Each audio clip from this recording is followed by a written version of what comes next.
Because you mentioned divorce earlier. No, she didn't want a divorce him. I said divorce. She wanted to be free of him completely. She wanted him dead. This is Ashley Jones.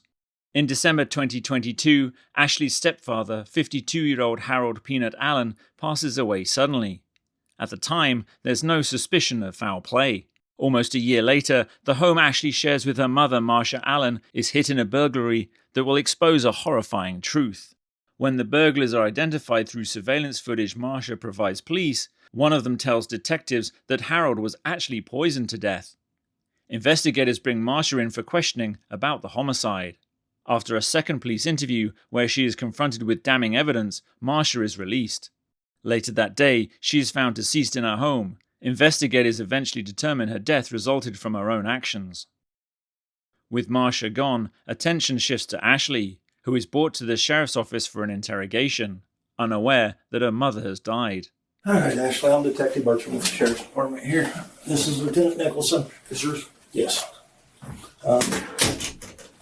We're not going to talk to you about the burglary, okay? That's not what we're here to talk about. We talked to your mom yesterday for 4 or 5 hours. We had to talk to her about some things. She answered some questions for us, so we were going to talk to you about some of that, okay? Before we do that, I am going to read you your rights because you're in custody. All right. Make sure you understand that. So, like I said, your mom was in here yesterday. We talked to her for quite a while. A lot of what we talked about was about the death of Harold. We have some text messages from your mom's phone. She consented to a download. And there was some text messages on there that we had some concern about. The meaning of those text messages. We have an order where some ethylene glycol was ordered on December 13th. I think it was December 13th, December 14th. The ethylene glycol arrived at the address of your mom's out in Freetown. On December 19th, on December 20th, your Harold ended up passing away. So that's kind of what we're here to talk about. Do you know anything about the ethylene glycol? No, sir. Okay. What was your relationship like with Harold? He was nice. Okay. You know, he didn't really talk much, Mm-hmm. But What did he pass away from? I don't know. Mom didn't really say. Okay. All right. So, were you there at the house whenever he passed away? Yes. Were you home? Yeah. Do you remember who all was there that day? Well, it was my mother, me, fiance, and my kids. Okay. And then and Harold still worked and all that. He was working the Yeah. icing, I think is what it was. Okay. So yeah, just some of the messages, well, your mom obviously she submitted or consented to the phone download, so there was nothing to hide, and maybe there wasn't. And just when we saw some of the stuff, we had to ask her about it, and Yeah. so there was just some real concerning stuff on there.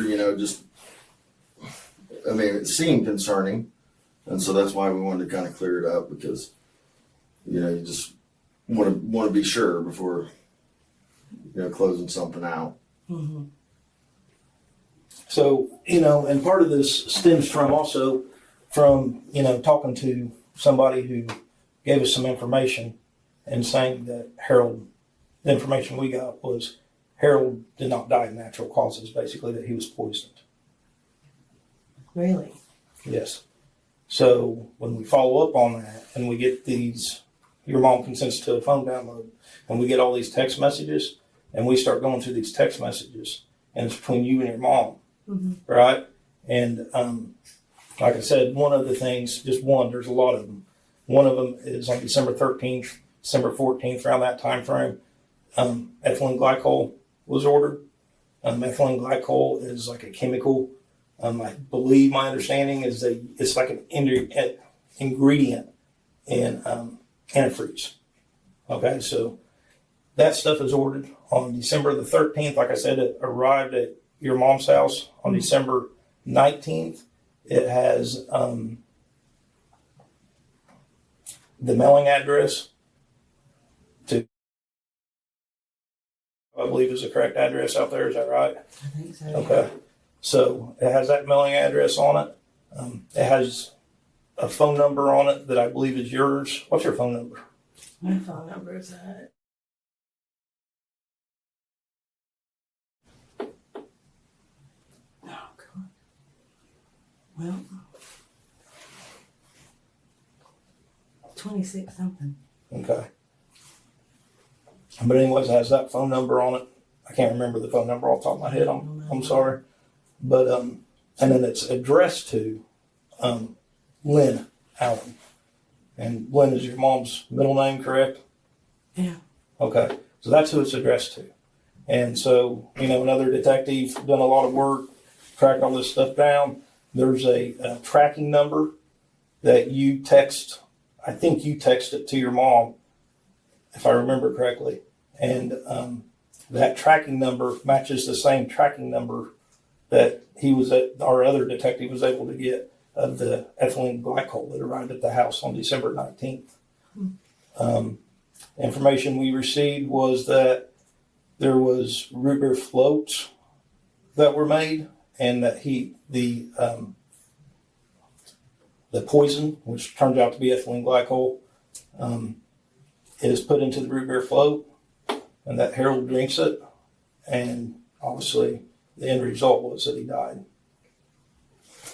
What we'd really like to know, Ashley, is if you know that your mom did something that she probably really shouldn't have done. I mean, your mom told us quite a bit yesterday, so if you know that, do you think your mom's capable of doing something like that?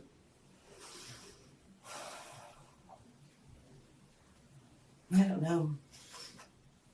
Has your mom ever, tried to, Bouts of depression, so I don't know. has she ever tried to throw you under the bus as far as maybe, I don't really know throwing you under the bus, but I mean, has she ever ordered stuff using do you have accounts to where she could have access to ordering stuff? Yeah, I give her my information so, in case anything happens, she's supposed to help take care and stuff like that. So she could have used your account to order something. Yeah, absolutely. What was her and Harold's relationship like? It was all right. I mean, he cheated. I had heard that. And also, going through the messages, it seemed like she just maybe they went on a vacation or something. Or did they go to Tennessee, kind of right close to the time he died, maybe back in November, around Thanksgiving? I don't quite remember, to be honest, who they went on. But it just seemed like she wasn't very happy. Maybe she was messaging you saying, she just wasn't very happy, with him. So it's raised a lot of concerns with us, and you were probably the person that knew what their relationship was like, more than anybody, and I don't want you to have more issues. So if you know that she did something with your accounts, or that she ordered something using your accounts, or you think she's capable of this, I mean, I don't know that she did, but I mean, she's capable of whatever. She's very intelligent.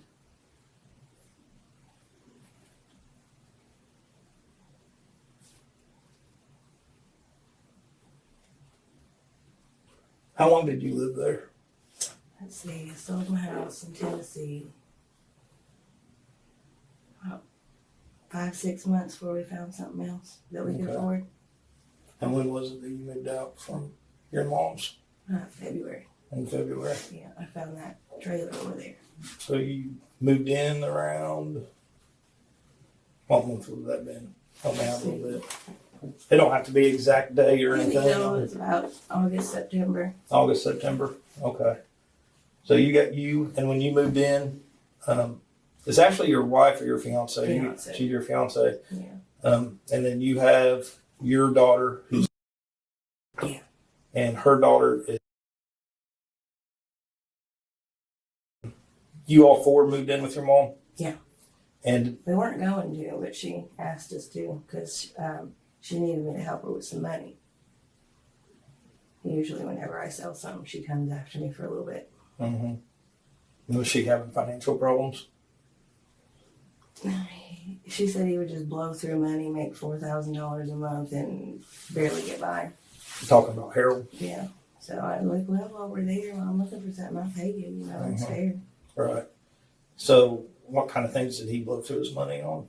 Like, did she give you any examples? Or? No, she didn't. She just negatives, you know. So you moved in to kind of help out financially then? Okay. And that was around August, September? Yeah, so well, I stay through winter. And then I'm leaving.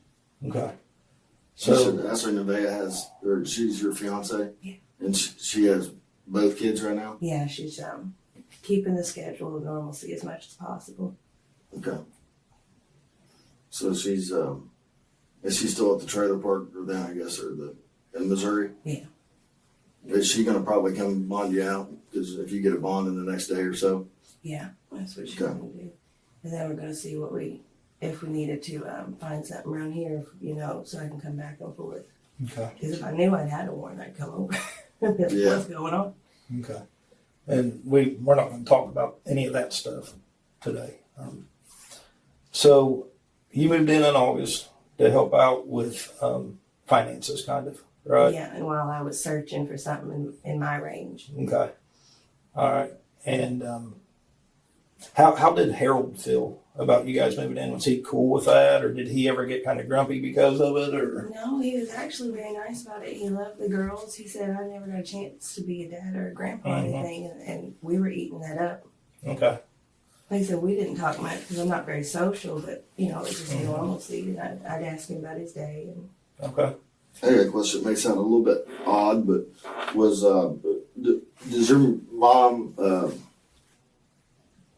does she believe in like this, like the demons and kind of stuff like that? Like any of the, I guess that's what you'd call like maybe witchcraft stuff and Wicca, maybe. Wicca. I'm not for sure if that's exactly what it is, but I'm not sure. She goes in random spills of talking about stuff like that, but I just give her a shoulder and then I don't know what to do with it.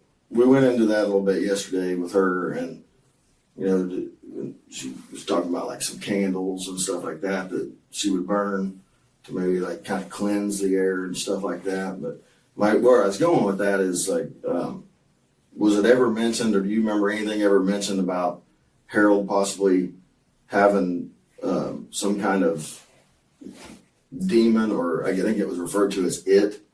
Do you remember like it? maybe an attachment. She would say something about an it when his moods would flip. That was pertaining to whenever he began snippy with her. That was the it.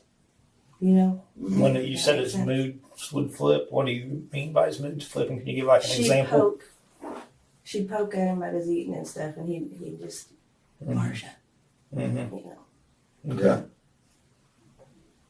So then, do you think that maybe I thought it was normal. You know. if you think that your mom's capable of doing something like that, do you think it's possible that she would only have done that actually thinking she was helping, like to get rid of whatever there was that was attacking him? Or do you think that that's way out of line? Or is that not even? I mean, because it seems like she even talks about like it's mad, it's pissed, like it's attacking us. I thought she kind of did that to kind of dissociate from the man from the issue.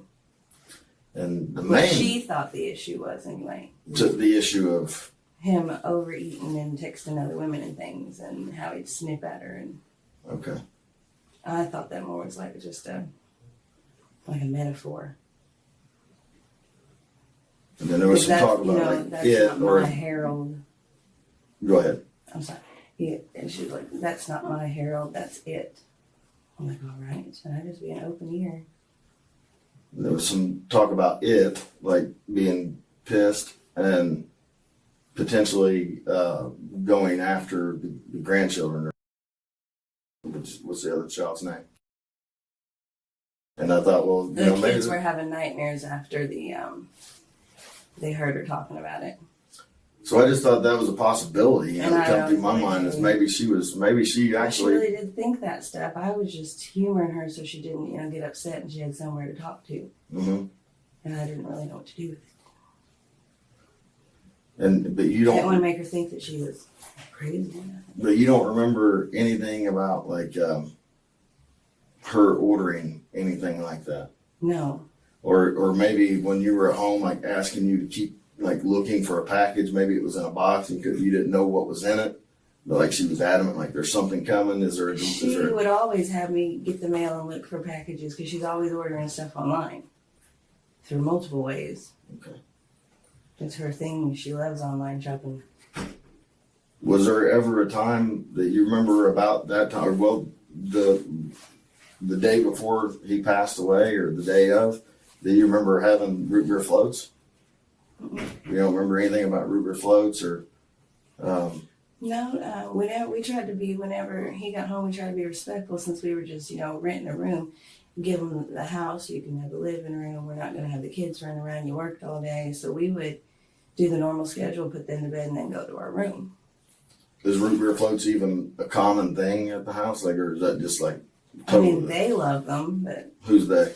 Mom and him. Mom, okay. Can you They kind do of that in slushies and stuff all the time. give us? That I know it's been a little time ago, but when Harold passed away, can you kind of give us your timeline of events? Like, how?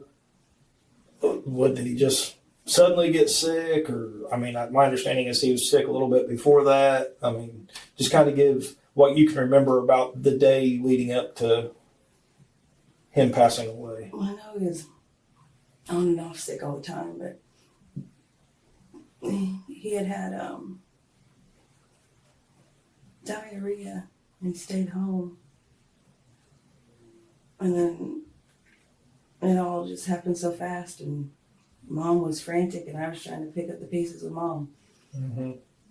So, can you explain to me how did you learn that he had passed? Her running to me, oh my God! And I just went into shock that, okay. Mm-hmm. And so, take me a little further. So, she comes to you and verbally tells you that whatever she says, oh my God, Harold's. Yeah. Did she say Harold's dead or Harold's? He said he's cold. It's cold? And she was crying. And she was crying. So, and I'm assuming that she took you to where Harold was? Yes. So, can you tell us what you seen? I just saw him lying on the floor. Okay. What was he? Did he have clothes on? He had his boxers on. Okay. Do you know what he usually went to bed in? His boxers. That's what I was wondering. Yeah. He was Okay. did you hear him fall and get on the floor, or that was the only time or you just saw him on the floor? I just Do saw you him on remember the floor. hearing him? I don't remember hearing nothing. He looked like he'd been there a while, or is he? I honestly don't know. Okay. I'm not. Did anybody do CPR or anything? Do you remember? She tried. Okay. When did she try it? Well, at what point I don't know, I'm not for sure. Did your mom call 911? Yes. At what point did she did she do CPR and then call, or did she call and then do CPR, or kind of, how did that come about? She called and then did CPR, and I'm screaming, how do you do it? Okay. You were screaming at that while. I'm like, how do you do it? Talk to me while you're calling. And then they, on the phone, told her to continue compressions or something. Okay. All right. Well, that makes more sense, of her running to you, because she had mentioned like she had told you by like text message, and you were in the house. And we were kind of like, why would you text somebody that? No, she ran to the room. So she didn't text you and say, come here, I need your help or anything like that. It was she ran in. Yeah, not that I recall her texting me. She ran to me. I mean, it would seem. And then it was panic and keep the kids in the room. They don't need to see that. They're too young. Yeah, it was awful. So the night before he died, or then you don't remember, or the day of, do you remember what time of day it was? Maybe that this all happened when you saw him in the floor and stuff. About 12:31, I think. In the afternoon. It was in the afternoon. I don't know the exact time. So that day, or the day evening prior, you don't remember anything about no river floats or anything. No, like I said, we go mind our business and let him have his house back. So it happened around 12:31. That's a rough estimate. What time would Harold normally get up in the morning? Normally, for work, he get up about 4:30. 4:30 in the morning. Yeah. And was he supposed to go to work that day, or Yeah, she said he called in. he had called in? And I said, You know well, what that time? stomach thing still ain't gone away? And she said, no, it hasn't gone away on him. Okay. So do you know what time roundabout he would have called in? He worked at Ison, correct? He would have called early in the morning. Early in the morning sometime. Yeah. So he called into work because he was sick. Mm-hmm. Okay. And I know that did you? we had all had colitis and COVID a couple weeks prior, so I thought because his immune system, I thought he caught my colitis. Okay. So you guys get up. I don't know how old are your kids? Five. So are they in school yet? They're doing the time for learning thing where they do the 3 grades. Okay. So they don't. I guess so they were home then, right? Your kids were home. Right. Okay. So kind of bring me about your day. I mean, when's the last time that you remember seeing Harold and Harold was okay? The night before. The night I before. don't go in their room. Okay. Well, I didn't know if he got up and maybe ate breakfast and went back to bed because it's like 12:30, 1 o'clock. Yeah, Or no, if she would go back there she was back and forth back there all day. Okay. You don't feel good still. Like, well, we'll keep that quiet and do Okay. our little normal schedule. Okay. But when Harold went to work, what time of the day would he get home? About 6:37 at night. He worked long hours. And he worked that night before, so that I think he did. so he wouldn't have got home until probably like 6:30 or so. Yeah. Okay. And that way put the kids to bed anyway, so we stay out of his hair. Gotcha. Okay. So you didn't really see him then the day of until Until the big you shock. learned that he had passed, Yeah. basically. Okay. What about like the day before that? What can you remember about the day before that? The best you can.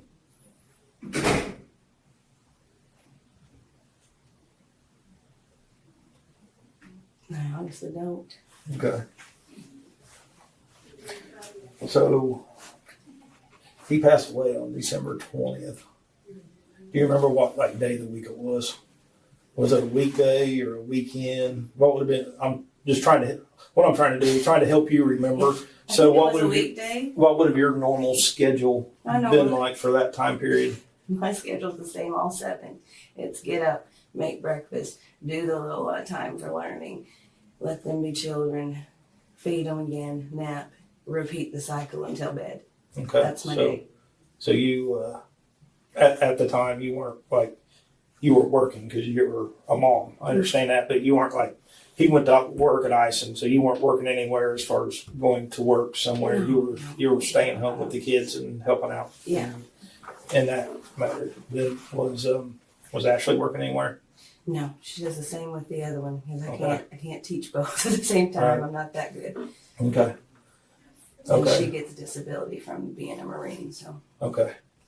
So you two were, you and your fiance, and then your 2 kids. Yeah, we're doing the Leah. usual. Okay.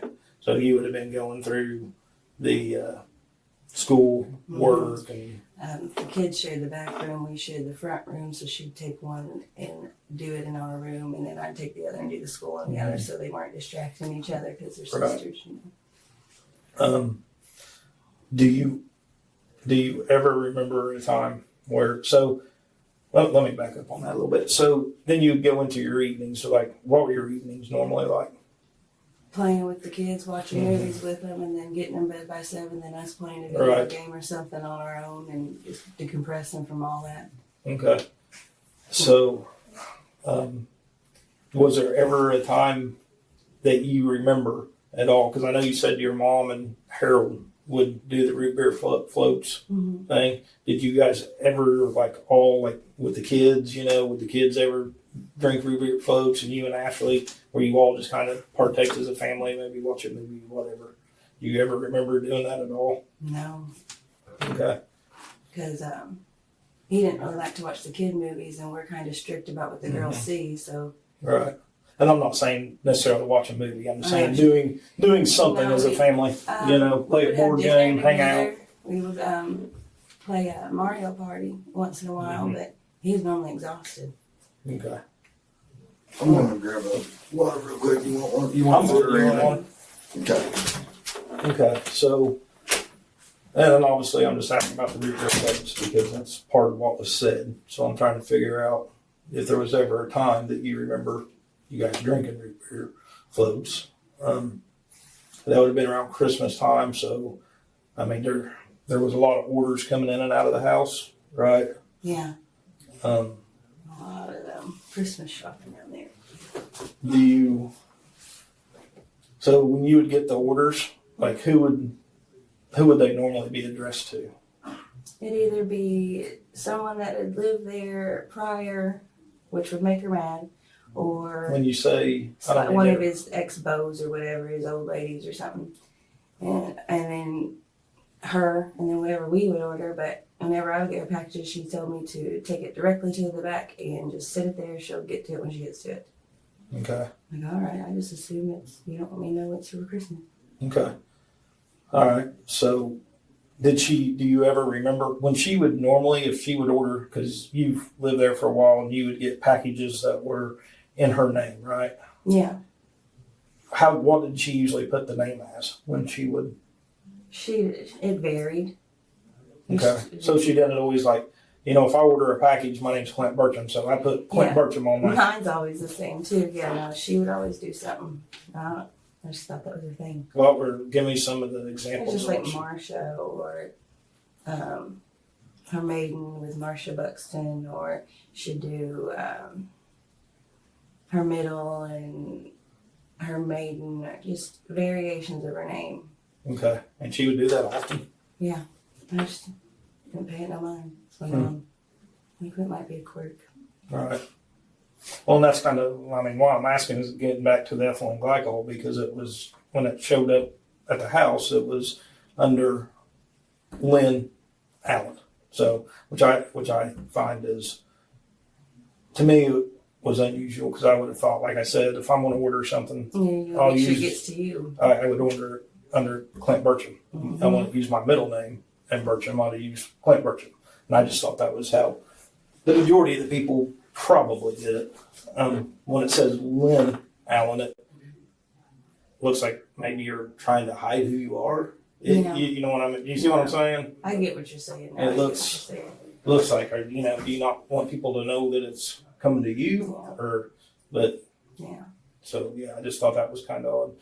And then, have you ever, so the company that this came from, it was called Kim Boys, CHEMBOYS, like .com maybe. Have you ever heard of that company at all? Did you ever hear your mom speak of it? Did you ever look it up on the computer, or her look it up on the computer for any reason? Kimberly?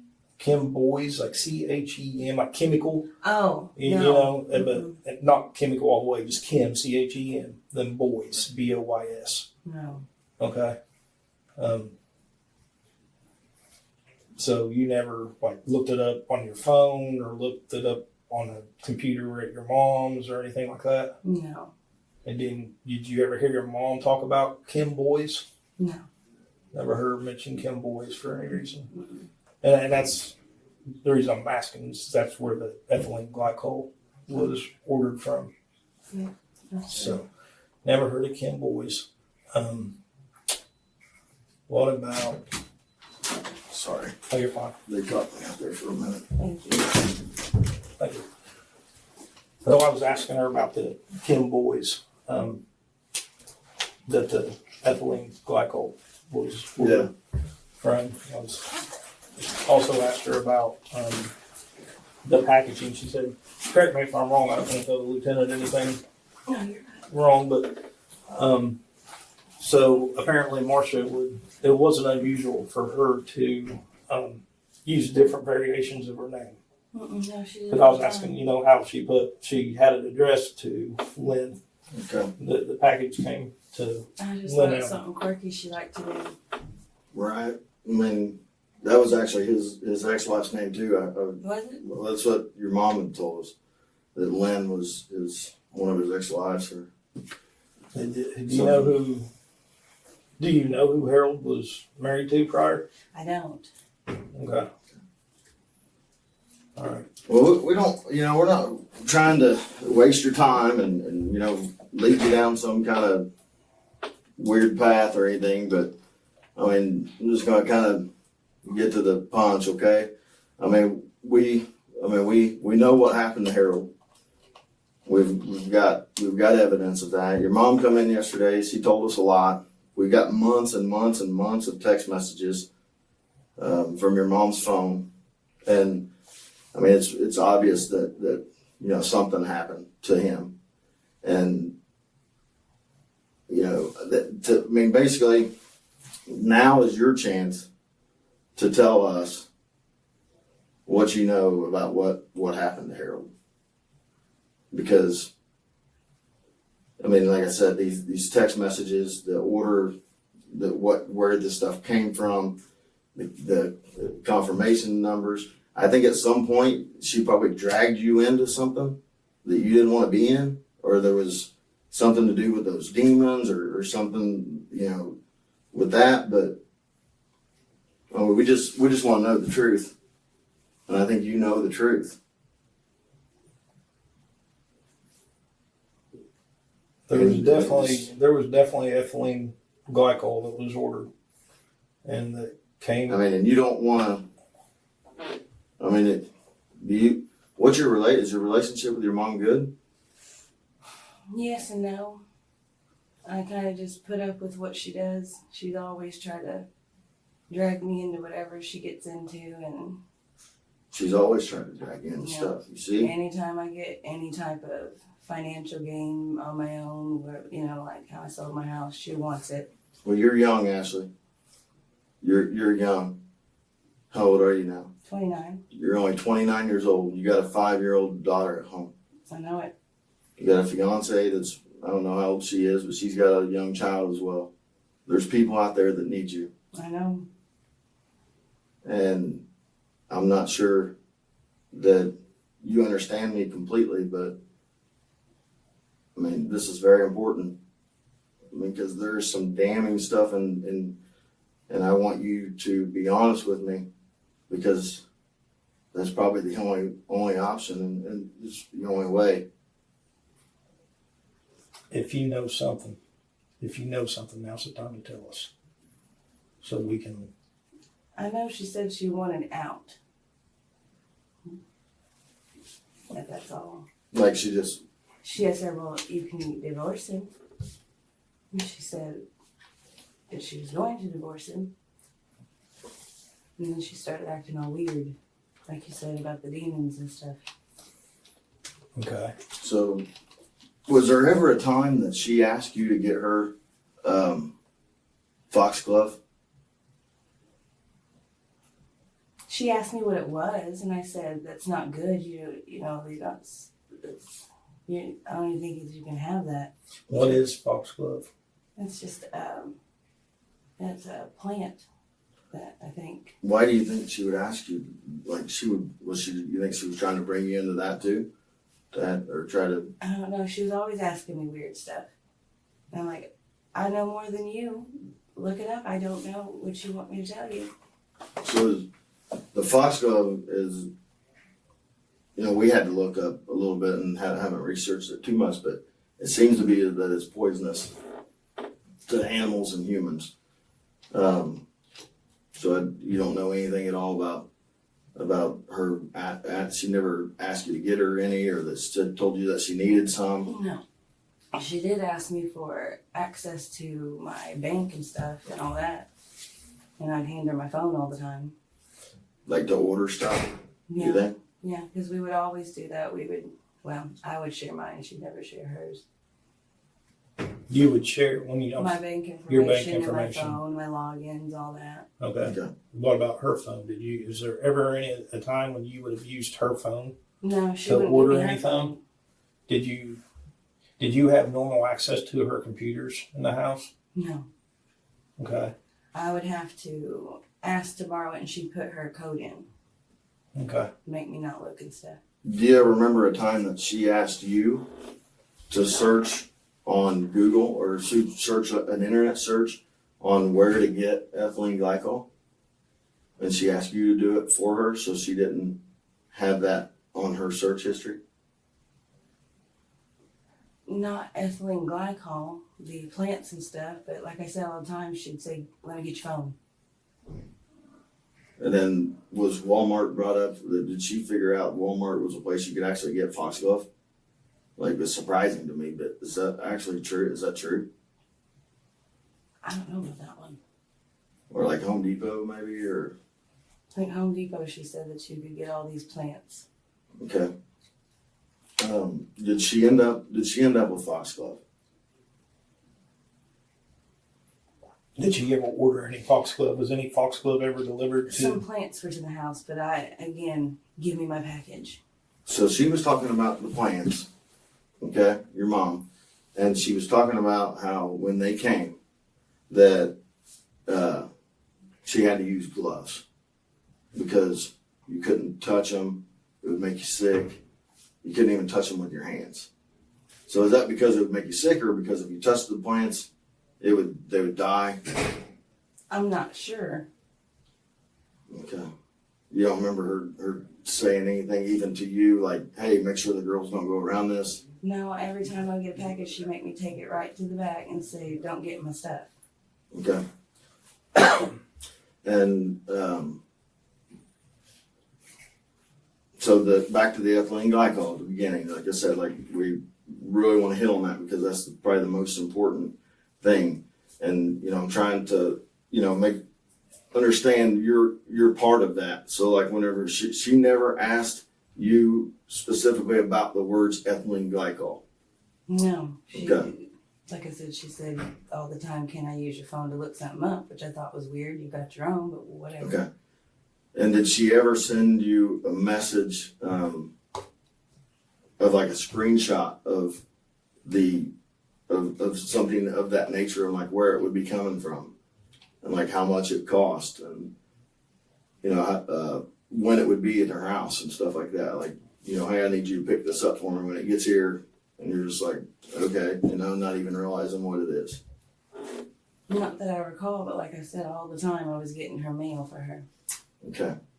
and picking up whatever she asked Well, me to. I just don't want you to have to, like I said, you're young, you got kids. I mean, you got a lot out here, and I don't know what the relationship became with you and your mother, but I mean, it's something that, like I said, it's very important, and sometimes you only get that one chance, and it would be very foolish to not take that chance if and we can start all the way over from the beginning and scratch all this other stuff, because if then, I mean, that's going to be very beneficial.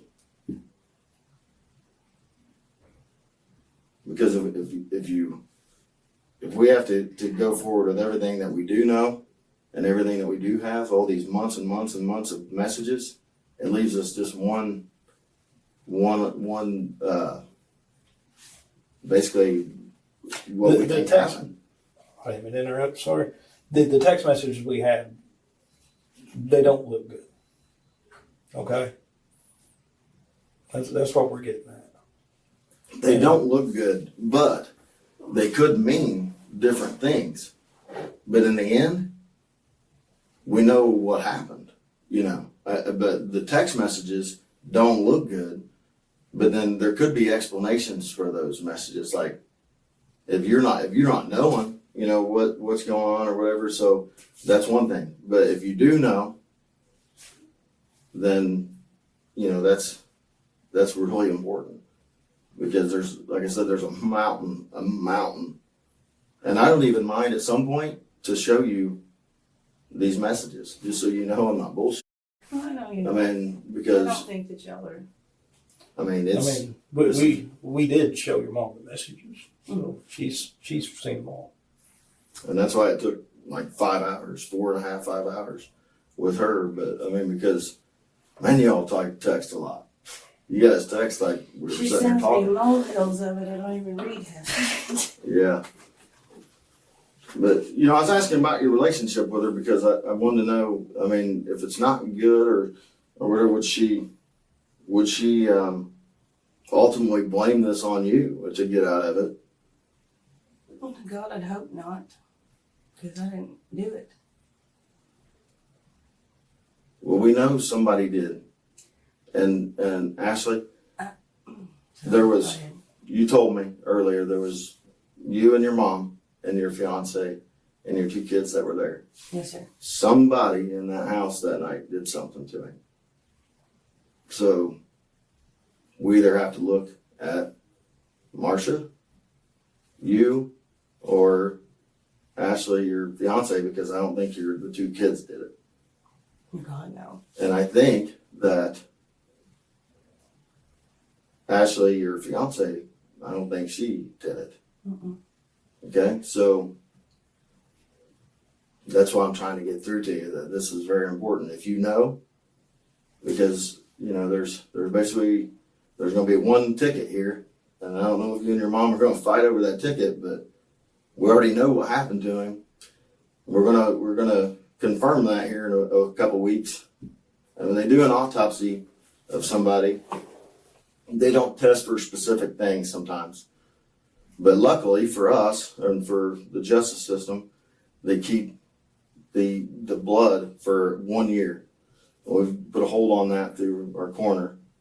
And so we have that, and it's going to a specialty lab, and we're going to get the results of what's in his blood. So when that comes back, I'm not going to be just merely from the text messages. I won't be the least bit surprised that this ethylene glycol is in his system. So, I mean, basically, why, one, did somebody do this to him? And 2, who did this to him? Was your mom struggling financially? She was. She's always been worried about finances since her youth.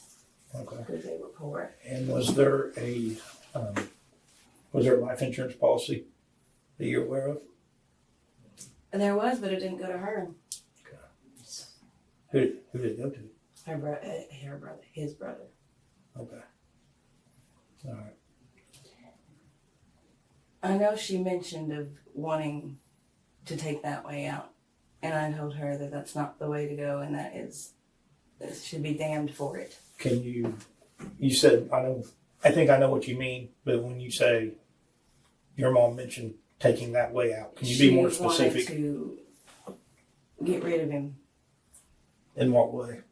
Because you mentioned divorce earlier. No, she didn't want to divorce him. I said divorce. She wanted to be free of him completely. She wanted him dead. And I said, you're going to go to hell for that, Mom. No matter what happens, you're going to hell. And when did she tell you that? That was... Like time frame? Honestly, that was when I lived in Tennessee still. And when was that? That was August, July, prior to me moving in. Okay.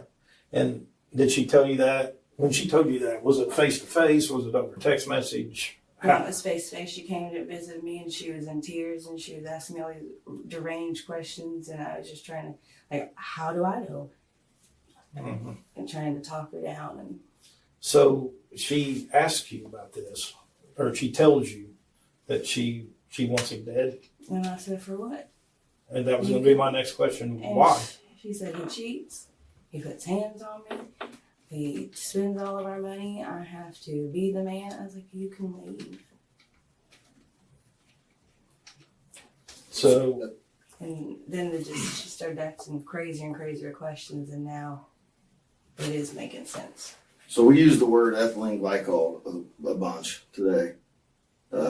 You say she's never mentioned that. When she said she wanted him dead, and she basically asked for your help, you're saying, right? Yeah, she tried, yeah. So like when you say she would ask you all these questions and you're like, why would I know? So explain like what she asked. Like what was she asking you for your help? I guess because I used to be a pharmacy tech, she was asking me like, well, what is the adverse effects to insulin? What's the adverse effects to this? Things like that. And you knew then that that's what she was wanting to know, right? You're like, hey, you said you're going to go to hell for this. I mean, but you knew that that's why she was asking, assume that she's planning something. I didn't think I thought it was more like, you daydream about something to let it go and not ever do it. You know what I mean? I thought it was one of those weird sick things. But then she starts kind of taking certain steps then when she's asking you about this stuff that you may have knowledge in and saying. And I didn't put two and two together because it's my mother. No. Right. So when you, like I said, we use the word ethylene glycol a lot. Yeah. You never remember that or remember her saying anything? What about just the simple term antifreeze? Did she ever say, I could use antifreeze? She said, not I could use antifreeze. She said, antifreeze hurts, doesn't it? I was like, what? And just started this off-the-wall conversation. Tell us about the off-the-wall conversation. It barely tracked. It was just her bouncing from she can't live like this to he's not for her, and just all this. It was weird. And I'm like, that'd be a terrible way to go. Talking about the antifreeze. Yeah, I said that'd be terrible because don't they do that? Didn't Poppy do that to someone's dog years ago? Who's that? I'm a grandfather. Years ago. I said, long time ago. I said, So- it'd probably be the same as that. Torture, don't. So your grandfather gave a dog antifreeze? His 20s. Okay. When she was little. I'm assuming your mom had told you that story before or told you about it before? Yeah. That's how you know then? Yeah. Okay. Well, they described it happened to the dog. It foamed and stuff, and like it got awful pain. Okay. All right. So your grandfather gave antifreeze to a dog? Yeah. And the dog A died. long time ago. Okay. Another reason I'm asking is because I don't know if this is the right word, but it's ironic that it was done to a dog and then it was possibly done to Harold as well. That's at this point, this is what we believe happened to him. You know what I'm saying? Because you're right. I don't think that would be a good way to go. I think that would be a lot of suffering and probably take hours. So the ethylene glycol order shows up on December 20th or 19th. He passes away on December 20th. On December 19th, your mom goes and she purchases root beer at Walmart. Okay, and there's talk between the two of you from the text messages about the root beer floats. Mm-hmm. Okay, so that's kind of why I was asking you, trying to help you remember if you had root beer floats. Well, we don't. I mean, she actually took She and she- him were having root beer floats. She actually took a picture of it and sent you the picture of the root beer. Yeah, she sent me, you want one of these? No. Yeah, and then I think, and Lieutenant Nicholson's seen them too, so if I get something wrong, feel free to jump in and correct me, but I think there was something about the size of the cans. It was like, I don't remember the exact size, maybe 7.5 cans, and then I think you asked if you could get bigger cans in the text message thread, and then maybe mentioned 2 liters. Yeah. Does any of that sound familiar at all?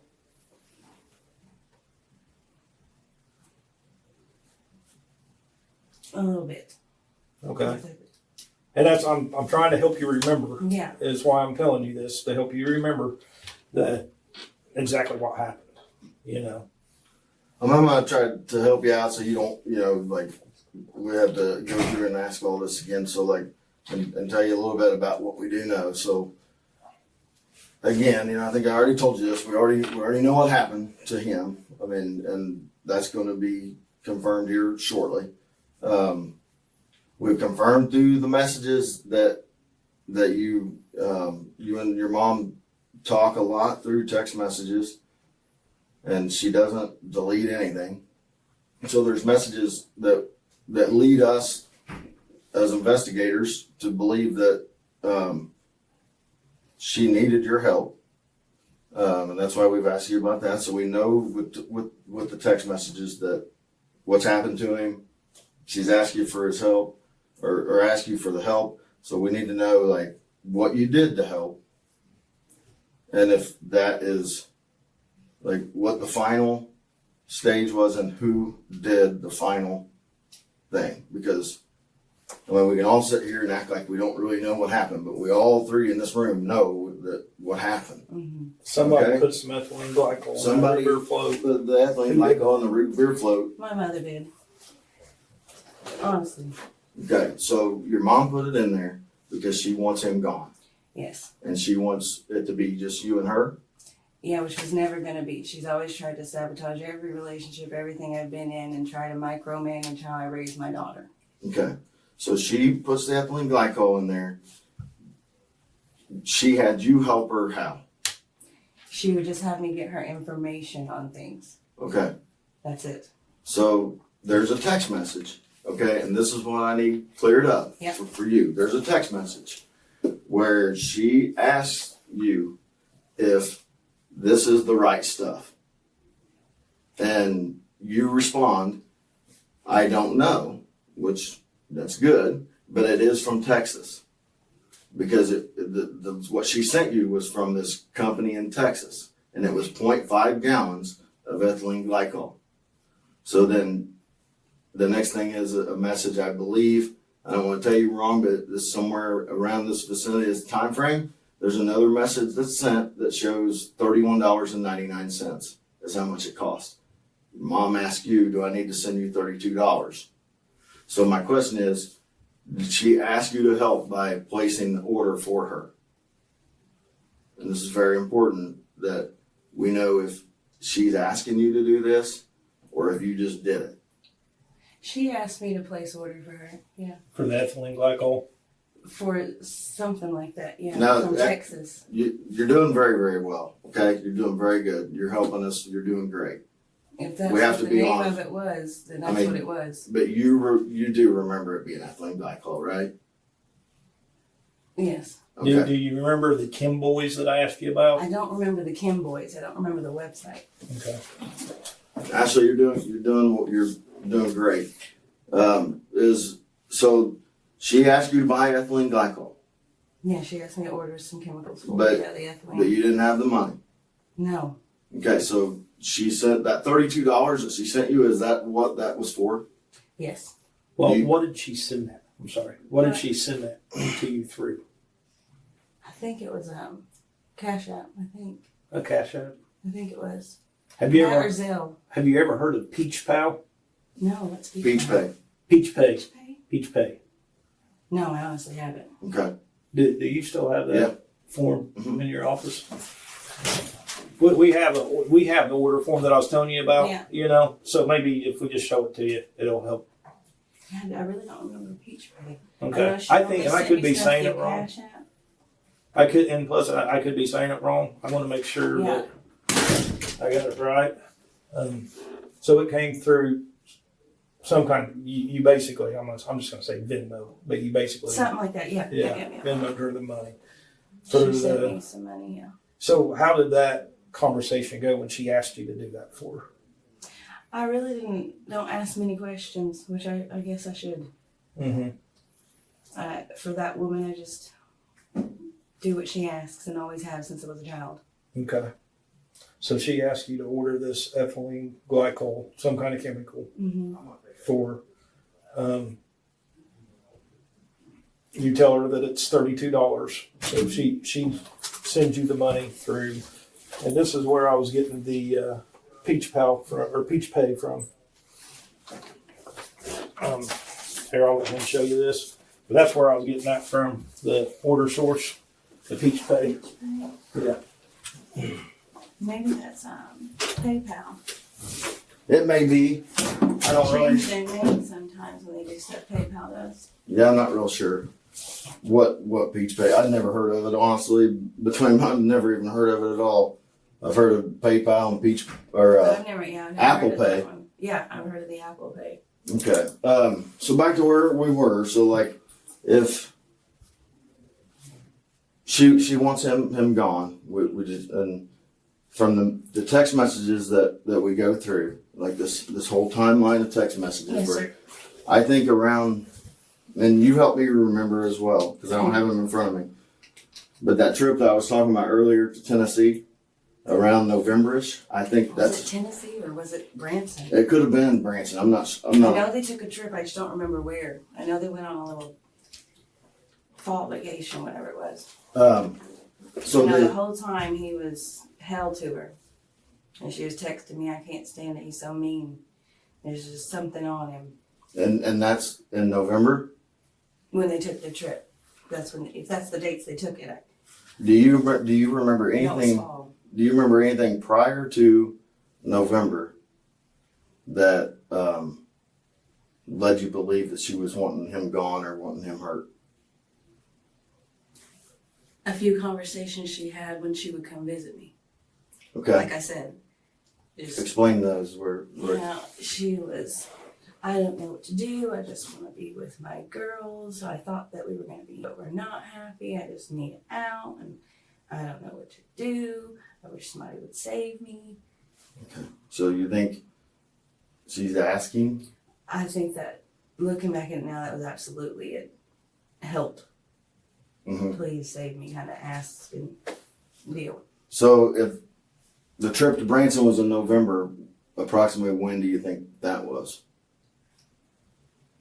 It was before Thanksgiving. So maybe October, like a year ago to that, like around this Around time. a year ago, yeah. So October, and you're in Missouri then? No, I didn't move to Missouri till February. Okay. So where are you I was at in waiting till- October? In October, I was watching Mom's house. Because Okay. I'd been with her since August of that year. Oh, I thought you said when she come to visit you. I had my house in Tennessee until the end of September. Okay. And then I moved in with her. Said, okay, but I was going to go over to Amberley and rent something because I never wanted to live there, but that's besides the point. I stayed there through winter because I didn't want to move with the kids in winter. And then as soon as it broke, we found something and moved. So around September-ish, then when you're still in Tennessee, she comes to visit you. And that's whenever the first time that you remember, and this is important, if there's a time before that, just let me know, because that's gonna help. Is there any time before September that she comes to visit you in Tennessee, or any time anywhere that you suspect that she's wanting Harold gone or she's wanting him? I thought that when she came to see me in July, because she said that she started talking to her ex-boyfriend again since he was going to cheat, she was going to cheat. Okay. And I was like, two wrongs don't make it right. And that's when she started asking me weird questions about insulin. Okay. That was in July. And I thought she hadn't flat out said anything, but she was hinting. July of July, 2022, right? yes, sir. Who's her ex? Michael Hicks. Michael Hicks. Okay.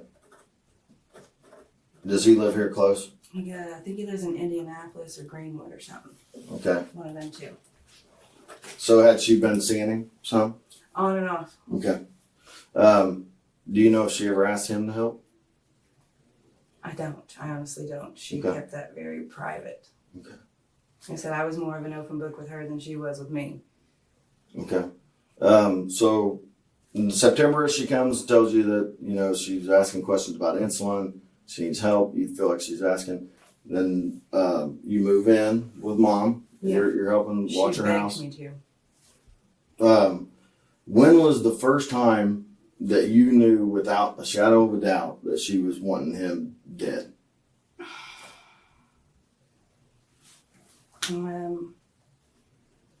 I'd say about the same time as that trip, because she texted and said, "That's it, I'm done.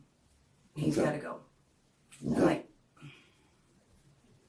Okay, and that's what we saw. You know, I mean, we see that on the message. I just want to know if there's anything because there's so much that Yeah, yeah.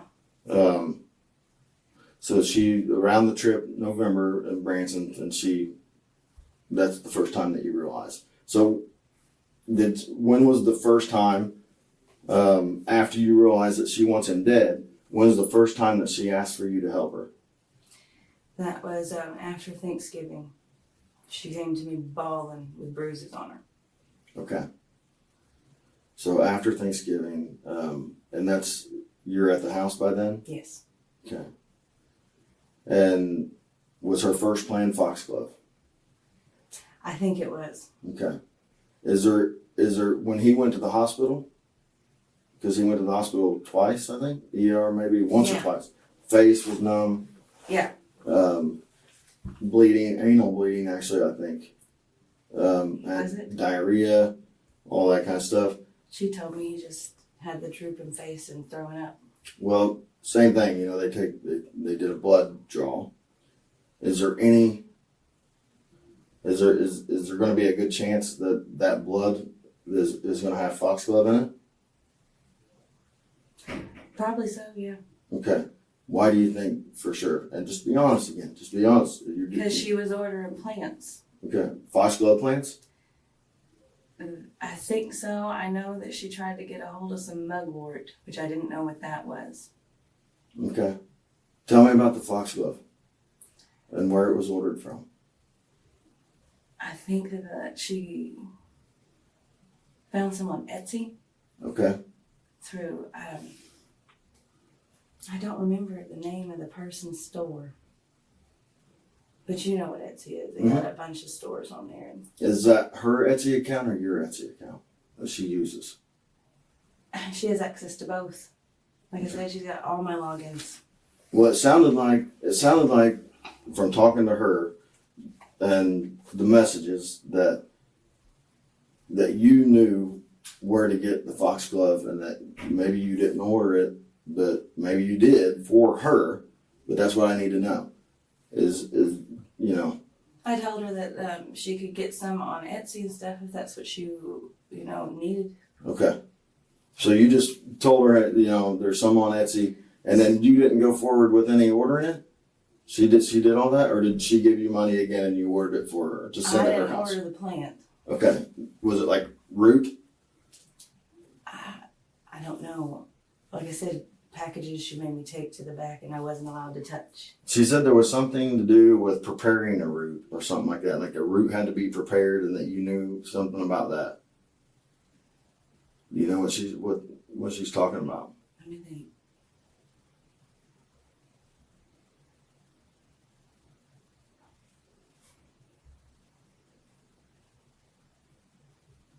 Oh, she asked me what part was poisonous, and I said the root's poisonous, not the petals. And that's foxglove.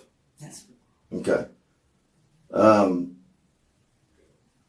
It's really, I really need to know where the foxglove was ordered from exactly. If it was Etsy, that's good. I mean, that's fine. It was Etsy, but I And I need to know the guy's store. Okay, it was ordered on Etsy, and then I also need to know who ordered it and how they ordered it. Like, was it your card, her card?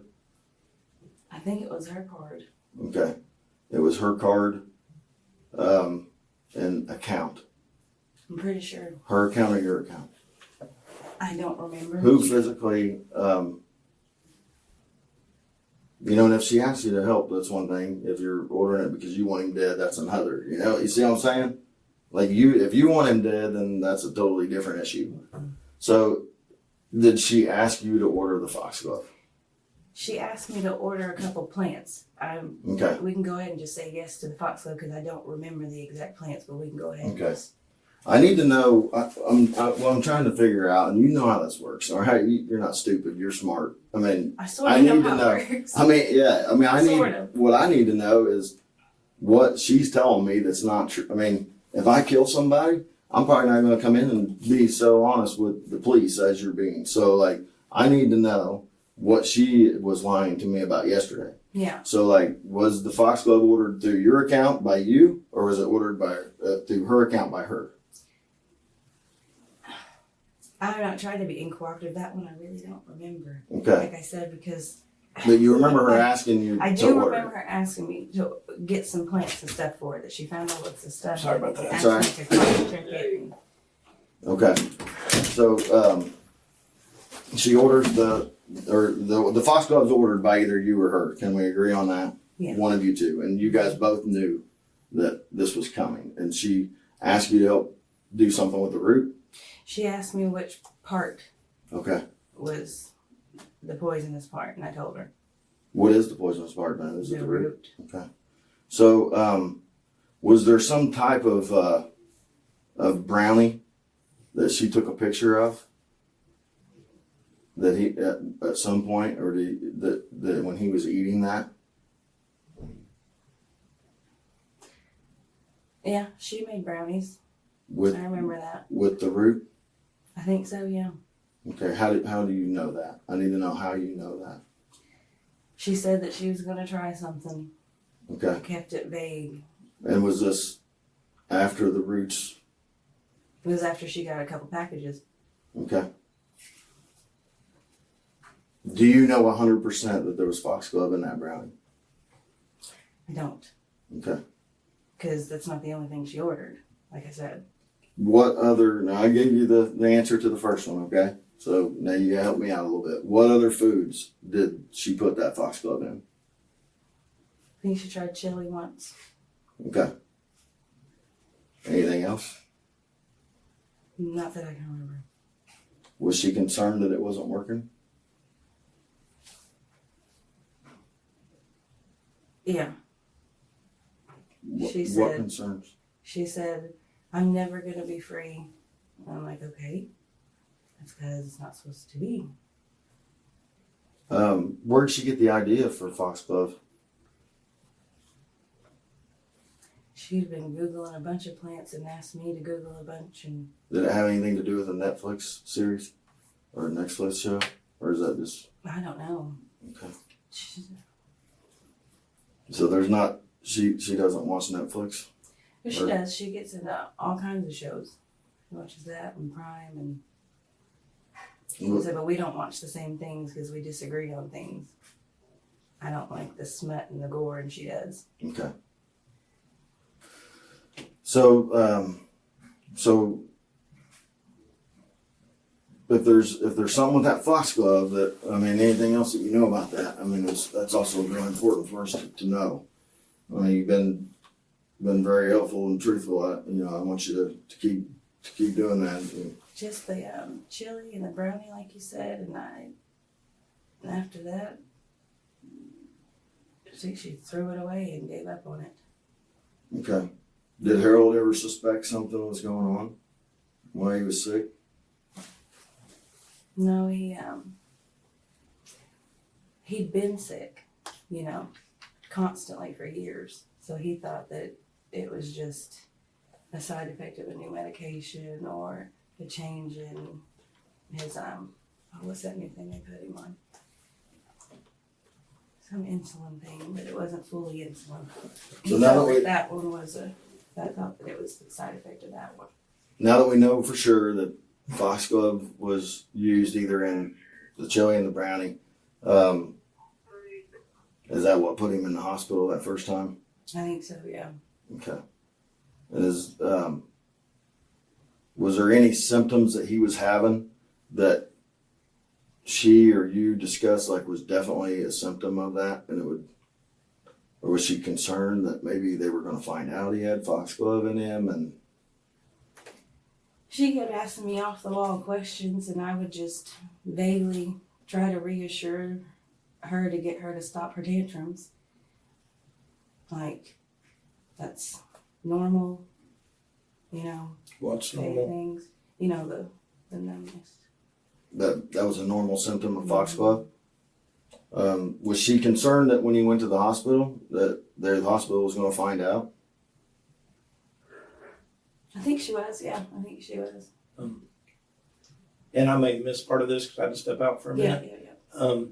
You said that, the face, and you kind of went like that, and said that was a normal symptom. How did you know that that was a normal symptom of She'd have foxglove? me looking stuff up for a Oh, long so time. you would look stuff up. Okay. Yeah. Oh, yeah, that's right. All right. Sorry about that. No, you're Just- fine. So,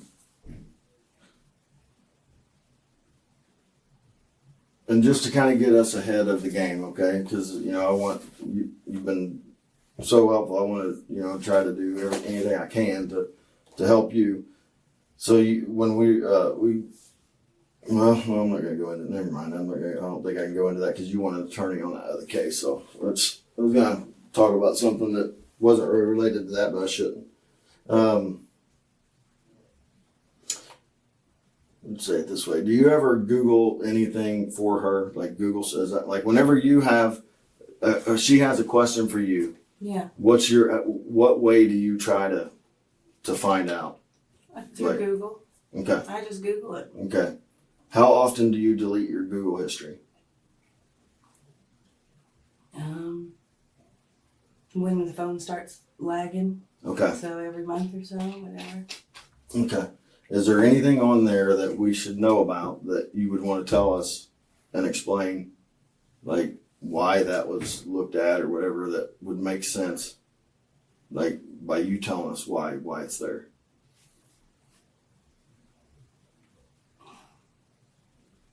If I remembered everything, I wish I could. I honestly don't know, and that's the truth. I don't. Okay.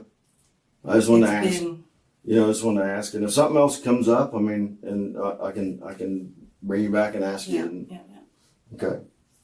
So we get through the timeline of her coming to your place, and that's when you first realized she wanted something done. Maybe she started talking about the insulin, and then you move back home, and she goes on vacation, and then that's when she really wants something. She just wants him gone. She comes back home right after vacation, and it's fairly soon after she gets home is when she starts asking about the foxglove and needing foxglove. Foxglove's ordered, and you can't remember who ordered it. No, I honestly can't. Okay. Like I said, we both order things all the time. She'd just say, "Here, do this," and I'd stupidly do When- all right here. When the foxglove came, where was the foxglove stored? I think she put it in the bottom of her dresser in the cold drawer. Okay. So then the foxglove's used in brownies and at least chili, two things at least that we know of. And then he goes to the hospital, and that's where we were, okay? So he comes home from the hospital, and I think you even said that she just didn't think it was working, so she just kind of threw it away and thought, this isn't going to work. Mm-hmm. What prompted the next step? She kept poking. She kept begging for the same help. She kept saying, "I can't live this way." And it was the same repetitive cycle. It was And when she until was, she gets sedated, she doesn't stop, and she'll make life's hell if she doesn't get what she wants. and what It's was been she like saying? that. What was she saying? Like, can you be specific? What would she say? Just the same little vague sentence. "I want this marriage over. I want him gone. I don't want to live like this. I can't live like this." You know, the same vaguities. Okay. So she wanted him gone. Whose idea was like did she ask you for more idea? I mean, the foxglove don't work, so she tosses it out or whatever she did with it. Whose idea was it to use the ethylene glycol? Hers. She came to me and said, "This is what Papa used a long time ago. Can you get me information?" Okay. I blindly got her information. And why didn't she just go to and use antifreeze? And she said she thought that something in that could be tracked. Okay. Like it was like traceable or something? Yeah. Something.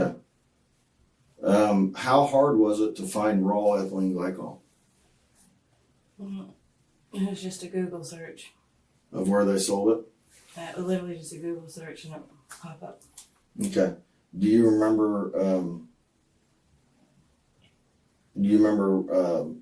her wanting it overnighted so it would be there quicker?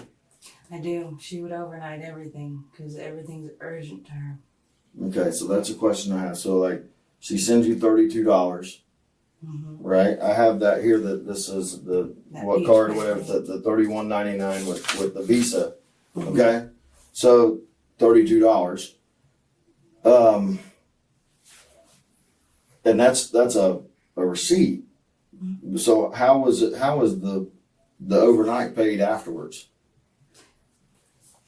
I think it was part of the, like, before you ever checked out, it was added to the shipment. So you think $31.99 was total for overnight and the? I do, I think so. Okay. Okay. And I think you have I to was put that thinking it was in just- I before thought it you was just can maybe the order, don't 31. you?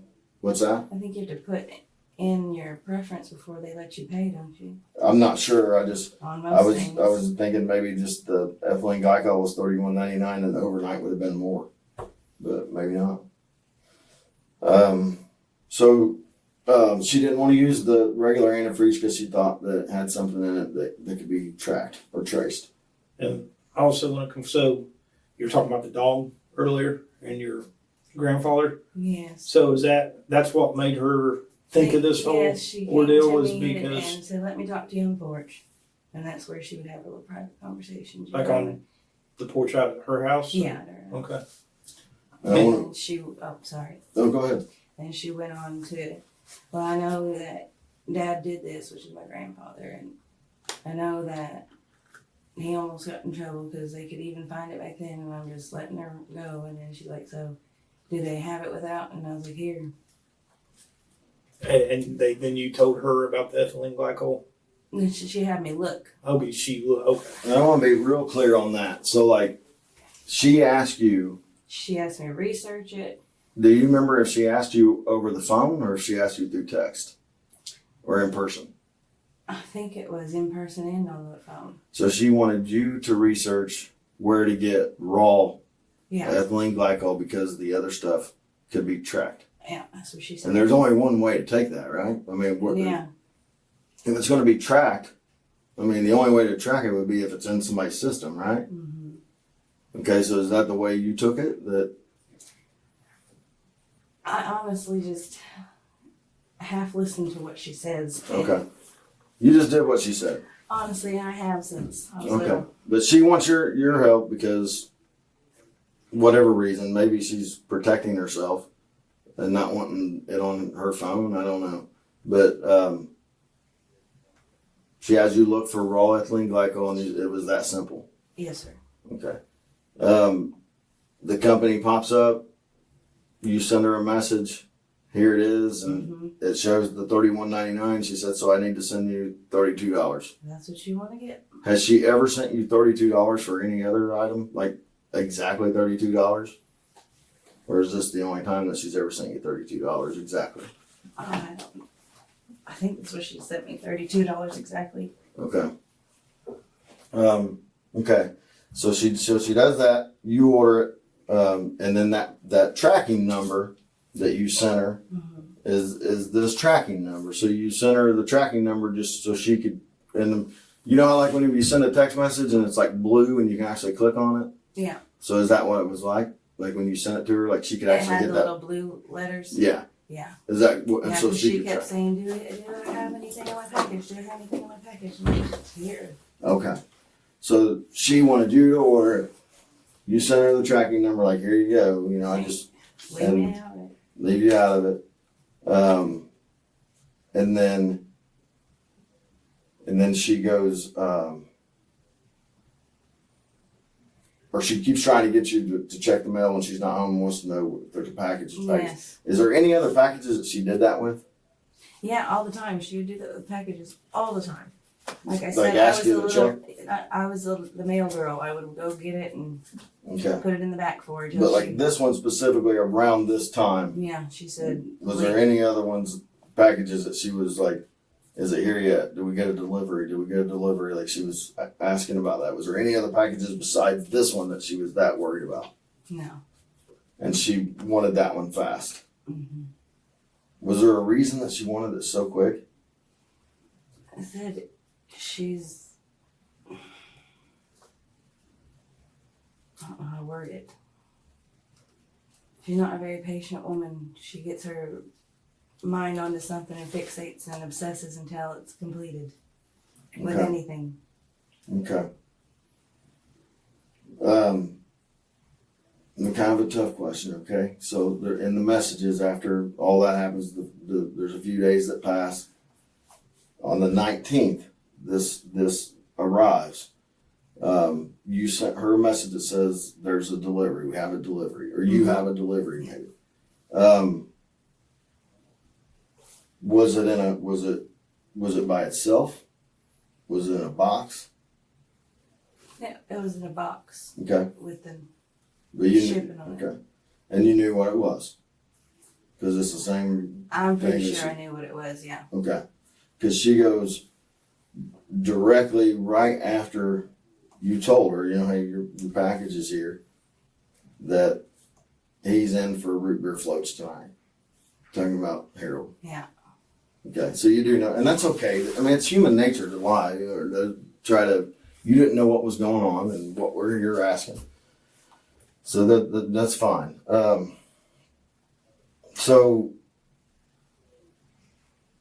So you didn't know about her wanting these root beer floats. Did she have you research that? Like, what was the best thing to use? Or does he really like root beer floats a lot? No, that's his favorite. Okay.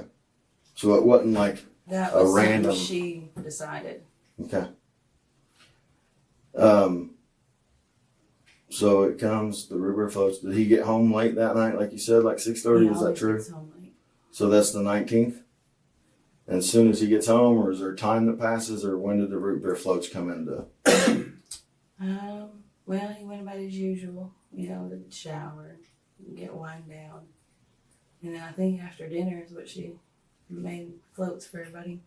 Okay. Not us, but the three Was- of them. There was some conversation about not being able to have ice in it. And I assume the root beer float. Do you remember that? Oh yeah, she said, it's gonna make the ice melt. I said, well, I think so. Because it's a She asked- anti-freeze thing. Yeah. Yeah, I said, I'm Okay. pretty sure. So she asked you if She the would always ask ethylene me. glycol would make the ice melt. Yeah. Who looked up or found out that ethylene glycol doesn't have like any taste or smell or anything like that? Do you remember who? That was her. Okay. And did she mention that to you? Like he's not gonna be able to smell this, taste it? Yes. Okay. So, and I believe you said right before he had a question, but I think you said she made root beer floats for everybody. Yeah, for the three of them. Her, His mother and him. his mom was there too. Okay. Yes. Okay. I'm not sure I knew that. I'm not sure I did either. Yeah, Carolyn lived with them. She was there the day he died too. She was in the house. No, she had got her apartment finally. She was on a list waiting to get her own. Did she have ethylene glycol as well? No, Okay. not that I'm aware of. So she prepares the root beer floats for three of them. How many? Let's say. I mean, I don't know how well you are with ounces. I mean, I might be able to get some kind of cups in here for you to show me if you can. Can you explain to me like how much of the ethylene glycol went into the one drink? I wasn't around when she made them. Where were you? Like I said, I was in the room. I was very serious about that. We were just, kids were going to bed. We were doing our thing. Door shut. Okay. That you knew she was going to be putting ethylene glycol in the drink? I knew that she intended to. And what was the deal again? Maybe you told us already, and I'm sorry if you did. But I'm gonna go back. What was the deal with like when she sends the picture of the root beer floats? It's the minis, the root beer minis. And I think you said, is there not any bigger ones? Like, is there not the 12-ounce ones, or is there not the 2 liters? Was there something that specifically said how many ounces? And that's what I'm trying to get. Do you know how many ounces of had to be mixed to be? Because there was a search for, I believe that there was a search for how many ounces is fatal. Yeah, she searched that one up. Okay.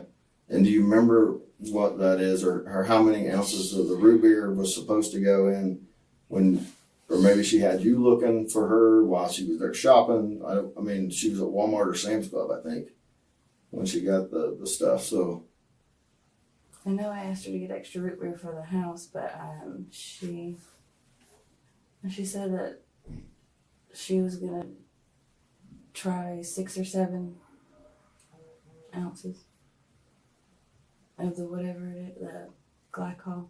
6 or 7 ounces of the glycol. I don't know about the root beer. Do you remember when she said that? Like, it was that days before the package got there? Was that the day? She's been talking about it since she found out about it. Of how many ounces? Crazy. Now, you guys talk a lot on text. Do you guys also talk a lot on the phone? No. No. Okay, so there wasn't any phone calls like No, while she's she on would talk to my head off in person or text my head off. Okay. Okay. It's really important if you can remember when she talks about how many ounces that she's putting in the root beer float. Well, she brought it up a lot. Like that day, or like after it was ordered? Yeah, she brought it up after it was ordered. She brought it up that day. Like I said, she fixates. She's constantly talking. And like I said earlier, it's okay that maybe some things that you said earlier, you didn't really understand what was happening, but the demon stuff. Can you tell me any more about that? Did she really think that he was possessed?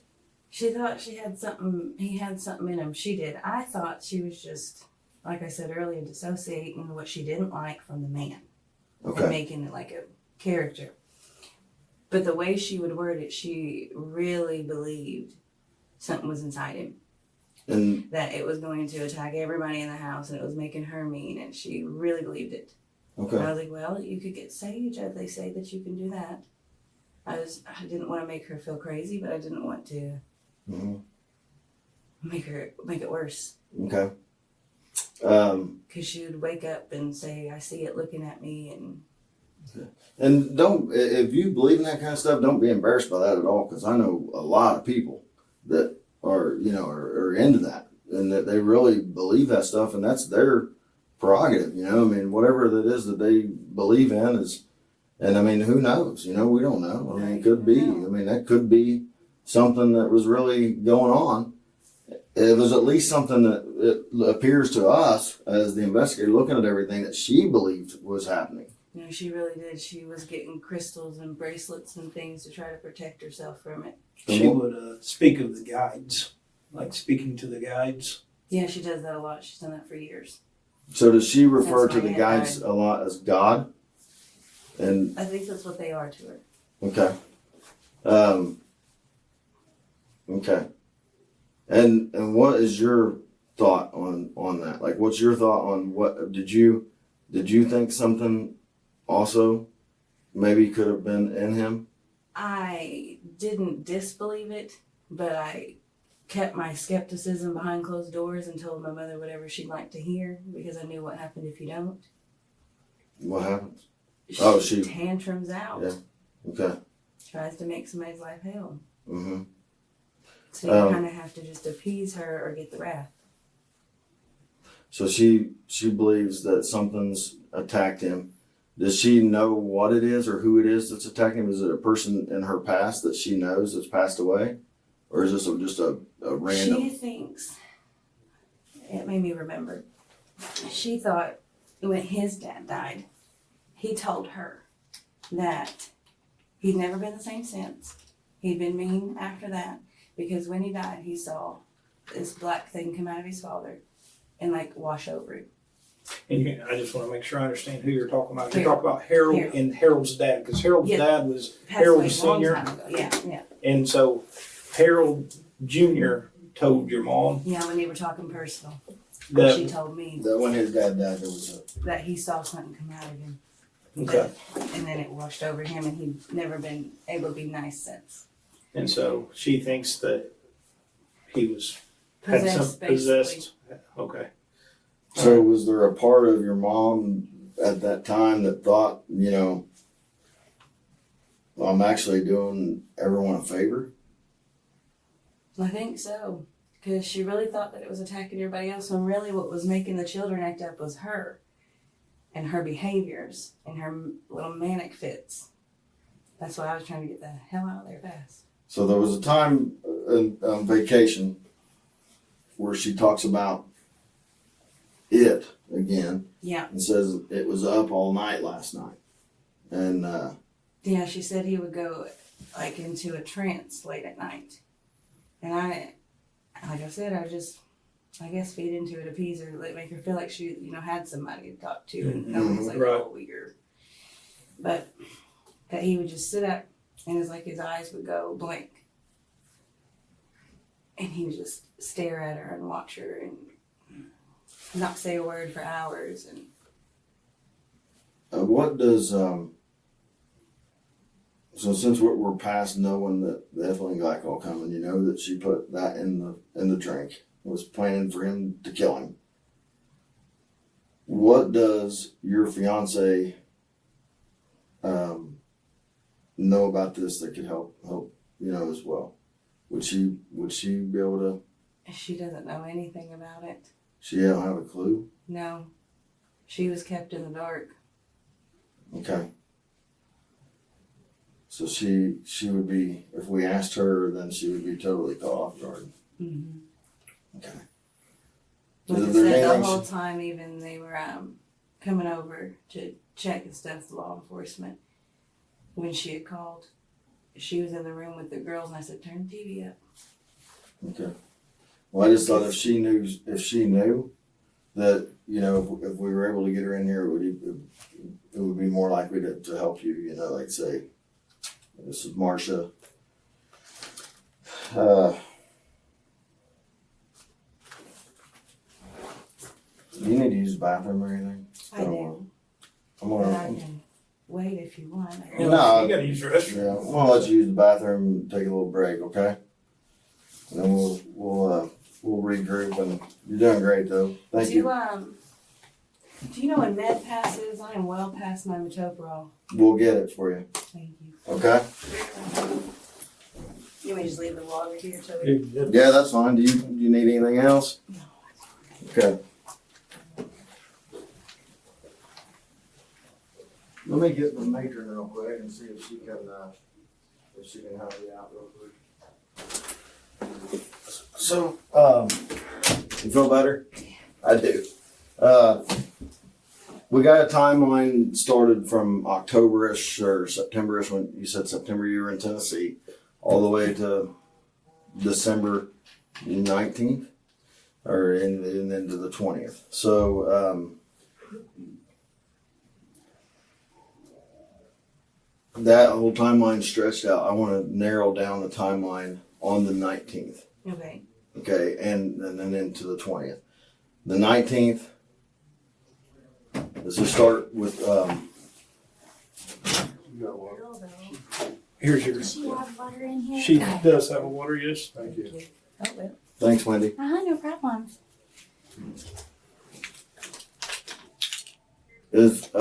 What time is it?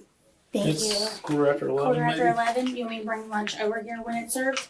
Do you want to eat lunch over there or do you want to stay here and eat? Yeah, I can stay here. That's fine. Okay. Thank you. It'll probably be 45 minutes, so. That's fine. Okay. Thank you. Thank you.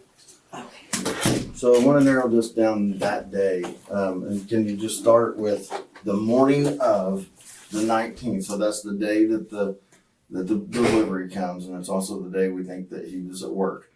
Just from that morning to when he comes home, or where can you kind of go through a timeline of just events that day? Well, like I said, it was my usual, and then around nap time, when I put the kids down, she was going through the whole spiel, asking the same questions she's been asking for months. Just the same thing. Which is, I know you've told me, but can we just be specific about that day? Yeah. Like what she asked. Just the same repetitive question. I hope it's work. I can't do this no more. I want out. It's the same things Is this before the package comes or after? Both. Okay. So before, she's saying, you know, Yeah, she's a broken record. did she mention anything about hoping that came that day, or that it would be No, there? she's hoping her package gets here soon. She's hoping her package gets here And she soon. was tracking it. Yes. Was it showing that day? I didn't check it. She did. I gave her the tracking and left it. Okay. So did she complain about paying the money for the overnight and it taking more than 4 or 5 days? I don't quite remember, but I'm sure she did. That sounds exactly like her. Okay. But you don't remember anything specific about it? I don't remember the complaining about that. Okay. So you said you're normal. What time do you normally get up? About 5:36. Okay. In the morning? Yeah. You get up early. My kids go to bed about 7:30, and I'm mom all day. What time does Harold usually get up? 4:30. Okay. And then he leaves by. Oh, he's out by 5:20, something like that. So as he's leaving for work, you're getting up. Fair to say. Yeah, I'll hear his alarm and Okay. let him get situated and out, and then I get up and go in and cooking and stuff. And what time would Mom get up? Whenever she was working back then, she'd be up on her computer about 8 or 9 Okay. before she lost her job. And that's about the time that she starts asking questions again that day? Same thing. Wanting him gone, dead, can't do this no more. Griping, begging. Open the package, comes. Okay, so then the day goes on. She leaves at some point. Do you remember what time she left? I honestly don't. I know she said she's going to Sam's Club to get some stuff in her plan, her root beer. Where was her place of choice for Sam's Club? Bloomington, It was Columbus? Columbus. It was Okay. her Sam's. So she goes to Columbus to go to Sam's about 12:30, you said? Or is that, Well, she was still working, so it had to have been after work because she wouldn't leave work to do it. okay, So she got off. She worked 8 to 4:30. okay. So sometime after 4:30. Yeah, she And- went. She said, I'm going to go to Sam's and then go to Mom's. Where'd she work at? McKesson, before they laid a bunch of people off. Is that in Seymour? No, it was at home. Oh, okay. Yeah. So she was a worked case from manager, home. Okay. Yeah, at home. And even if she They're was all working there. from home, she would stay at home until 4:30. Yeah. Okay. So then she goes to Columbus. Was there any other reason besides the delivery coming that she would have wanted to go to Sam's? Yeah, just re-up on stuff in the house. Okay.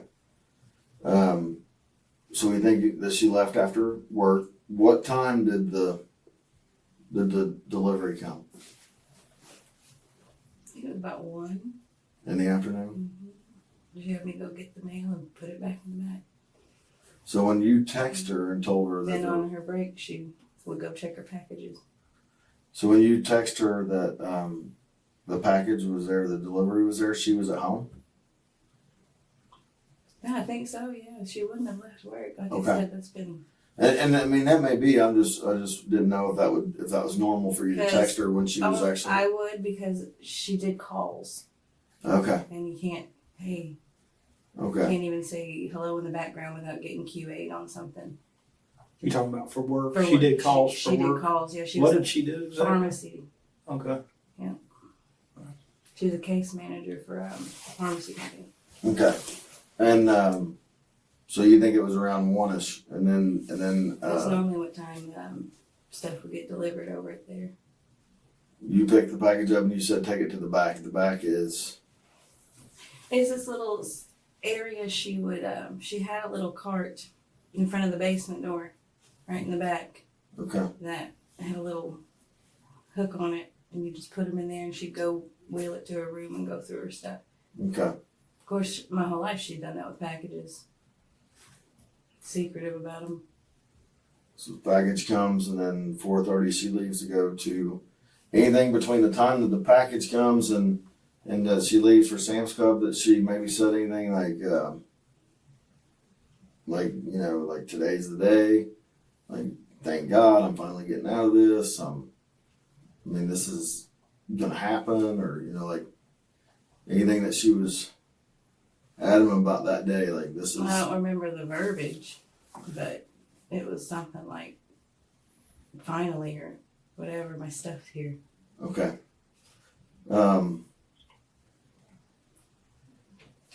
Can you tell us a little bit about how it was decided to use the root beer floats? She said, I want to do something that I know he'll eat or drink all of it. So here's his favorite. Okay. And that's what she told you? Yes, what she told me. Okay. All right. So when she got the package and it goes back to the basement door and the thing, when did she actually take it out of the box?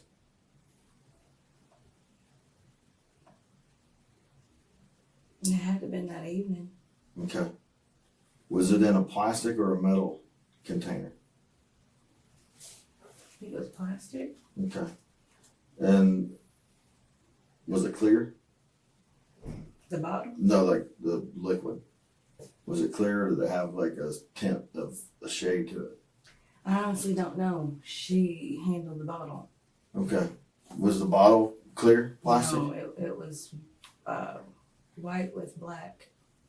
White bottle with like black. Okay. She handled the bottle. Do you remember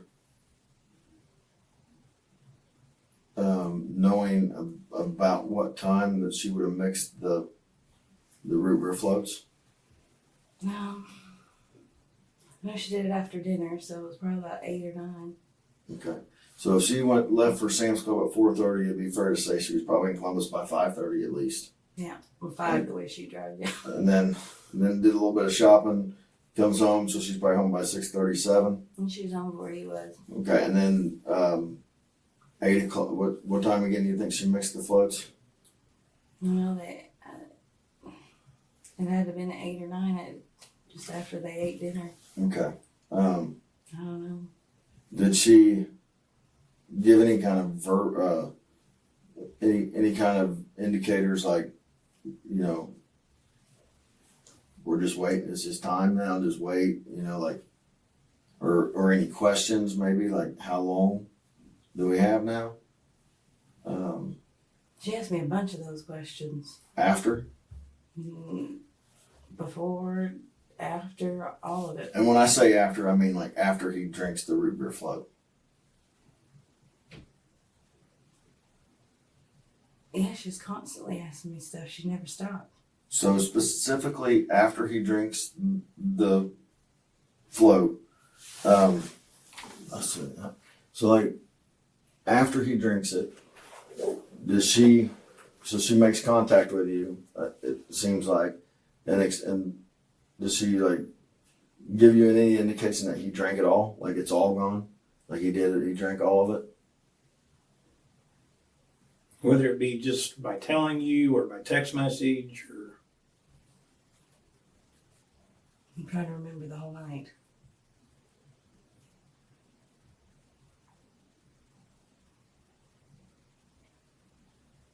I think she did tell me in the hallway he drank it all, and I was just like, well, I'm going to bed.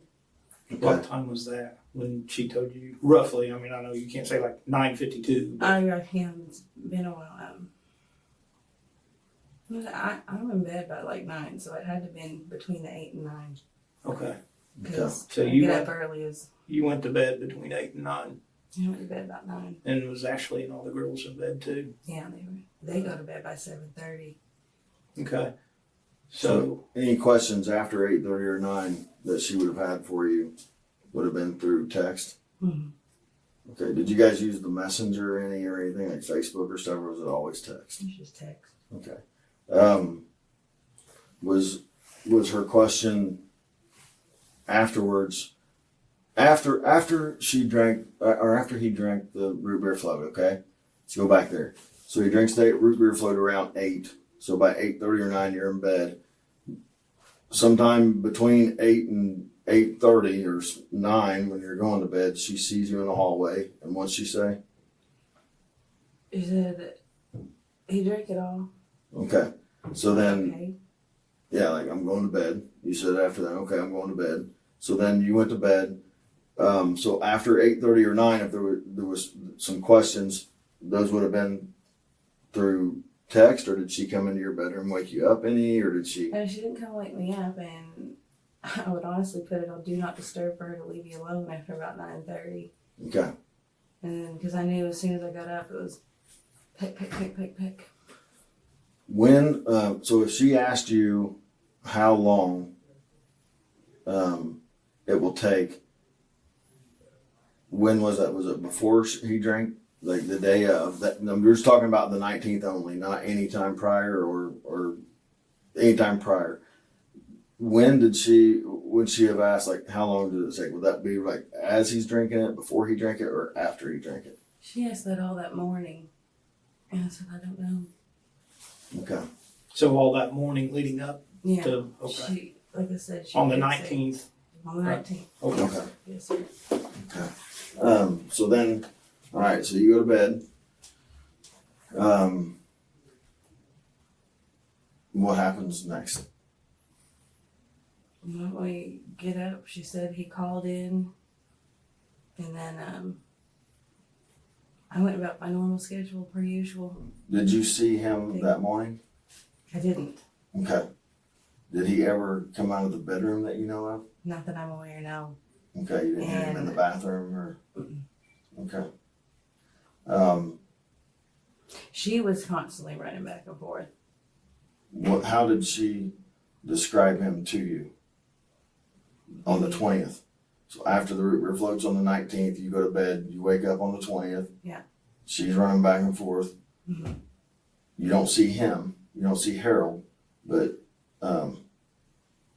does she describe him to you? Does she say, like, he's not doing good? He called in. She said he called in to work. Like, was he vomiting? Was he?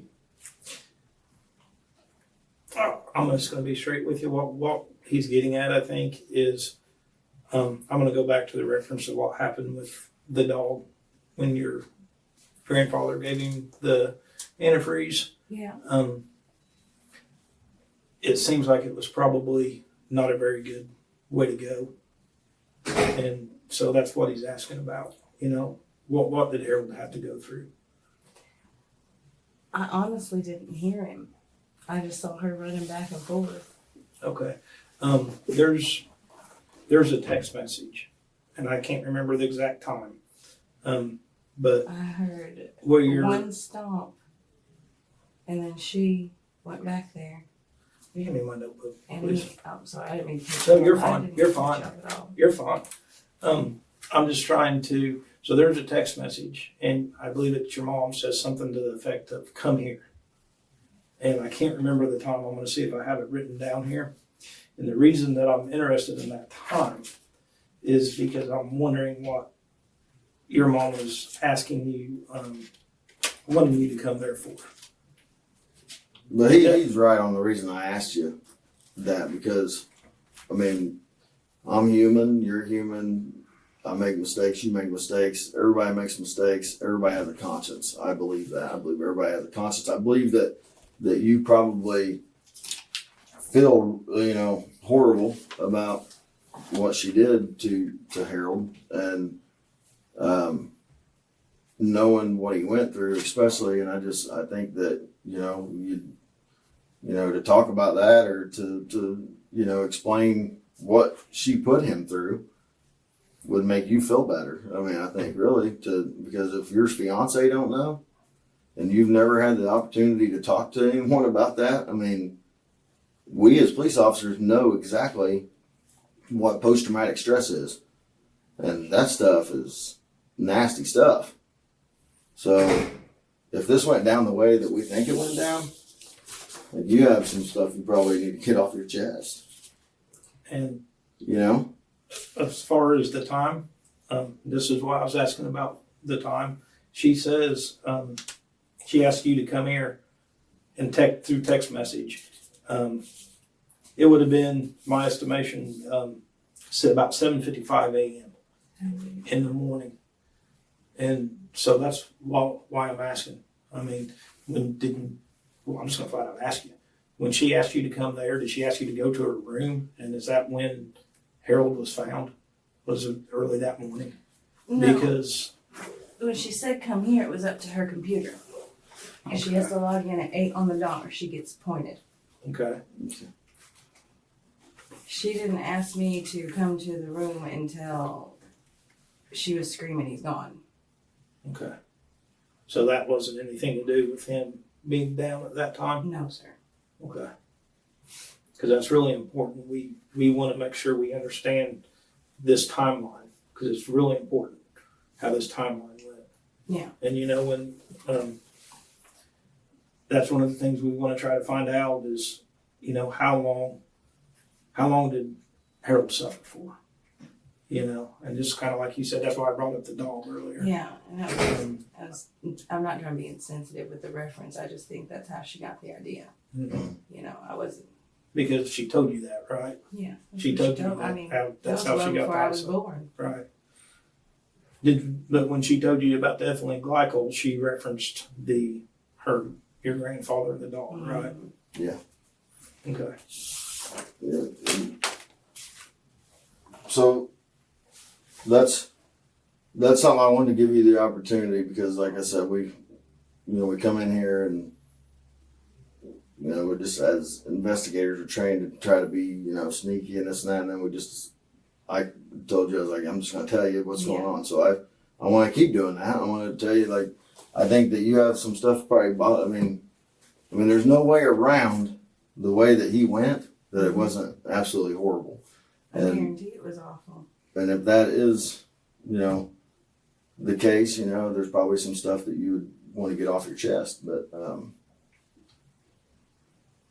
Did your mom ever tell you about anything about how he went?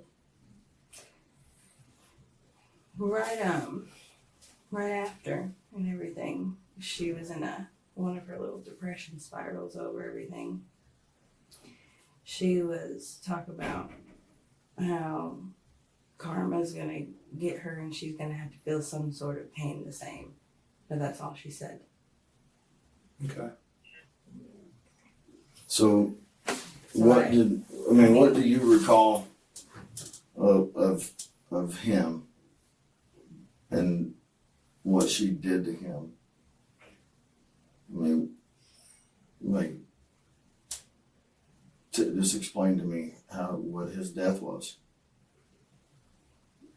Can you reword? I'm sorry. Explain to me, like, what you heard, if you saw anything, like how horrible it was for him. Like, if there was stuff that you would like to talk about or to tell us, I mean, that's going to help us with the timeline, knowing like when he started feeling pain, when he was sick.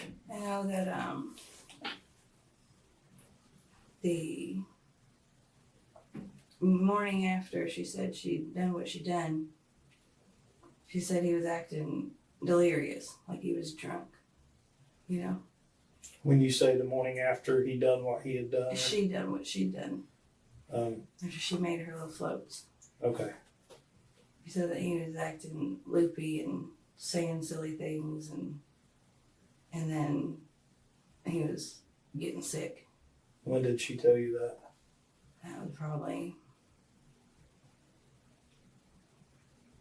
And when she said, come here, she said he's acting delirious. Like he's drunk. He threw up once. She told you to come there, that he was acting delirious? To her desk, yeah. Okay. You know, this is So that was that. I'm sorry. I want to clarify. That was when she said she come here. In the She text said, message. Yeah, I went up to her desk. Okay, and that's exactly what I was talking about. That's good, because that's exactly what I Well, wanted to know When for you the reworded timeline. it triggered it. Like I said, I'm not That's trying to be good. uncooperative. No, I just don't- you're doing fine. no, No. you're And not then that's being- why we try to help you remember. Like a while ago with root beer floats, I was telling you. Yeah, You know. 'cause So at 7:55, approximately that Yeah. morning, when your mom texted you to come here, she was telling you then that he was acting delirious. yeah, like he was drunk or he's loopy, drunk, however it was. You know, and so whatever. Okay, see, that really helps with our timeline, because we know at 7:55 then he was still alive, but he was feeling really bad, right? Is that fair for me to Well, yeah. say? Okay. Okay. How much? I mean, do you remember him hearing or knowing that he was in pain? Not the days you're talking about. The 20th, the day he died. I don't remember hearing anything out of him. Just what your mom told you. Just what she told me. When your mom called you up there and said, "Come here," and she was telling you he's acting delirious the morning after, did she ever consider calling an ambulance? Or she was too afraid that I don't know. she never mentioned She it to never you? mentioned anything like Did that. you ever mention anything to her that maybe you should call an ambulance? I did. I said, "Are you sure you want to do that?" Yeah. You This asked is her if not- she was sure she wanted to do I this? said, because this is awful. Okay. And that's what I want you to tell me is like what was awful with like I mean, just doing that to anybody, regardless of any which way or form. I didn't agree, but loyalty to the mother is a hell of a thing. I mean, so then okay. Go on with the morning then, like she 8:30 she calls you up there and tells you he's acting delirious. You still hadn't seen him at that point? You still No. Okay. Did you go back to doing what you were doing then? I went back to my normal schedule with the girls. Okay. And then what? Then, well, hang on.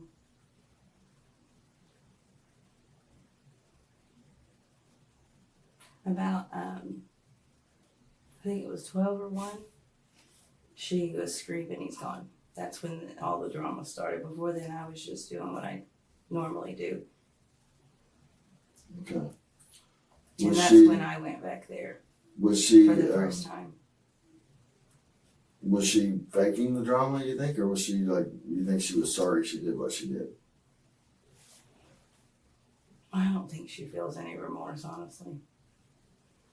So you think that she was just like faking that so when anybody comes? She's very good at that my whole life. Very manipulative. Okay. Did she have any kind of emotion, feelings later that day? Did she talk to you? Like, so what, after she calls 911, ambulance comes, you know, they probably all took him away.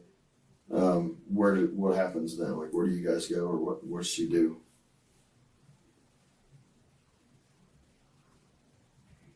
I don't remember if she went over to her mom's or if she stayed at the house.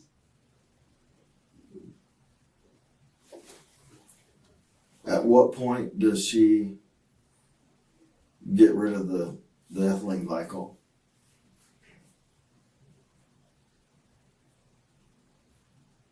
I don't know if she did get rid of the bottle. I don't know if Okay. Do you know where it was? she used to keep it in her dresser in her house.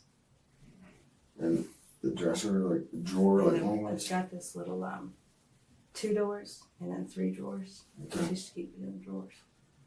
Do you know of anybody else that she gave ethylene glycol to? No, Okay. she didn't say nothing else. I want to go back just a little bit on the timeline of that morning. Okay, the day that he passes. All right. So like whenever, I think the first time that you made contact with anybody other than whoever was in your room, your fiance or kids or whatever, was like around 8:30. You said maybe she contacted you. Was there a time of the day that day, any time, I guess, that she gave him more ethylene glycol, or was it just the one time with the root beer floats, or was there another? I don't know of any other time. Okay. I think it was just the floats. That's what she said. And to the best of your knowledge, that happened around 8 p.m. on the The 19th. best of my knowledge, yeah.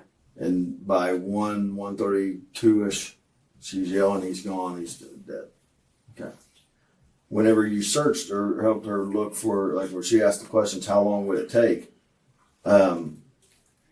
What was that result? Like, what did it say? How long it would take? I think I remember it said it varied from person to person, weight versus weight. It varied. Okay. Was it within the time frame that it happened? That it said it would happen? No, I think it said it could be anywhere from couple hours to a couple days. Okay. So yeah, it would have been. Okay. But nothing that you can remember of that night, between the night after you went to bed on the 19th and woke up on the 20th. Do you remember hearing anything, hearing her, talking to her, her telling you what progress has been made, or what was going on? Just he's acting delirious and drunk and. And that was that night, or like in the middle of the night? Morning. Okay. I want to bring something up, and I'm gonna fast forward just a little bit here from the 20th, and this is in reference to the text messages from where your mom let us download her phone and stuff. Yes, sir.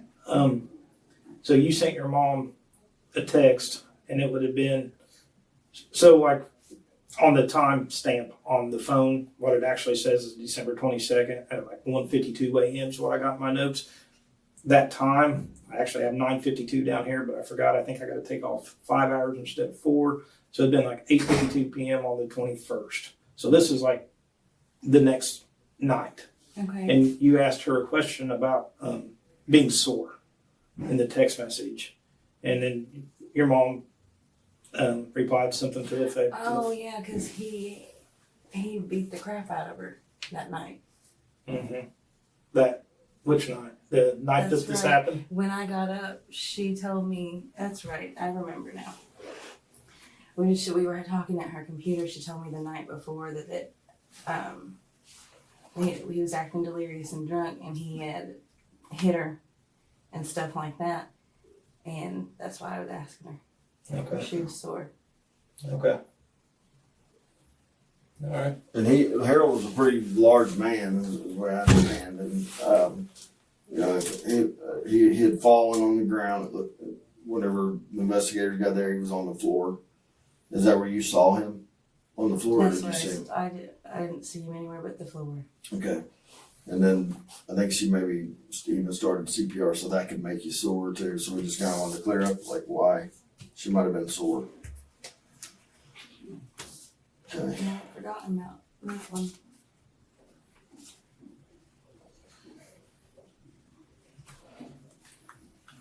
Anything else that you can think of, like that we've forgotten about, that you've been thinking in the back of your mind? Like maybe I should tell them this, or they haven't asked about it, or that day, the prior, anytime, anything else that she might have said or done, or he may have referenced.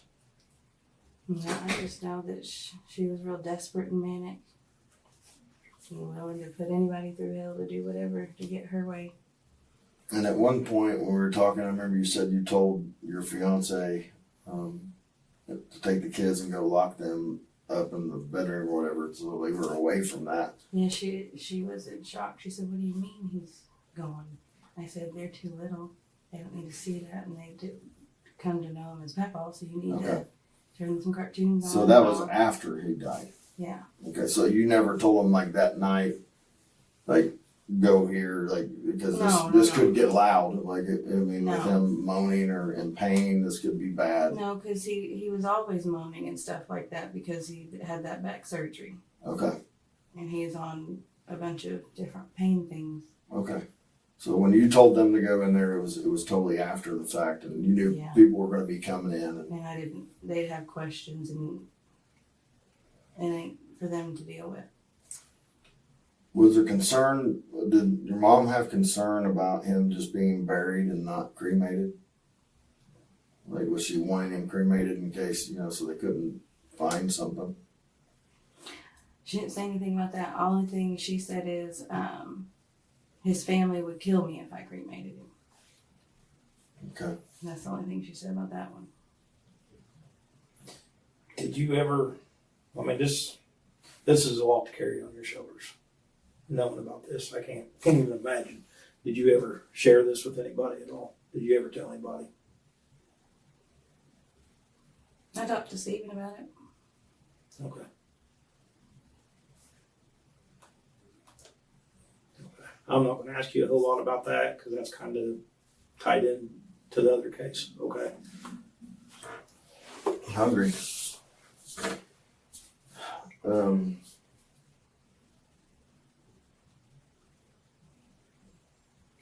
I mean, I just want to make sure that, I mean, you've been great, Ashley. You've helped us a bunch and cleared stuff up. I just want to make sure that, you know, there's not some small detail that, you know, that we're missing and that you are going to wish that we knew. And if there is, and you think of that, I mean, all you have to do is let us know.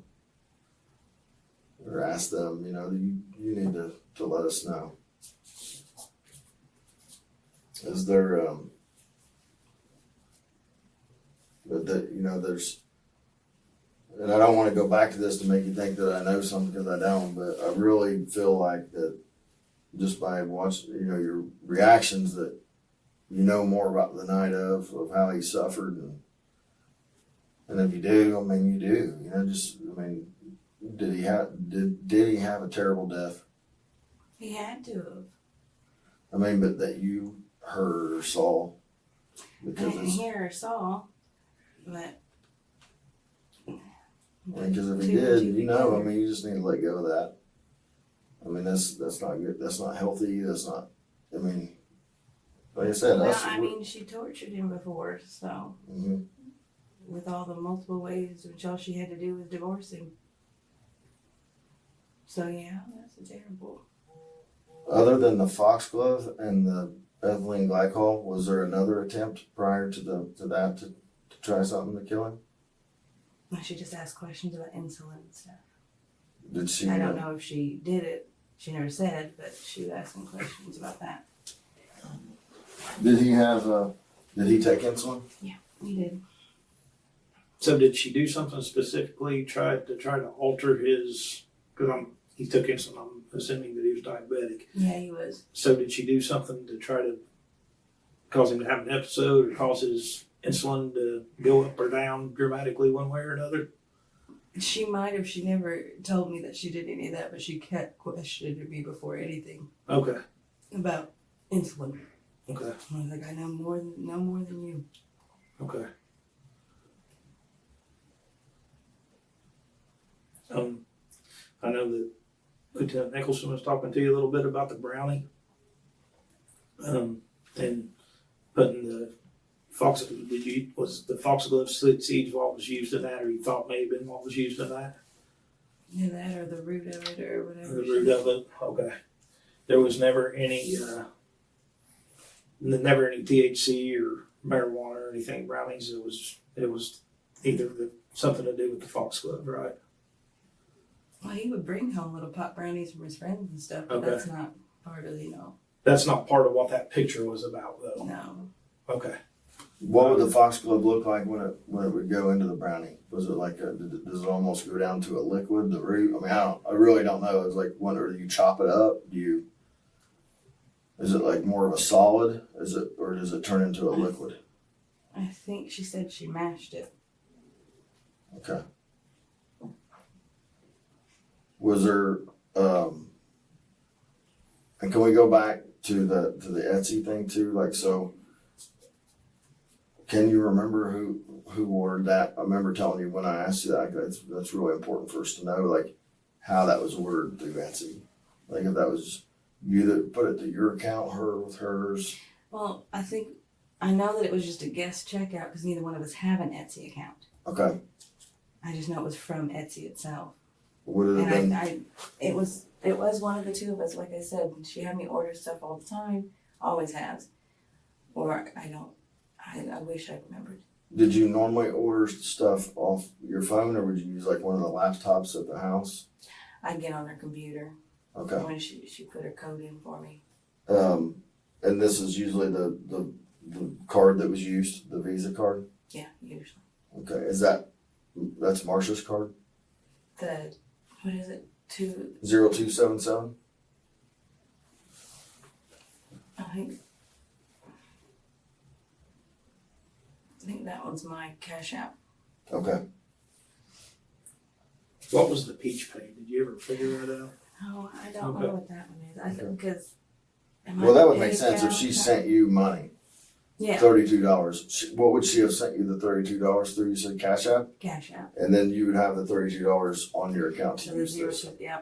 Okay. So you think that the foxglove was probably ordered through this same card? Maybe. Okay.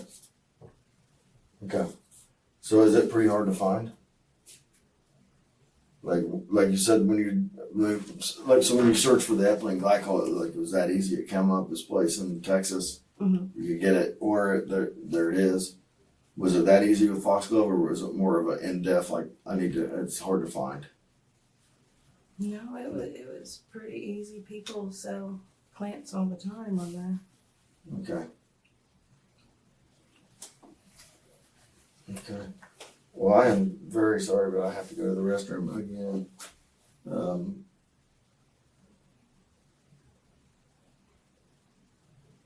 So I'll do that, and I'll think if there's anything else that you might be able to help us with, but if he's got anything, I'll let him continue for a little bit, but I'll be back. I'll be back. We'll let you take a break. Okay. You need to use the restroom or anything? I'm all right. Okay. Appreciate it.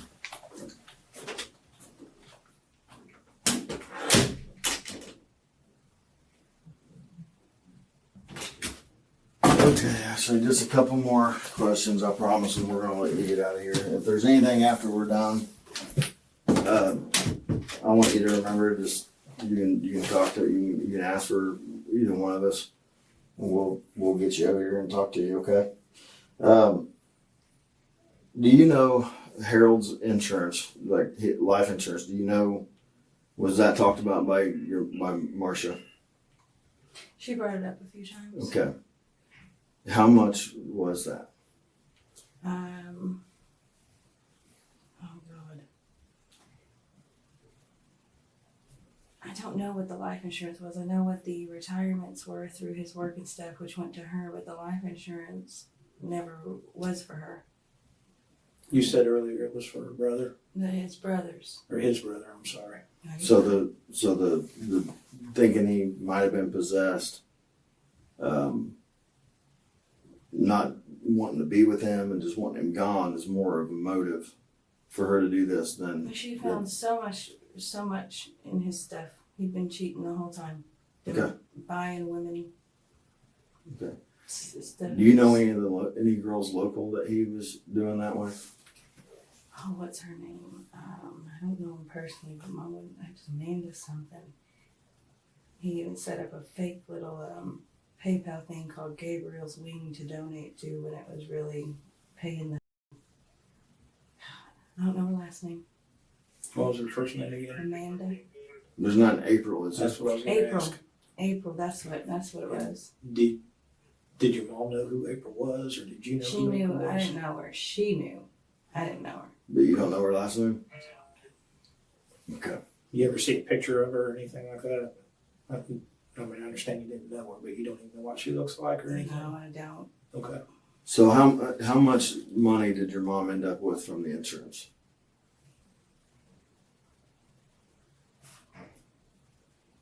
Like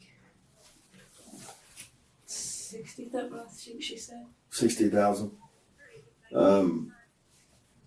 So that was money that come from his work. Was there also a pension or anything that she I got? think that was the accumulation of the pension and the retirement that he had built up. Okay. Excuse me. Did she at some point offer you any money for helping her do anything? Mm-mm.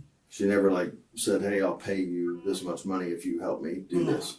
So she never offered you any kind of payment, any kind of anything, No. property, land. She would hint about things, but I know that it's all, fluff. What kind of hints? Like just Well, I'll be able to set us all up, but I'm like, I don't need that. I've got my own. I just need away from you. I'll be able to set us all up if he's gone. Is that what Yeah, she- and I said, but I don't. I've got it. Like, Okay. I don't need nothing from you. Okay. The Just vagaries, talking like, okay. how she do. Did she ever?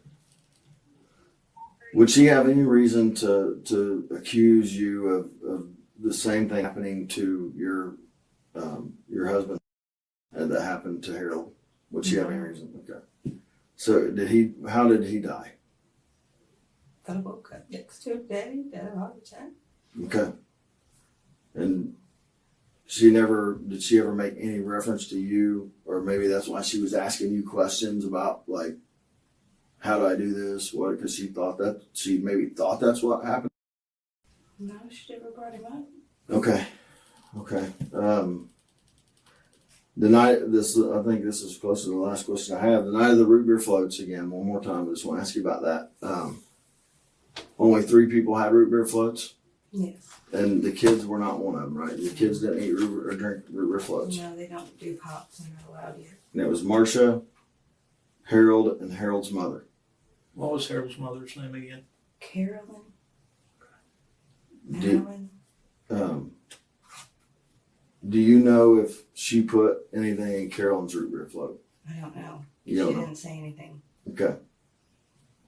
Did she ever say anything to you before, after, at any point that she'd like to see Carolyn gone? She wanted her out of the house, is what she said. She said, I can't Okay. wait till she gets her apartment. So you don't think that nothing was given to Carolyn, or anything was ever? When did No. Carolyn leave?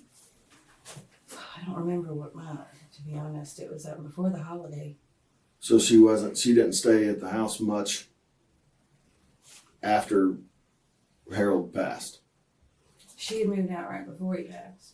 Oh, she moved out, right? But she was just there visiting the night he passed. It was Okay. the holidays. And she was living where? She had just got her apartment. Okay. We helped her move into it. Okay. And she was still back and forth. So trying to figure out so the house was- 19th she was out of the house.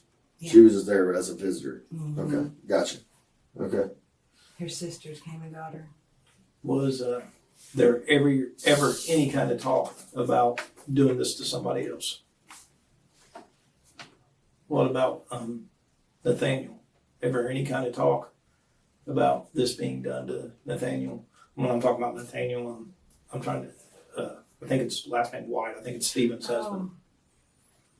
Stephen made jokes about it after he heard what I told him, and I didn't think it was funny. And then I think I mentioned it to Mom just in conversation. Any type of, was there any type of plan actually ever talked about it, that actually happening? Or, okay.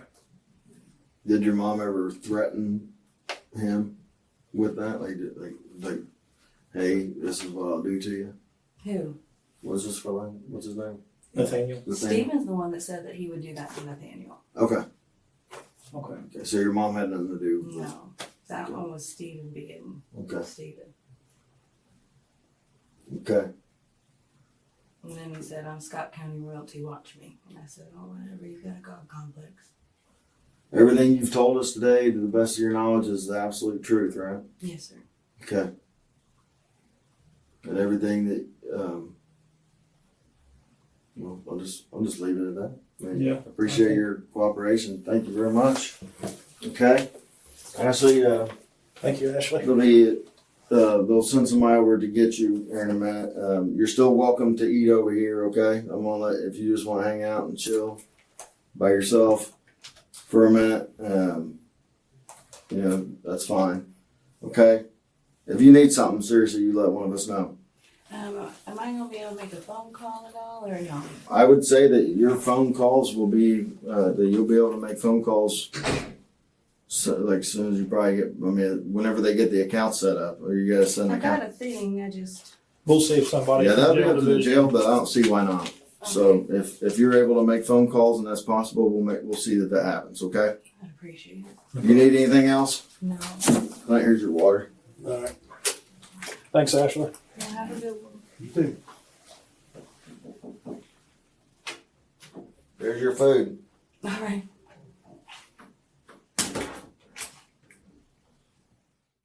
After the interview, police inform Ashley that her mother has passed away. Are you all done? Yeah. Okay. Thank you. You haven't got to talk to me yet, have you? No, sir. My name's Jesse, and I'm a sergeant here in the detective's office. Okay? So I'm here to talk to you about something completely different. Okay. Okay? It's not going to be an easy conversation. Okay.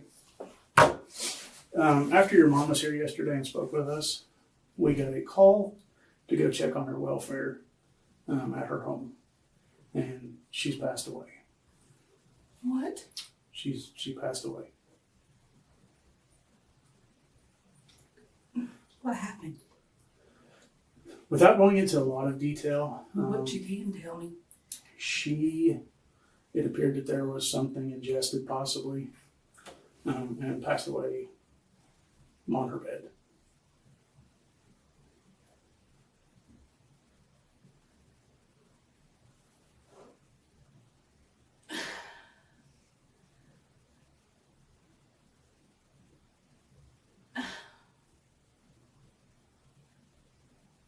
You're serious. I'm 100% serious. Yes.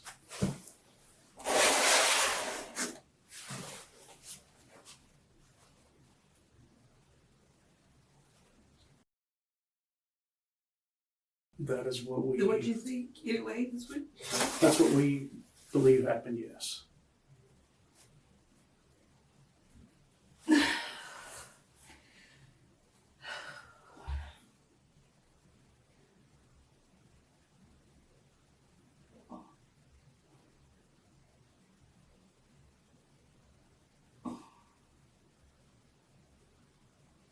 Oh God.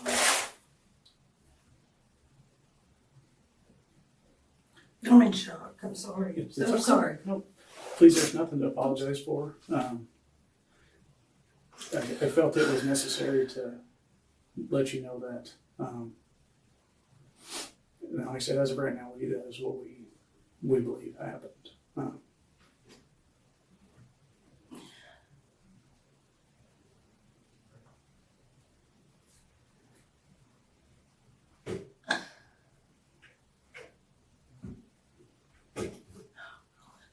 I can answer whatever questions you might have to the best of my ability, if you have any. God.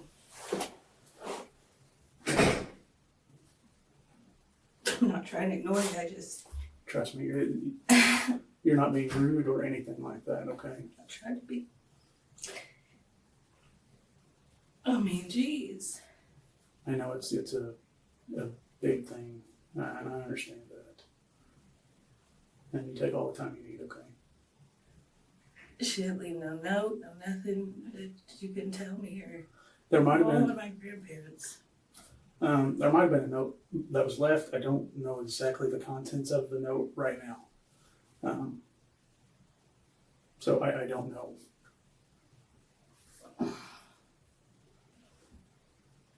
You don't know anything about my grandparents, do you? They're aware.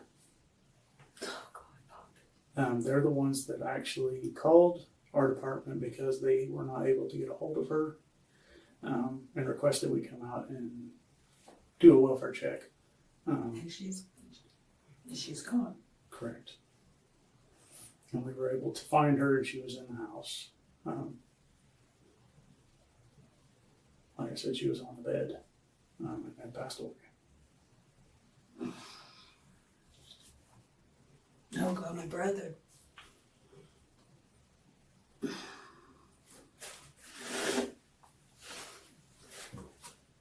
Sorry.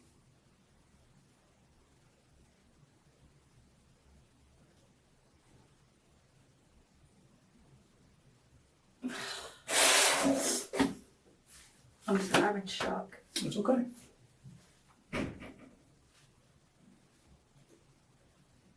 And we spoke to her also about what we spoke to you today about as well. And she knew everything that we had as well. Yeah, that's why she did it. Well, you all don't know. You said you never got the note read. We will never probably know exactly why.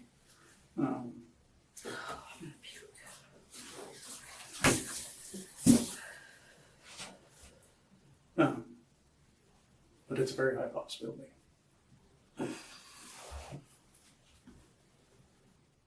Ashley is arrested and charged with murder, conspiracy to commit murder, attempted murder, burglary, and consumer product tampering. As prosecutors build their case, investigators speak to Ashley's fiancée, Ashley Nieves, who was living in the home at the time of the alleged poisoning. So I don't know if you know or not, but last week or the week before, 2 weeks ago, the prosecutor upgraded his what he's actually charging her with. So he is actually going for the life without parole, without the opportunity of parole. So yeah, I haven't got updated about anything. Okay.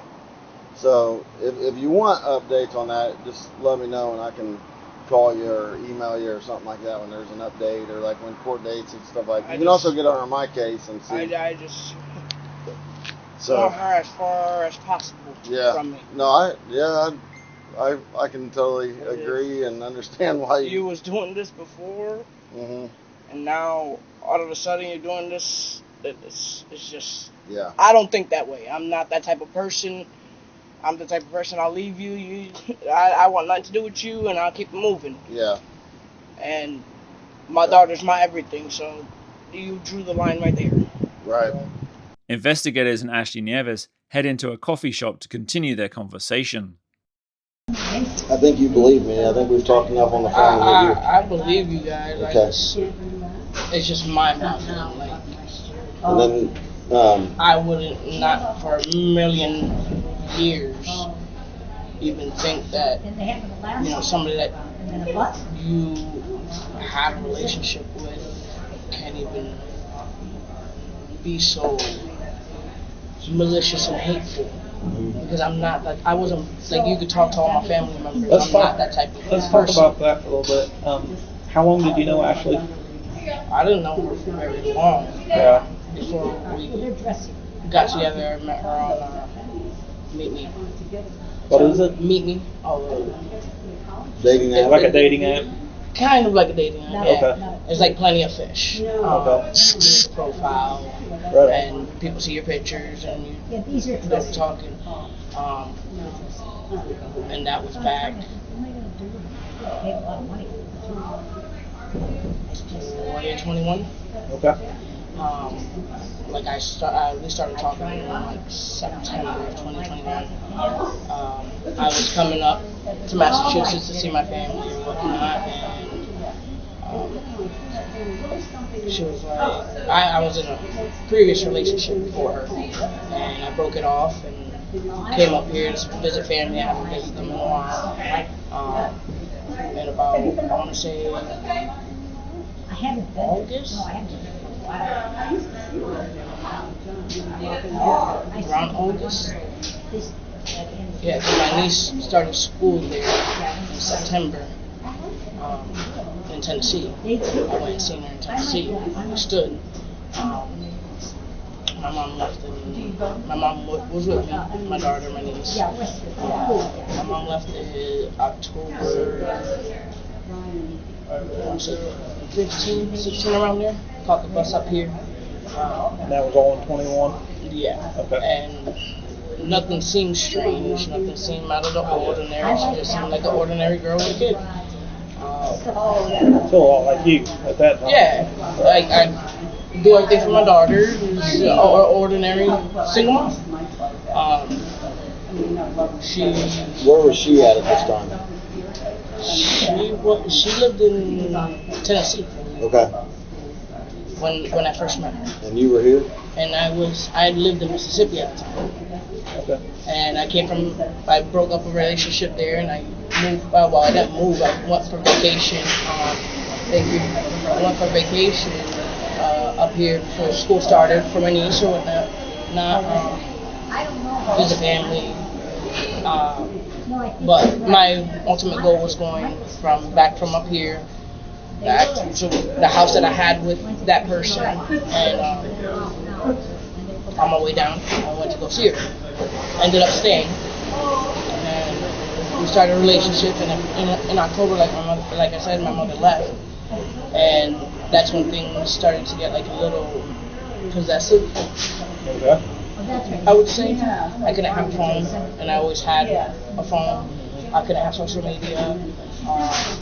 I couldn't call my family, and And I didn't think of it as nothing but, she would say her past relationship, everybody would control her, and she didn't want to be controlled. And I threw out there, you're kind of controlling me. I'm not able to have social media. I'm not able to take pictures. I'm not able to post anything. It was just weird. And then more and more, my phone would disappear. And it's like, okay, I'm a trusting person. I don't go through anybody's stuff, so I wouldn't go, I wouldn't expect, if I'm not going through your stuff, why are you going through mine? I got nothing to hide, but I let it be, and then she never told me that, she had any inner property with anybody. So then she sold the house. So I didn't think nothing of it. Sold the house in Tennessee, right? Yeah, she sold the house in Tennessee. And then things started to get more weird. And I was like, all right, so if you sold this house, where are we going? I don't have family out here. All my family's up here. And I'm not that type of person that, you have to be in a certain... I already learned this part of this area, stay here. I never seen it as, she was running from something or anything like that. So I let it be. And then every time I asked her one day when we were packing up the stuff, because I came across father's death certificate, the birth certificates, because I wanted to make sure we had all the papers that's necessary, to move. You want to make sure you got your birth certificate, your social, things like that. So, okay. She said, he passed away. I said, okay. Well, it's unfortunate. I had my father pass away in 2012, and he was up that morning, and 7 o'clock in the morning came around, and he passed away in the hospital. Heart condition, so I didn't question it. That's your past. I'm not going to judge you on your past. Okay. And then the Thanksgiving and Christmas came, and I was like, I really want to go see my family. And she's like, no, we're going to go with my family. I was like, okay. First time around. Okay, cool. At this point, it was... my brain was at a flight mode, because once we did do the holidays with the family, I felt it kind of weird that I'm at a children's table and not with the rest of the adults. And this was, when you say her family, did you go up to her mom's Harold's? No, then, we went to her grandparents. Teresa and Alan? Yeah. Okay. So I went to her grandparents, and we spent the holidays, and I was kind of iffy about it, because I've never had in-laws like that, so I didn't know how to act, how to respond. I wasn't really... I've been through a lot of stuff prior to this relationship, so it was I'm really iffy who my kids around, who my kids not around. So I kept it by my hip all the time. And then we ended up moving into her mom's house.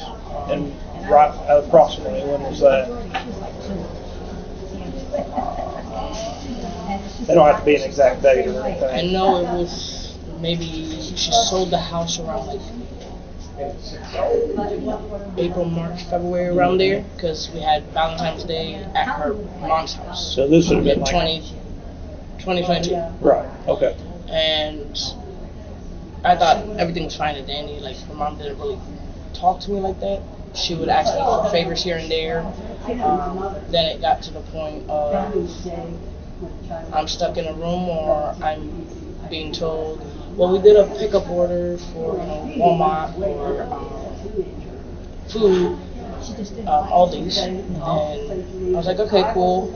I don't really know how that works. I've always gone to the store, get what I need, come back home, and put it away. So I asked her how it worked, and she's like, you're really dumb if you don't know how. I was like, well, you order something, and it's for a delivery or whatever.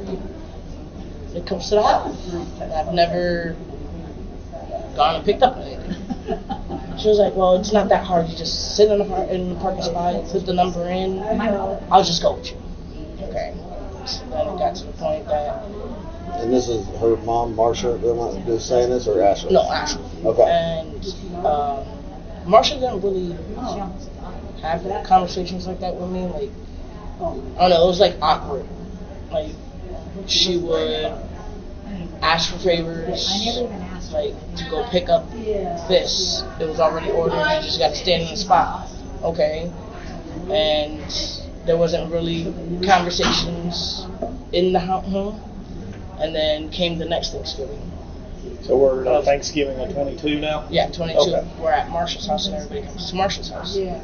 And once again, I'm at a kids' table and it's like, this doesn't make no sense. I help take out the trash. I help you guys with what you asked me for.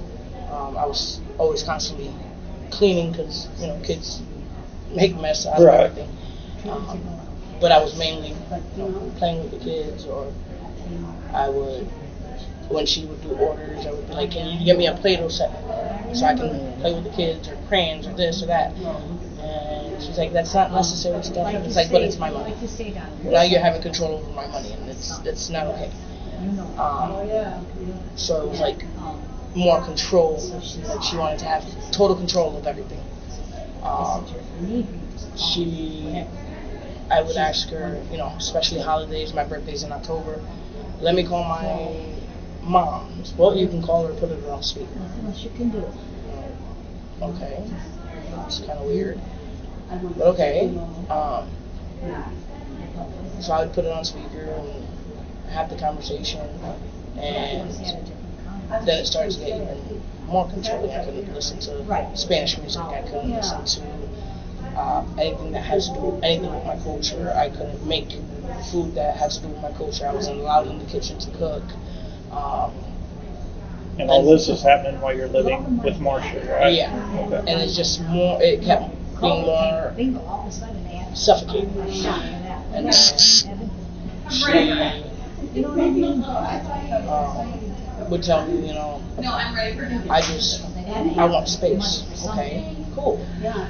But then there would be times that there was no conversation, there was no nothing. Hey, what's going on? Oh, don't worry about it. Just then came that shit with COVID.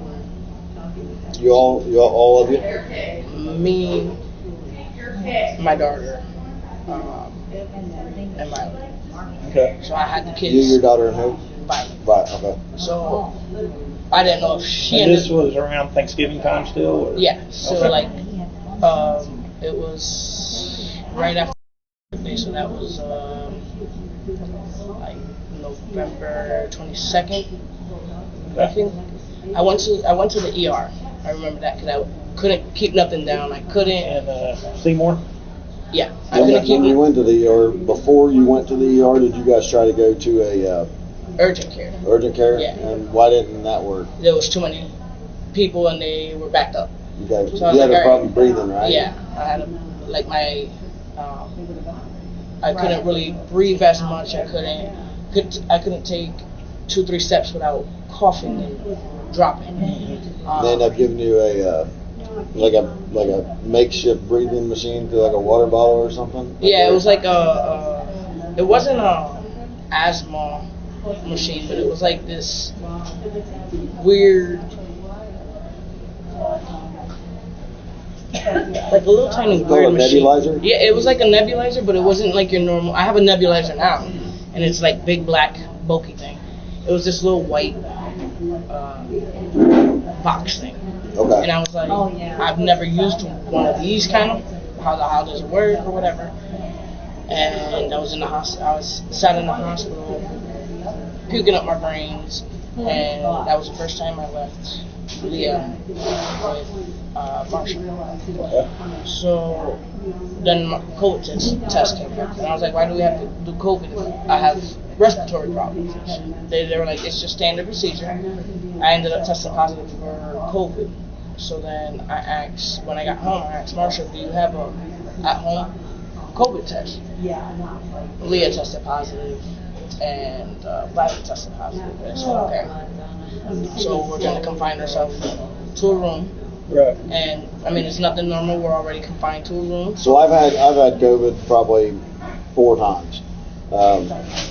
Each time's been a little bit different, and there's been times where I was really deathly sick for like a day, and there's been times where I felt like I had a cold. Were you guys kind of deathly sick, or were you kind of just where you had the cold? No, definitely sick. Throwing up. I would have to change the kids all the time because they would just poop on themselves or pee on themselves. They had no control over their bowels. They had no control over throwing up.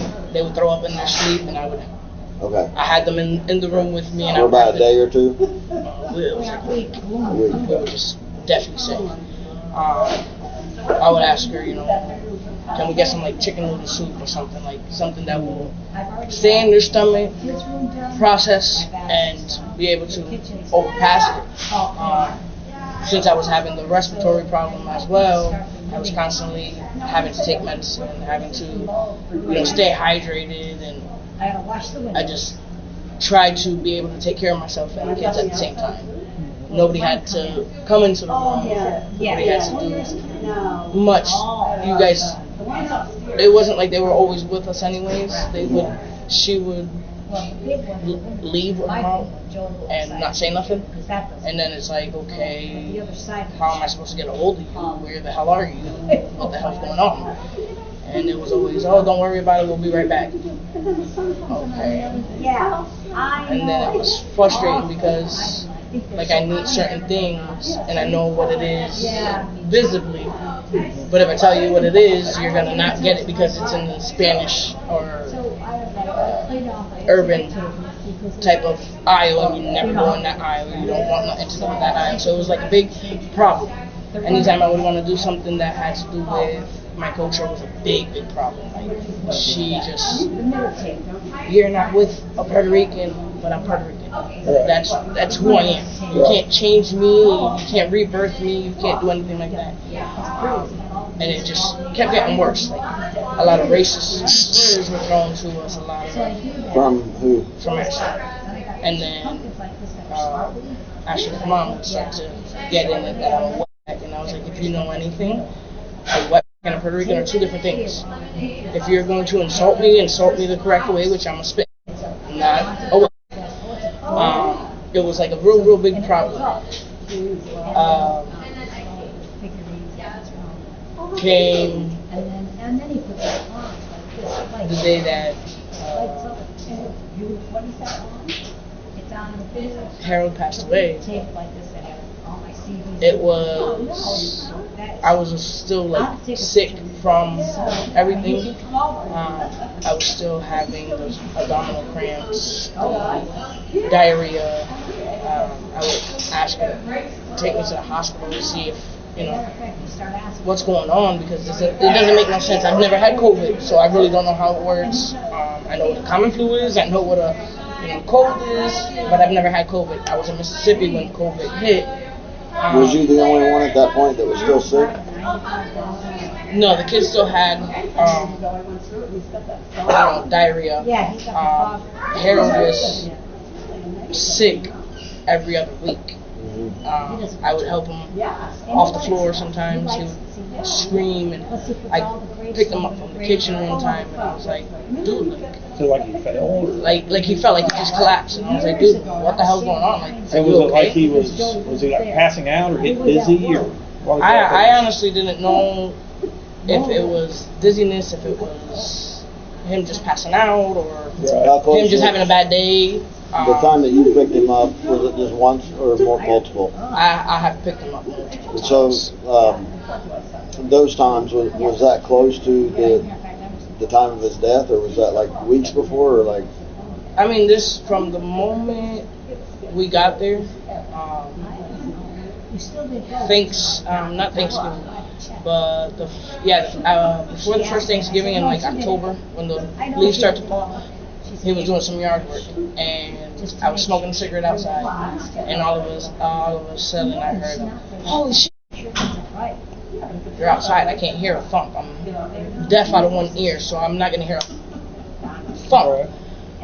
So I heard holy shit, and I looked over because they had like a screen in the porch type thing. And I looked over and I was like, "Are you okay?" And he was like, "No, I need help getting up. I can't catch my balance." Okay, cool. Go to you're a hefty dude. Like, you gotta help me. I can block where you're standing and you not slide down, but I need you to like yourself up.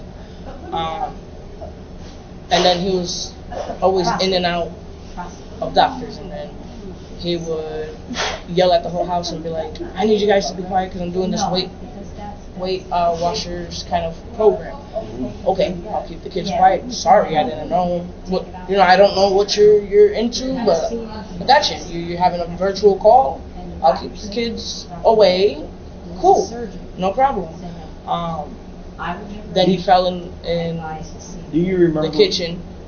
I'm sorry to interrupt. Do you remember when Harold got sick and went to the ER? Probably been around the same time you did, maybe a little later. And I think Marcia. I think it was like a couple days or a week after I went and I got tested positive for COVID, and I came out for something and we bumped into each other in the hallway, and I was like, "I don't want to give you COVID." Like, I didn't know how long it really got out of your system or anything like that, and even if I looked it up, it doesn't. It varied for healthy people, for this kind, and I was like, okay, I'm not all that healthy, but I'm not all that, and I'm not dying, so I mean, this doesn't really help with the symptoms that I'm having, and I would constantly, can I go to the doctors? Can I get a ride to the doctors? And it was frustrating that I had to constantly ask, like I was a child. Right. Permission to do something, and it's like I need to just go to the doctors. So when it was like maybe a couple days after, he tested positive for COVID, so he was out of work for about a week or so, something like that. Then when he passed, I started to like question things, and it was always my business. It's nothing to do with you. So what were the things that made you question it? Because all of a sudden, they were always even more together than what they already were. Talking about Like they would Ashley and Marcia. They were always together. They were always out on the porch. They would not speak in the house about anything. Everything was like really weird. And one day I just asked him, I said, "What the hell is like? What did I do to you guys that I don't get filled in?" "Oh, nothing. It's just a mother-daughter bond. You would never understand that." Oh, I have a very good bond with my mother, so I understand that. I'm not trying to rip you from your mom. I'm just wondering what's going on. You say, "Oh, I'm putting a family movie." You put a movie. We're all allowed in the living room, and then you guys leave. Like, this doesn't make any sense. Is there any meaning to the movie Jurassic that would mean anything at all to Ashley or to Marcia? No, I like the Jurassic Park. I've always liked the Jurassic Park. Okay. And that. Do you remember renting that movie? Or Harold renting that movie? No? Okay.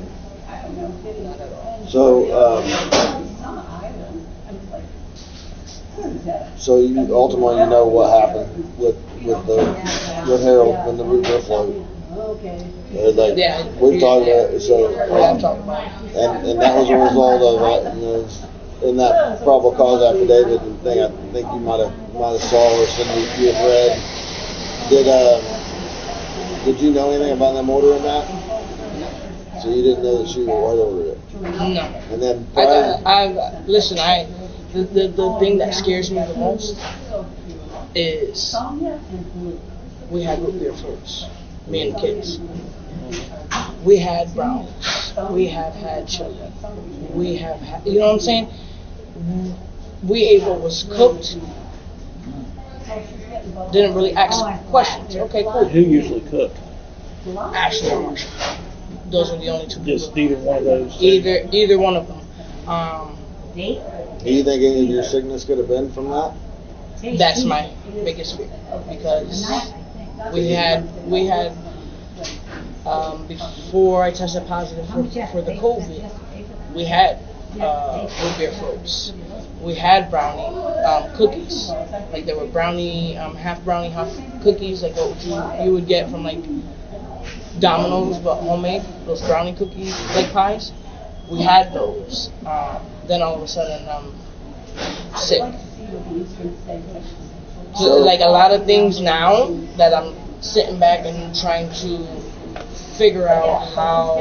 So go back to like when the brownies were made, and when I talked to you on the phone that last time, you said you remember there being some kind of acorn. It looked like an overgrown acorn, no bigger than like maybe $50 size. Okay. Acorn. So do you know what a walnut is? You know what a walnut looks like?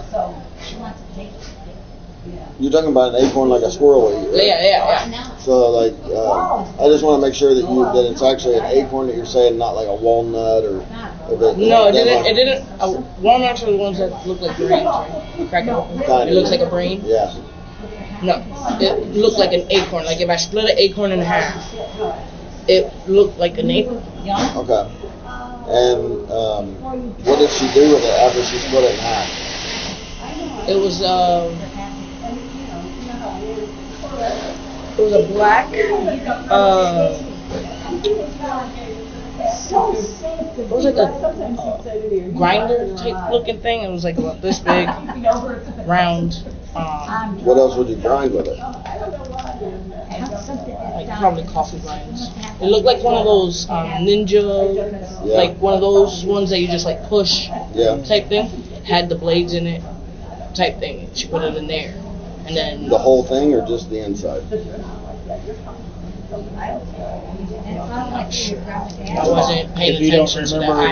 I'm not 100% positive if she put the whole seed in there, or if she put the whole shell in there. Did she tell you what it was? No. She didn't. Even if she told you and you forgot? I asked her, are you putting nuts in the whole brownie? I remember asking her that because there was like walnuts, pecans. Did she mix those in that thing too to cut them up? Yeah. So she didn't just do one at a time? No. It was like a whole bunch of nuts.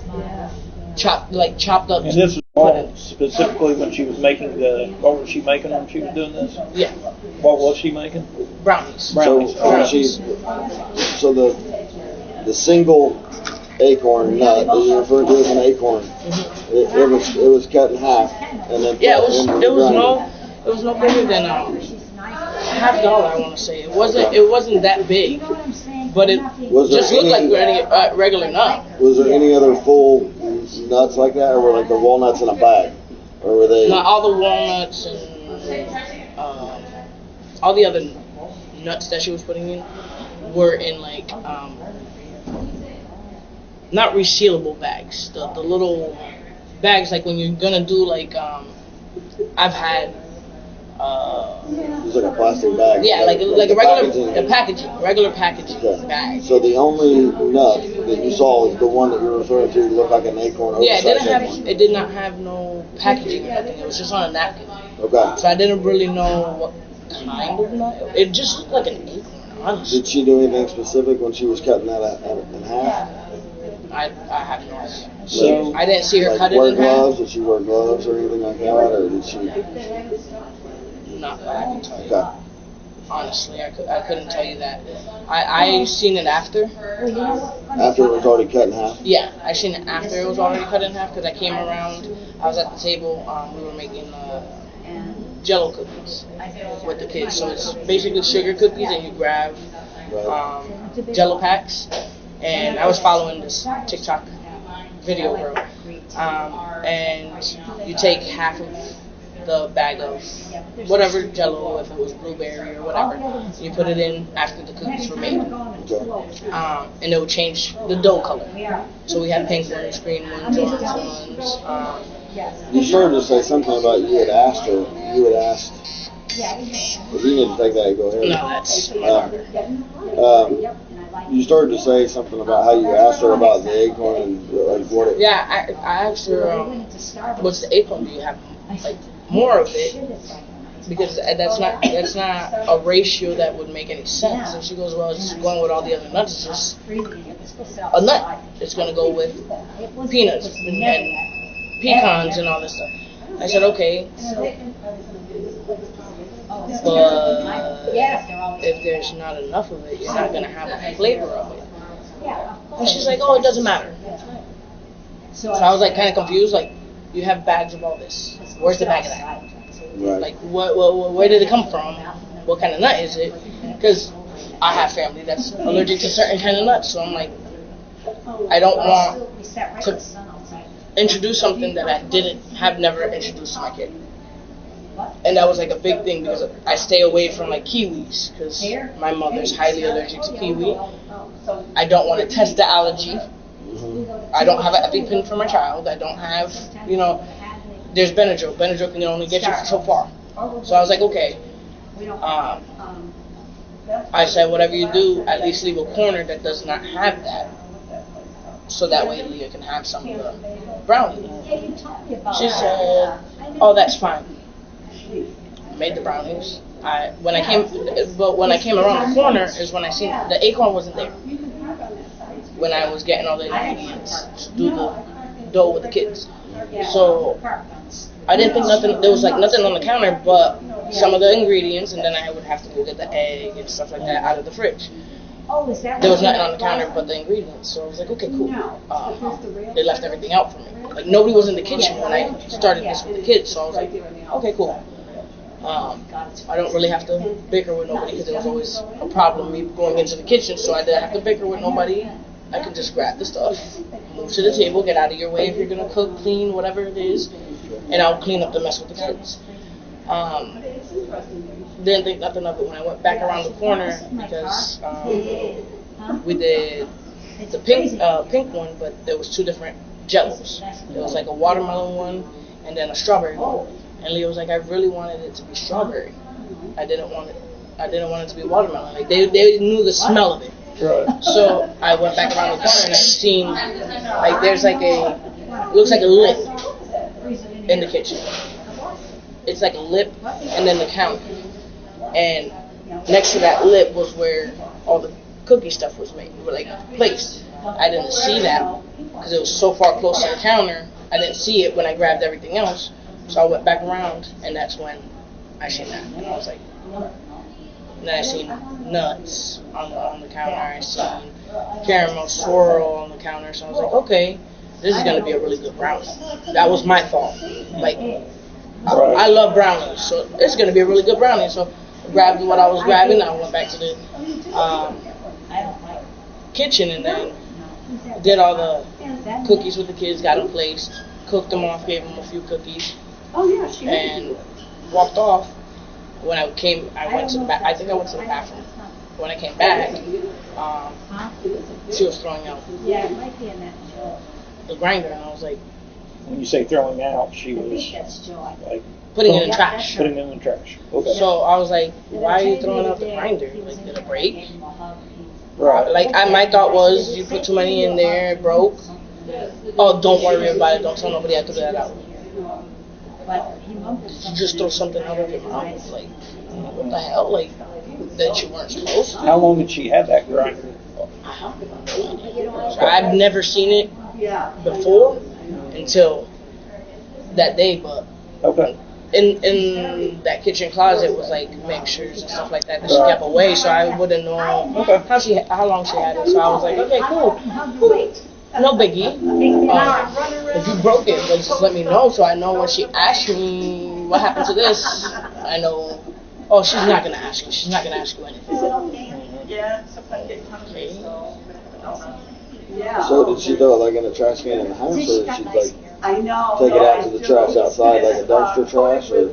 Well, there was a big dumpster there because Marshall wanted to clean up the basement, and Harold couldn't lift a lot of things, and I knew that, and my mom has diabetes, and I didn't really think anything about it. And then the only thing I did remember when I talked to her, we were talking about four-wheelers and how to fix it and or whatnot. And he goes, do you think it's crazy that they keep changing my insulin? And I told him, I said, listen, buddy, I'm not a doctor, but my mom has diabetes. My mom has had diabetes since I was a kid. I know when they change your insulin, they're trying to find something that's going to help you with your sugar. Like, how bad is your sugar? And he goes, oh, I don't want to tell you. And I was like, okay, I'm not going to push. I know that's like a sensitive subject, even for my mom. It's a sensitive point. And I remember when he got the new insulin that he was like, I don't feel right. After he took, it was like, I want to say the beginning of December.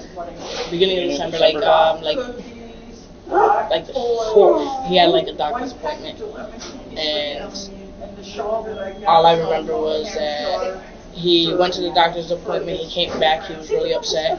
I tried to ask him what was wrong. He's like, I really don't want to talk to anybody about it, shut himself in the room. And I was like, this doesn't seem right. Like, if I went to the doctors, I want to know, you know what I'm saying? Like, I was trying to be like I always am, because my family goes to the doctors, or my two wives go to the doctors. I want to know what they said to you. Well, you know, if there's something that you're not supposed to be doing that you're doing, I want to know you're not hurting yourself. And I know medicine gives horrible reactions. Listen, I just got over 3 weeks being completely deaf. I've been completely deaf before. I don't hear through this ear like that. I got 10% of hearing in this ear. Couldn't hear through this ear 3 weeks, and it was hell. Getting the drops put in, it was hell. Drinking the antibiotics because you don't feel yourself. So, like, I want to know if you felt yourself or not. Like, I was trying to be nosy, but trying to be helpful all at the same time, because I know it's not easy.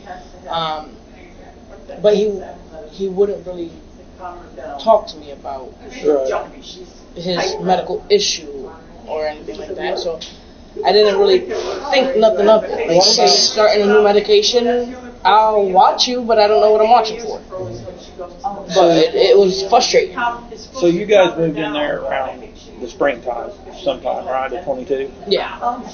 So you had lived with Harold when he passed away for approximately 8 months, right? Something like that, yeah. I'm just approximately. About.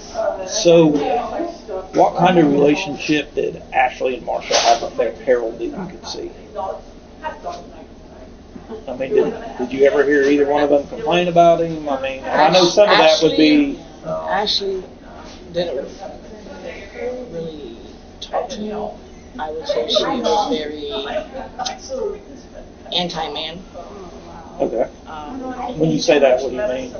Like she... Like elaborate a little bit. Like she... Even when we came up here one time and we left like maybe... literally 48 hours after we got up here. Mind you, it's Up here or in Indiana? here. We came to visit my family in the summer. It was So Ashley's been here before? After Leah's birthday. But my grandma didn't live where she lives right now. She lived in a different area.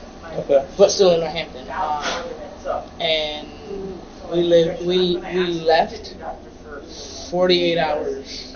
Like, she didn't like the fact that my family is loud. We're Puerto Rican.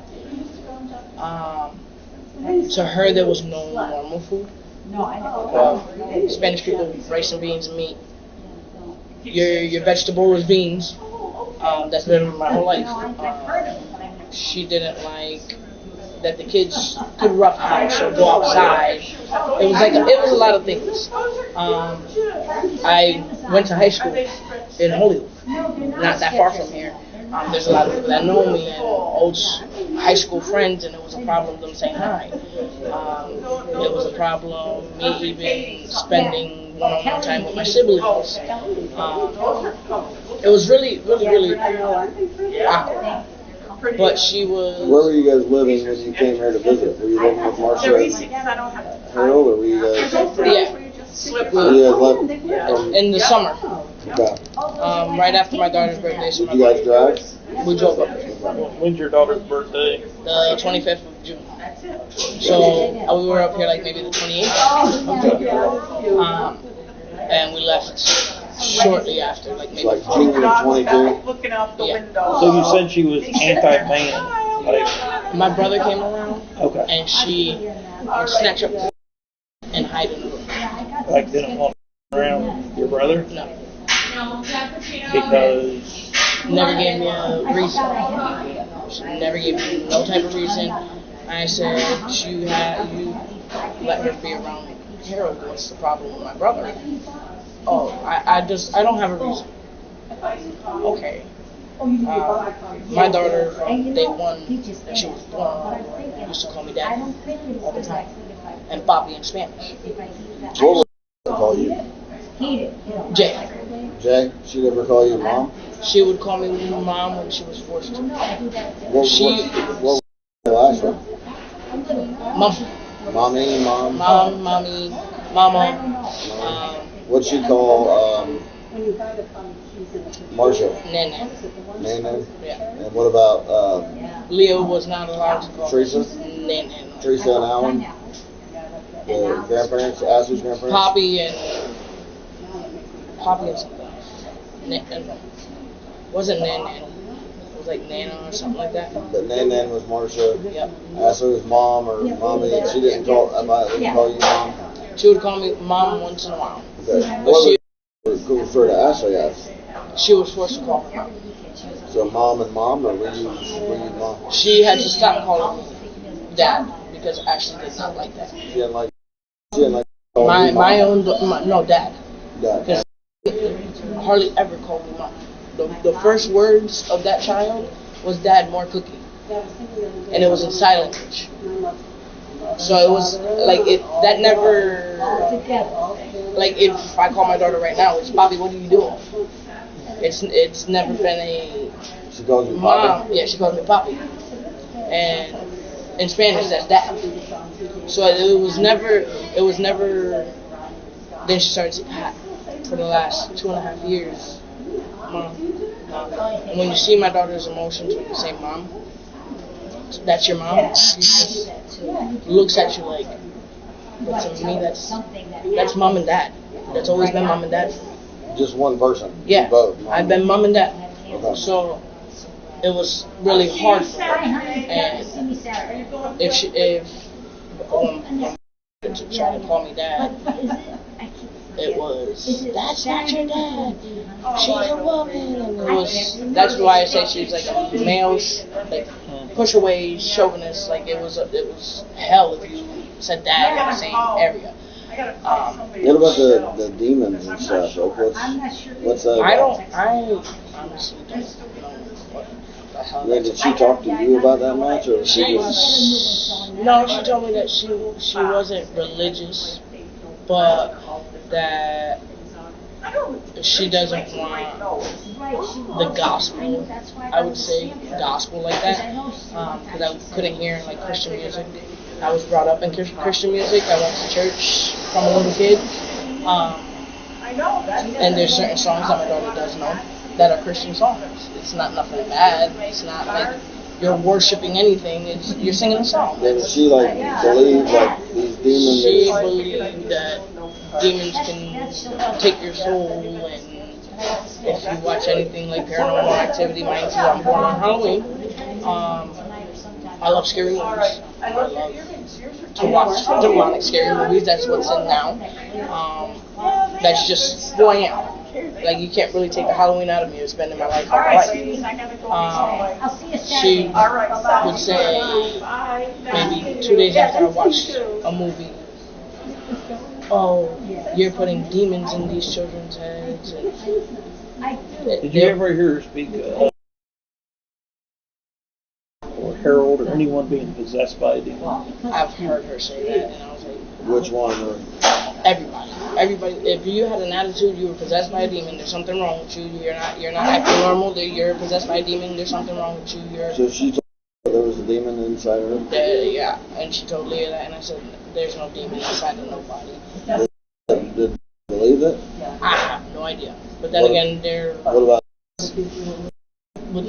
You tell her the sky is purple, she'll believe you. She wasn't one to like really question. She was the younger one of the two. Okay, you said the sky is purple. Let's go. Right. When they got into the magical mixies, I don't know if you guys know what that is. I'm not sure. Like a pixie stick? No, it's called magical mixies. They're little monsters and what they call, I guess, demons. Kind of like a cartoon or something. Yeah. Like that? Okay. Did you ever hear her say that Harold was possessed by a demon? Or, do you recall? No. So these are what magical mixes are. They come in an actual cauldron. And you get to do little They come in an actual what? I'm sorry. cauldron. Cold drink? Cauldron. Cauldron. So you add the little things to it. There's like steps 1, 2, 3, 4, 5, and then you have these little monsters that come out. All different types of little monsters, creatures. We got really into it. They have Netflix of it. We were stuck with whatever was put on TV. Is Ashley the one that introduced it? No, it was seen on TV, and as like a commercial. And I want to watch that. It was a brand new show. Go to Netflix. She put it on. Kids got really into it. It's cool. You have different emotions. You mix into cauldron, and everything was perfectly fine. You get a little monster. She actually bought this for the kids, and for Christmas time, kids fucking loved it. It was so cool. You just mix something up, and then this little creature comes out, and it's the cutest little creature. It talks and everything. I just gave these kids some demons that come out of the cauldron. I don't like that. I'm sorry. Like she was mad about what it did? Yeah, but then she was talking about like the moon crystals and all this stuff, and I was like, I don't know what you're talking about. Like, I think that the moon's gorgeous. It's part of the world. Okay, cool. Demons do not come from when werewolves and goblins do not come out when the sun goes down. I don't know what to tell you. I don't believe in that shit. Like, Did Ashley believe that? She believed in it. Specifically when the sun goes down. The demons can possess you, and I don't doubt it. The So same way there's specifically the sun going down, is that something that you just said now to say, or is that something that she would say? No, that's something she would say. That she would have these crystals. I need to charge them with the moon's light. What the hell are you talking about? Okay, and this was while you were with Harold or before? While I was there, she never. Did anything before you moved in with Harold, or you had any of this stuff going on then, or was this all just during Harold, when you were with Harold? It was. She started that after my mom. My mom's a very religious person. Well, let's just do that. So, like, what month, if you can remember, time close around about. Right about when we sold the house. So about March. Things got really. March of really 22. weird. Yeah, and I tried to listen. I'm not into this. I want to leave. Well, have fun trying to leave. So, I want to go to the day that Harold died a little bit. If you can remember everything that happened the best you could. Who all was in the house that day? It was actually Everybody was day. home. So who's everybody? Marsha, because Marsha worked from home. Okay. Harold was home. Ashley was there. Me and the kids. And the kids. Yeah. Okay. That's it. And Did you talk to the police when they came out there? No. Did they see you? The police were you out of the room? No, I was in the room with the kids. Okay, but the door was open? No, it was cracked, and they told me to put the volume up on the TV so they didn't hear. Who told you that? The EMTs. Ashley did. So the kids didn't hear the EMTs, but I didn't know what was going on. I knew that. So the EMTs told Ashley, because the EMTs saw the kids, right? No.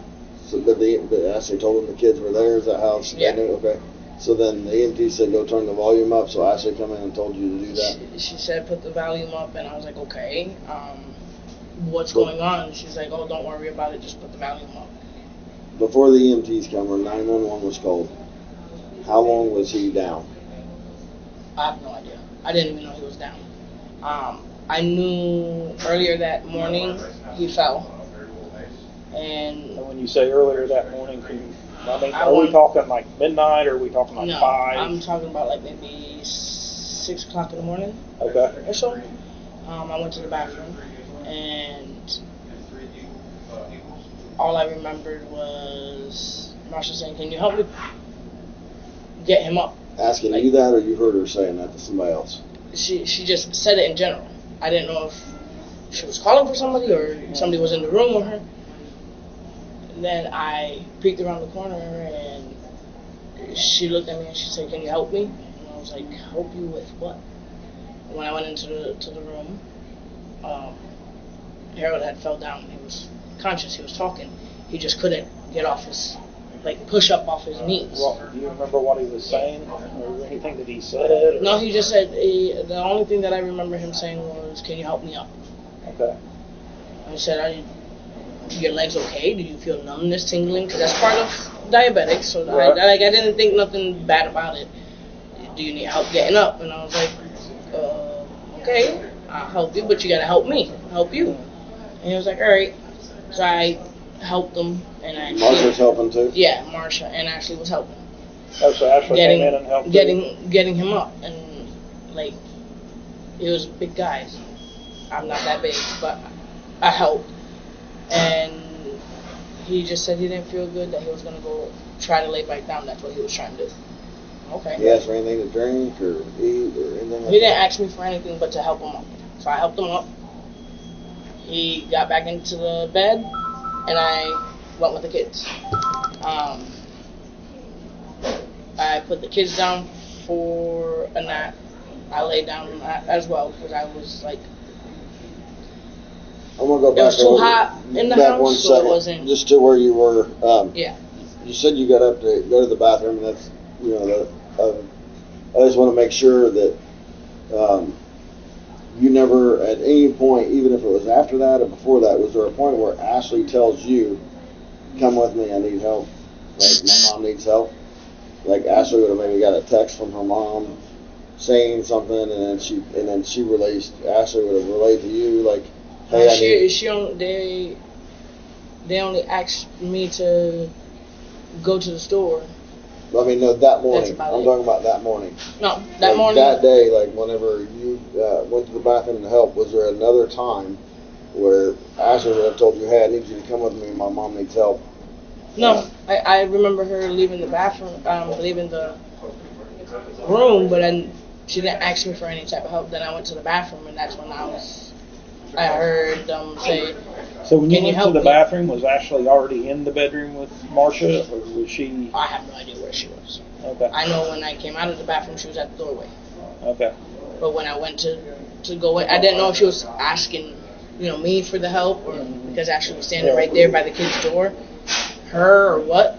So I just peeked my head and you said help.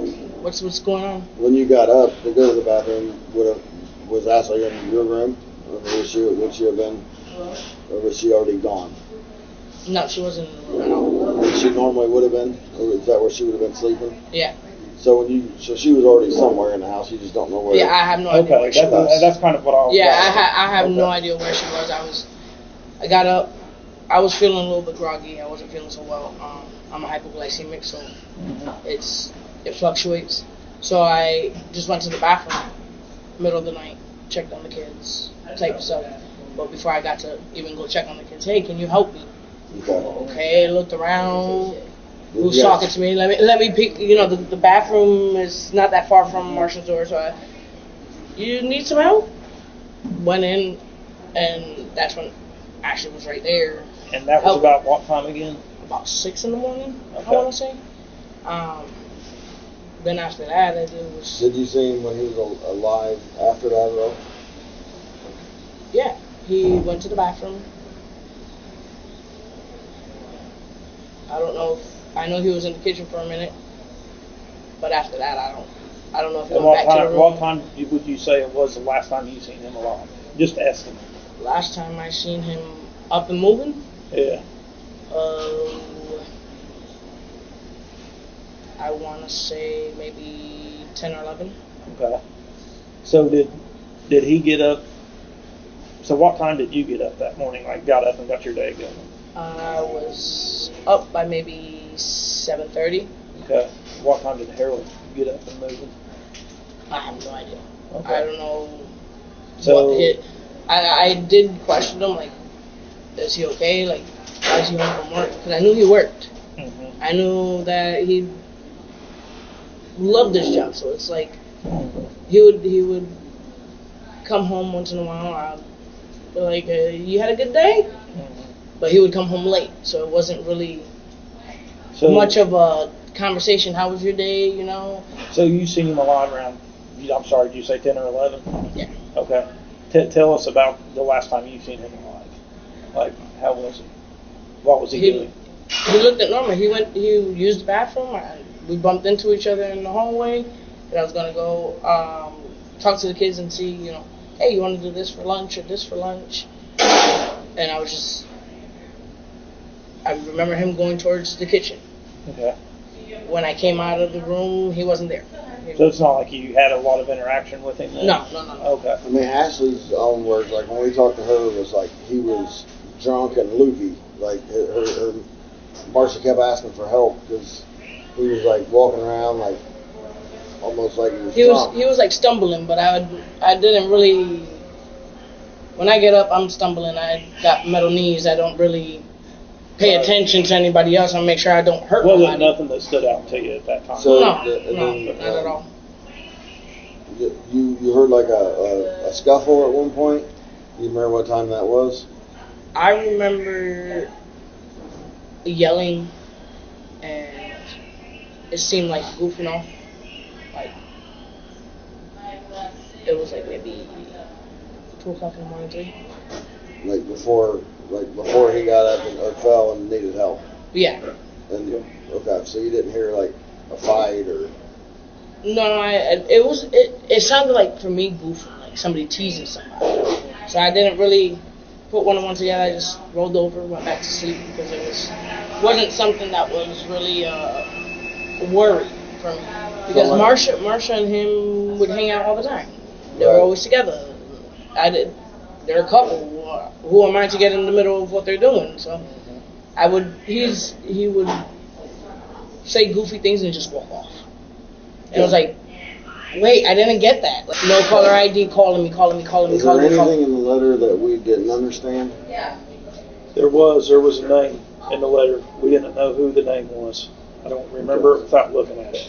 Well, I'm done with any questions. I think we're done. I would like to ask you maybe about that. If there's a letter, do you mind? Was that going to set something off in you to see that letter? No, I'd want to see the letter. Okay. Detectives show letters Ashley Jones wrote that were intercepted by corrections staff. In the letters, Jones arranges the details about a hit she's taking out on Ashley Nieves and her family.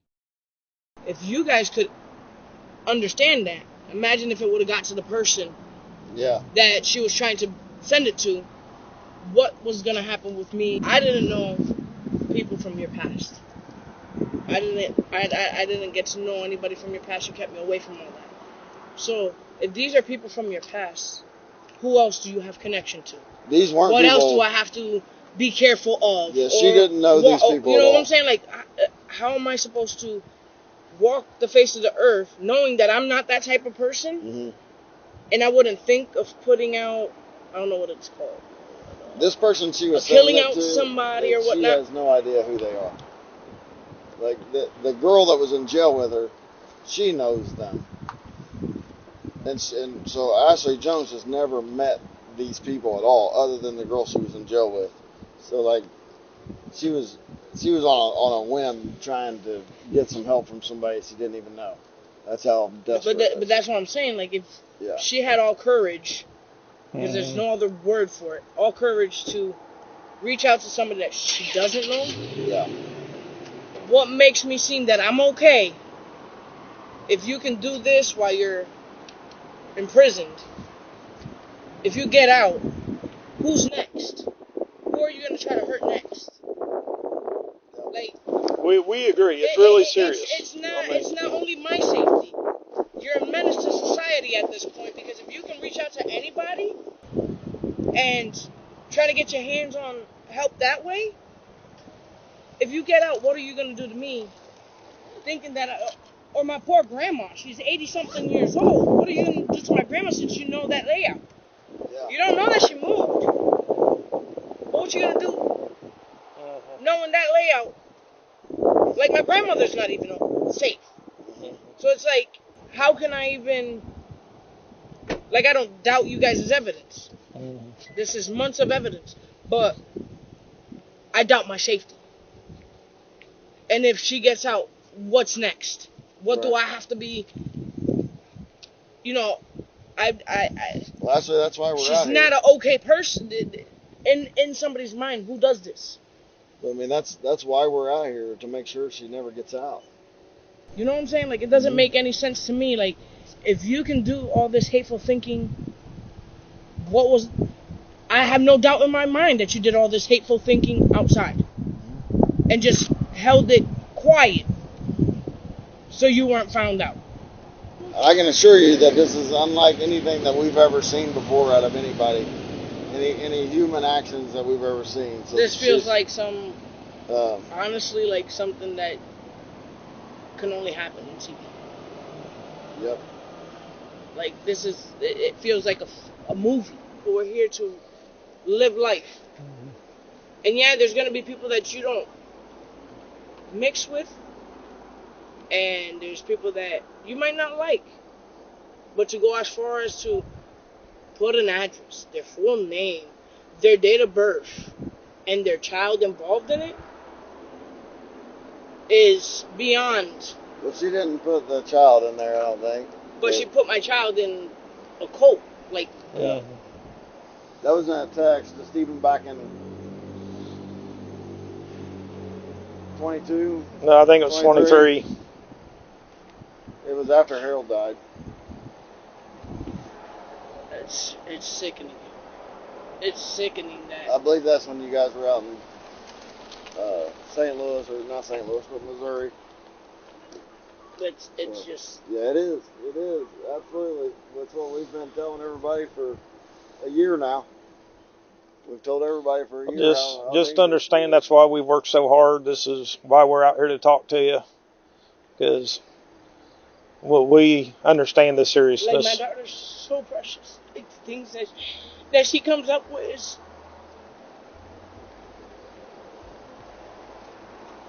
Like, I sit there and I play with my daughter. I take care of my daughter. I feed her. I take her showers, and to know that you brought something into this world that she's so smart, she's so bright. To think that somebody could just harm that person. It makes me sick, because no child should ever go through that. No child should ever have to be like, this person doesn't like me. When you're a baby, you know nothing. You know what is shown to you, and my daughter's so loving, so caring. Like, I know it says a lot about me, how I am with her, but her as a human being, you want to see her strive, you want to see her grow up, and I know that my dad would have wanted to see me grown up.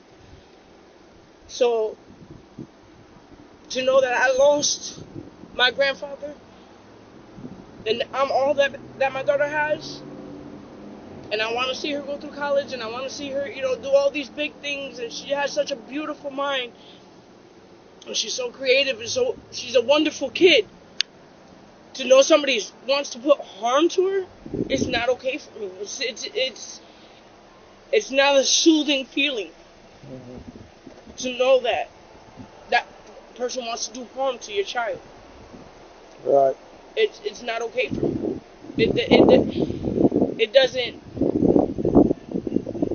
I don't know how somebody can sleep thinking that it's okay to hurt a child.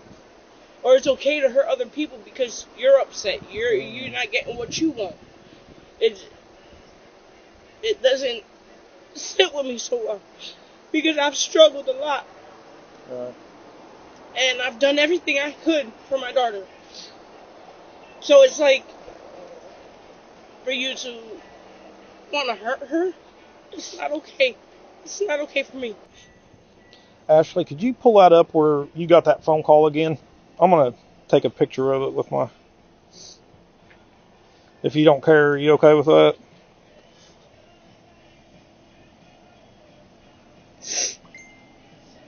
Hold on. Okay. And that's when I let it go to voicemail because I picked it up here. Did they say anything to you on the voicemail? No, you can ask them. All they do Okay. is breathe hard. Okay. All they do is breathe hard, and then you hear like this weird, like, I don't even know what noise to call it. It's like a weird, Okay. like gasping for air. It's weird. Okay. All right. Well, we appreciate you talking to us. I've had either of them answer it to see if they would say something, like besides, breathing into the phone. So we're like outsiders to the whole situation. Right. And so we figured, well, what if we answer a different voice? Maybe they'll say something and kind of incriminate who they are. But never nothing. They just kind of hang up right away. And you said the one time they said this is New York on behalf of Ashley. This is New York on behalf of Ashley, and I was like, New York. New York what? Like, Okay. police department. You know what? New York what? What Like, are you anybody talking can be called about? New York, Boston, Brooklyn, it doesn't matter. But it's like,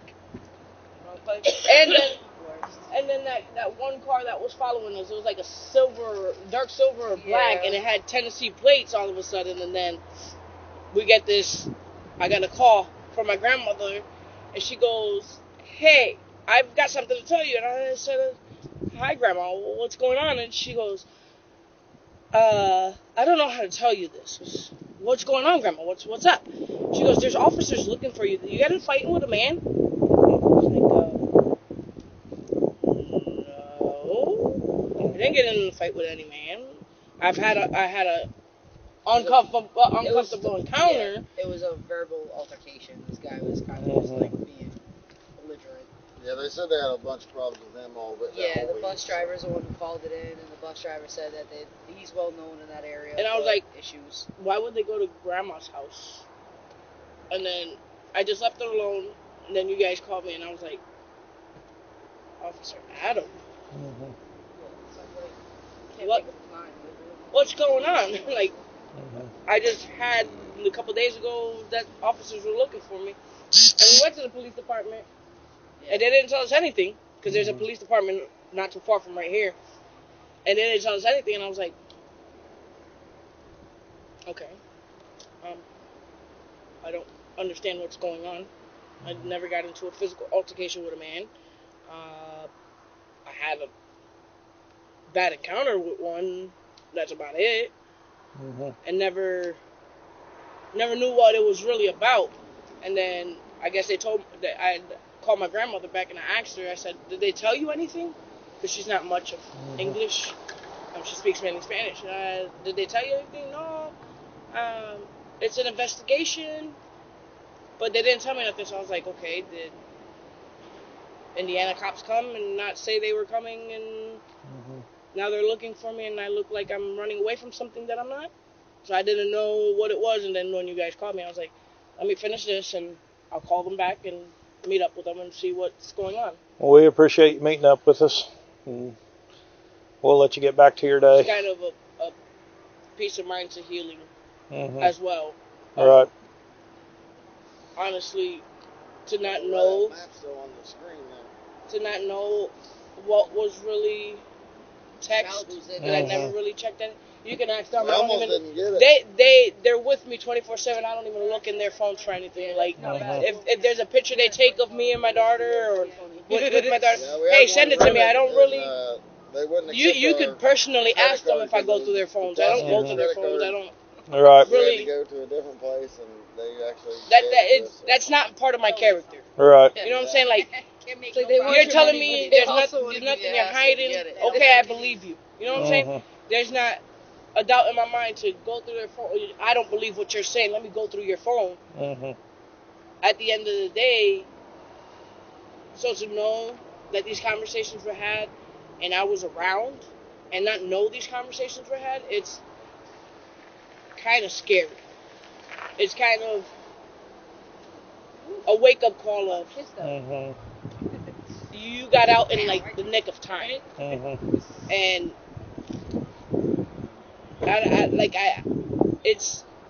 it's healing, but it's scary all at the same time. Right. So it's like I basically got to process this and know the evidence is out there. Mm-hmm. And she did these things, and now she has to answer for them. Well, if you happen to think of anything else, I'll call you guys. All right. I'll definitely call you thank guys. you. Nice to meet you. It was nice meeting you, and thank you so much. You're welcome. While Ashley Jones is held in jail awaiting trial, investigators receive an explosive tip from her cellmate, Anita Easley. Anita claims Ashley told her that Harold wasn't the first person she had killed, and that she had made a list of people on the outside she wanted eliminated before they could testify against her. Police arranged for Anita to wear a wire to see if Ashley will incriminate herself further. You did good. You stayed calm, what I could hear. You did So good. there was a little bit of a hang up at the beginning. We couldn't hear anything for like the first 5 minutes. So I don't know what happened there or if anything. We didn't really talk. We Okay. was trying to figure out why she was locked down. And we Okay. played it off that, because I did have a razor. And you did great. That whole thing, you did great. I'm glad we said that. I mean, it's like, look how tight we had it. Yeah. And this right here. That's good. I think they probably wanted it For right now, I know. unless you just want to hang out, it may be a little while though, but it's up to you. If you want to hang out for us to get done, if you want, that's fine. Or if you want to, You want to just call me when Sure. you're ready for her Hey, to go you back? let the enable back there. So then Oh. you need to disable. Okay. thank you. Thank you.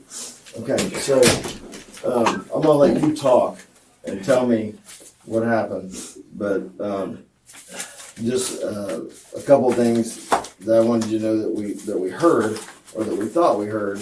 And I just want to make sure that there was a high-powered rifle mentioned and maybe 2 shots to the neck. Okay, right here. She said, can your people get guns with scopes, high-powered rifle?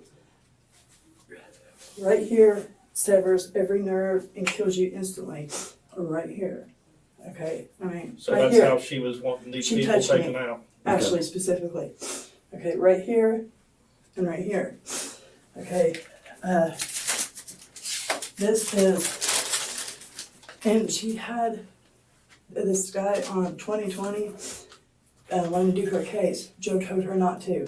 While I was up here, she called him, he didn't answer. Okay, this is Stephen White's mother. This is her handwriting, not mine. So she wrote all this? Yes, even prayer. These guys are in F-Pod, okay? This is her Facebook account. This is so I can stay in touch with her. She wants me to find him. She wants me to find her pro bono. Okay, Michael. that's number 2020. She said it's her grandmother's mom's apartment. But if my black Ram truck is parked there, it may still have Indiana tags. She did is look for apartment with black. This is the layout of the apartment building where she's wanting them to shoot. Because I told her about the driveway. Who was she wanting her to shoot? Ashley Nedez, and she was to take out the little girl. I don't know if you guys heard that. Okay, well, it should be on the other one. Yes. And then she was, when she would whisper, she grabbed my leg like 5 times. So I kind of, I didn't want her to grab that, but I leaned in. You know what I'm saying? Okay. So, I did the best I could. You did good. so what does she want you to call the 2020 guy for? To see if he's real or not. Okay, but he's not on no. Did she- He's not her, no. Okay. So This is my to-do list. This is a prayer list.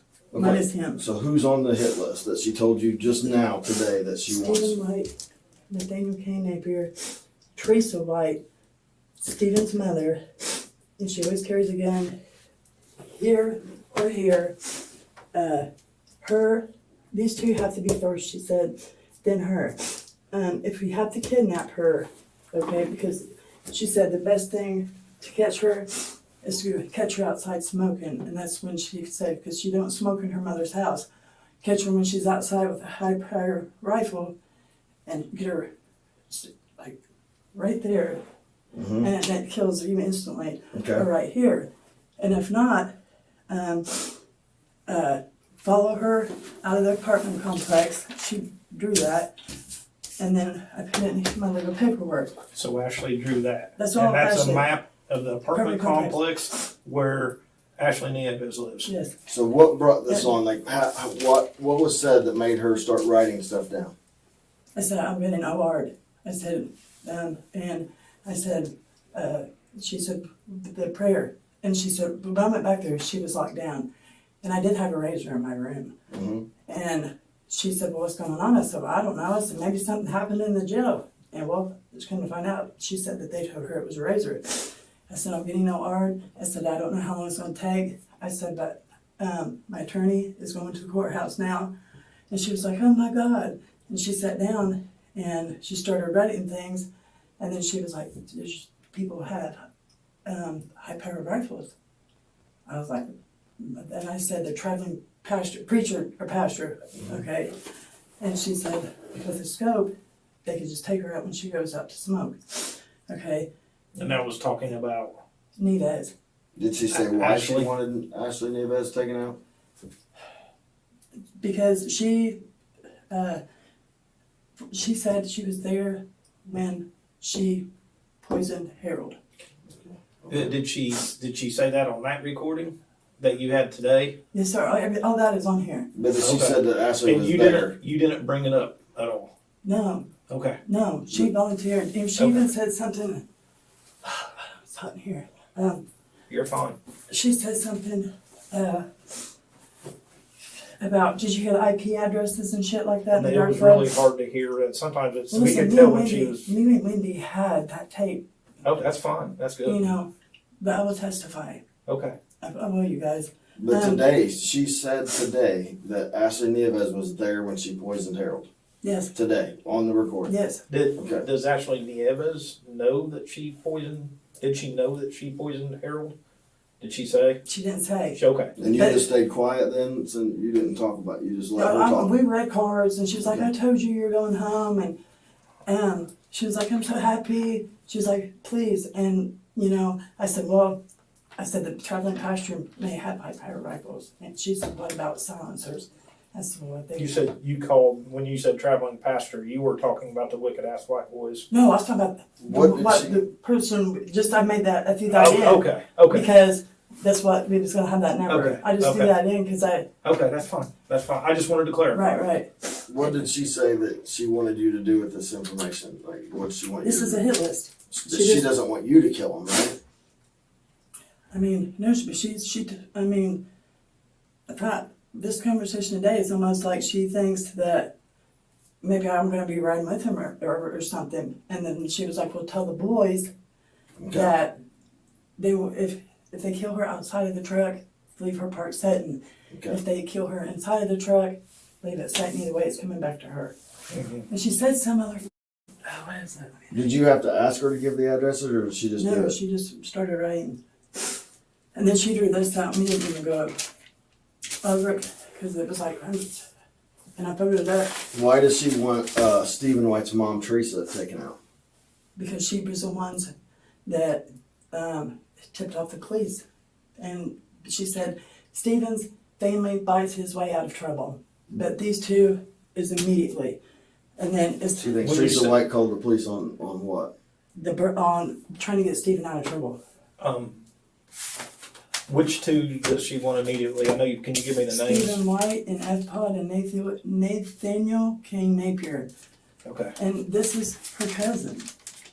Okay. Okay, and she did say something about, but it wasn't nothing, I'm trying to think of that. And she said that she ordered that shit, off the dark web. And she... What stuff? And did you hear about the 7 ounces? No, we couldn't hear. Okay. It was 7 ounces is all it took to kill Harold with the ethanol glycol. She said that? Yes. I mean, but you didn't ask. No, and I said, well, how did you know it took 7? Because I didn't want to, I just did what I said, how did you know it took 7 ounces? She said, body mass, everybody's different. I said, so I said, what would it take to kill me? You know, she said, probably 3. I was like, how do you know that? You guys haven't heard that, huh? Yeah. So, but when she talked about, was it? It was just real short. Okay. I didn't even, but she said something about Peach. But anyway, her IP address, which I don't know, I'm telling you guys, she's very smart, but she was like, they. And then she even said something about the detective in court, what he said, but she says she bounces her IP. And she said her mother trained her to be this person, since she was 5 to 7 years old, to kill people.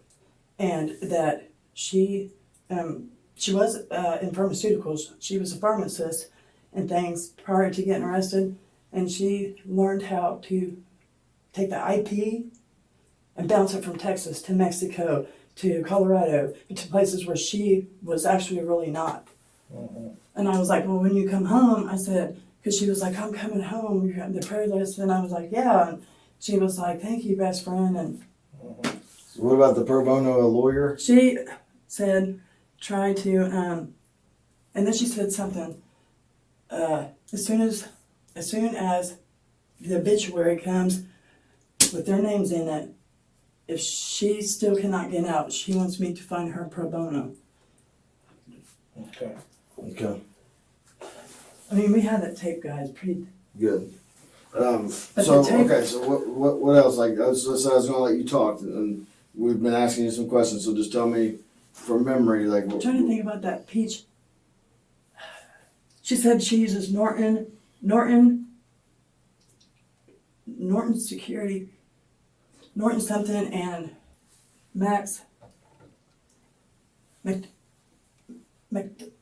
Macintosh, something with the M, and that's what bounces her IP from the dark web, which is where they purchase that stuff besides the ethanol glycol, and that was the ricin, yeah. or did she make the ricin? She made the ricin. Foxglove.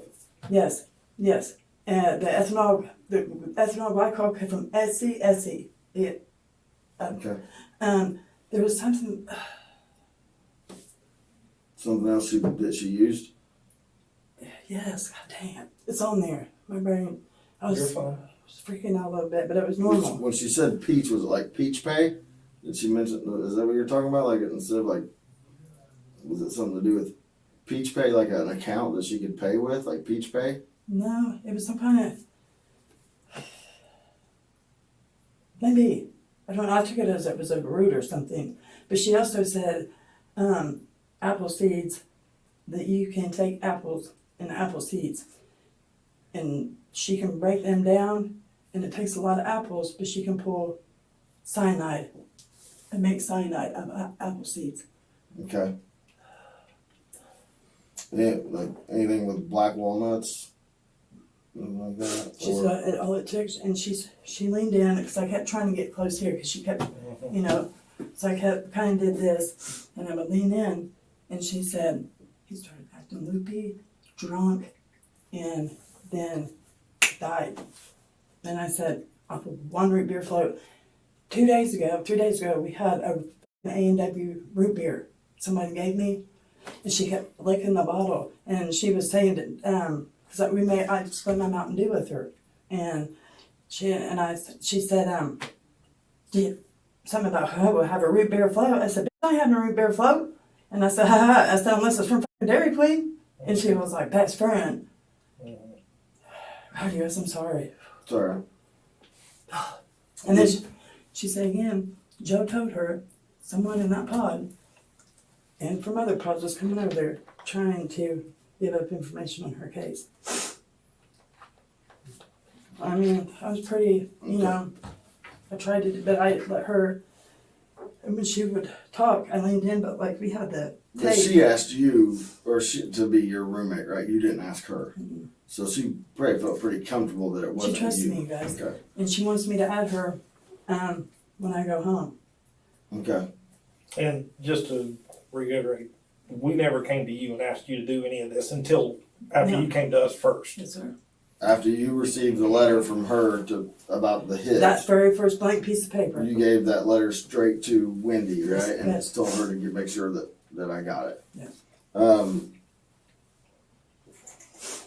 She say anything about any other kind of seeds? Any other thing like pong pong? You ever heard of pong pong seed? No, but the peach something. I don't remember. It's on that. And the peach was something to do with a seed. It Pretty wasn't sure. anything to do with like a payment method. I don't think so. Okay. And she said, and then I did say, when she said, can the boys get rifles or high-powered rifles? I said, you don't have any? And that's when she said, no. The sheriff's department took the 4 my mom gave me. And she said that her height, brown-headed sheriff said, once I get done with this, I'm going to be fucking cheap, or I'm going to get a promotion. She said all that on there. Okay. And I just tried to say it, and I was like, best friend, I'm going home. So I'm getting ORD, I'm medically frail. I said, and she was like, have you called anybody yet? I said, well, it takes a little while for the paperwork, and I said, I'm not real sure, Does she want you, when you contact her, or she wants you to add her, is she wanting you to add her because she's wanting further instructions, or she's wanting to give further instructions, or she's wanting... I think so. Okay. Are you going to add her? And if you guys tell me not to, no. But if you do, it will be only through you guys only. Okay. Well, if you're going to add her... I'm not going to. I'm just saying, if you're going to add her, thinking she might say something else, and that's going to... she will. That will Be more evidence. delay us wanting to... Charge her. Yeah, Okay. and talk to her. Is there a way? Is there a way that I can call you or get a hold of you when she knows, like when she's being charged or I when can give she's? you my phone number as soon Okay. as I can. I don't know the other one, but yes. I just want to make sure there's a way. And I want that- your number, please. Okay. So what's the way?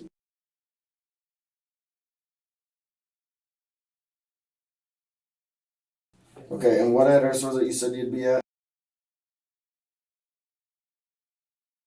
I can give you his phone number. In Columbus. But I'm not gonna lie, it's Assurance Wireless. I haven't used it in 2 months, but I'll know as soon as I go in there, it should be on. I want to say if one of us called and he answers. I have a burglary pending on my house. I did with Officer Settles. They robbed it at him. They went out there and fucking robbed it. Michelle Breedlove and all them. That's no lie. So he just thinks we'll be talking about that. Yes, the break-in. And I can give you his number that I know is. So, tell me just a little bit, just for the record, when Wendy took you back there, just tell me how you ended up in the cell and who was in the cell with you. I mean, we know, but we Okay. want it on the record. Okay, I walked in. She was locked down.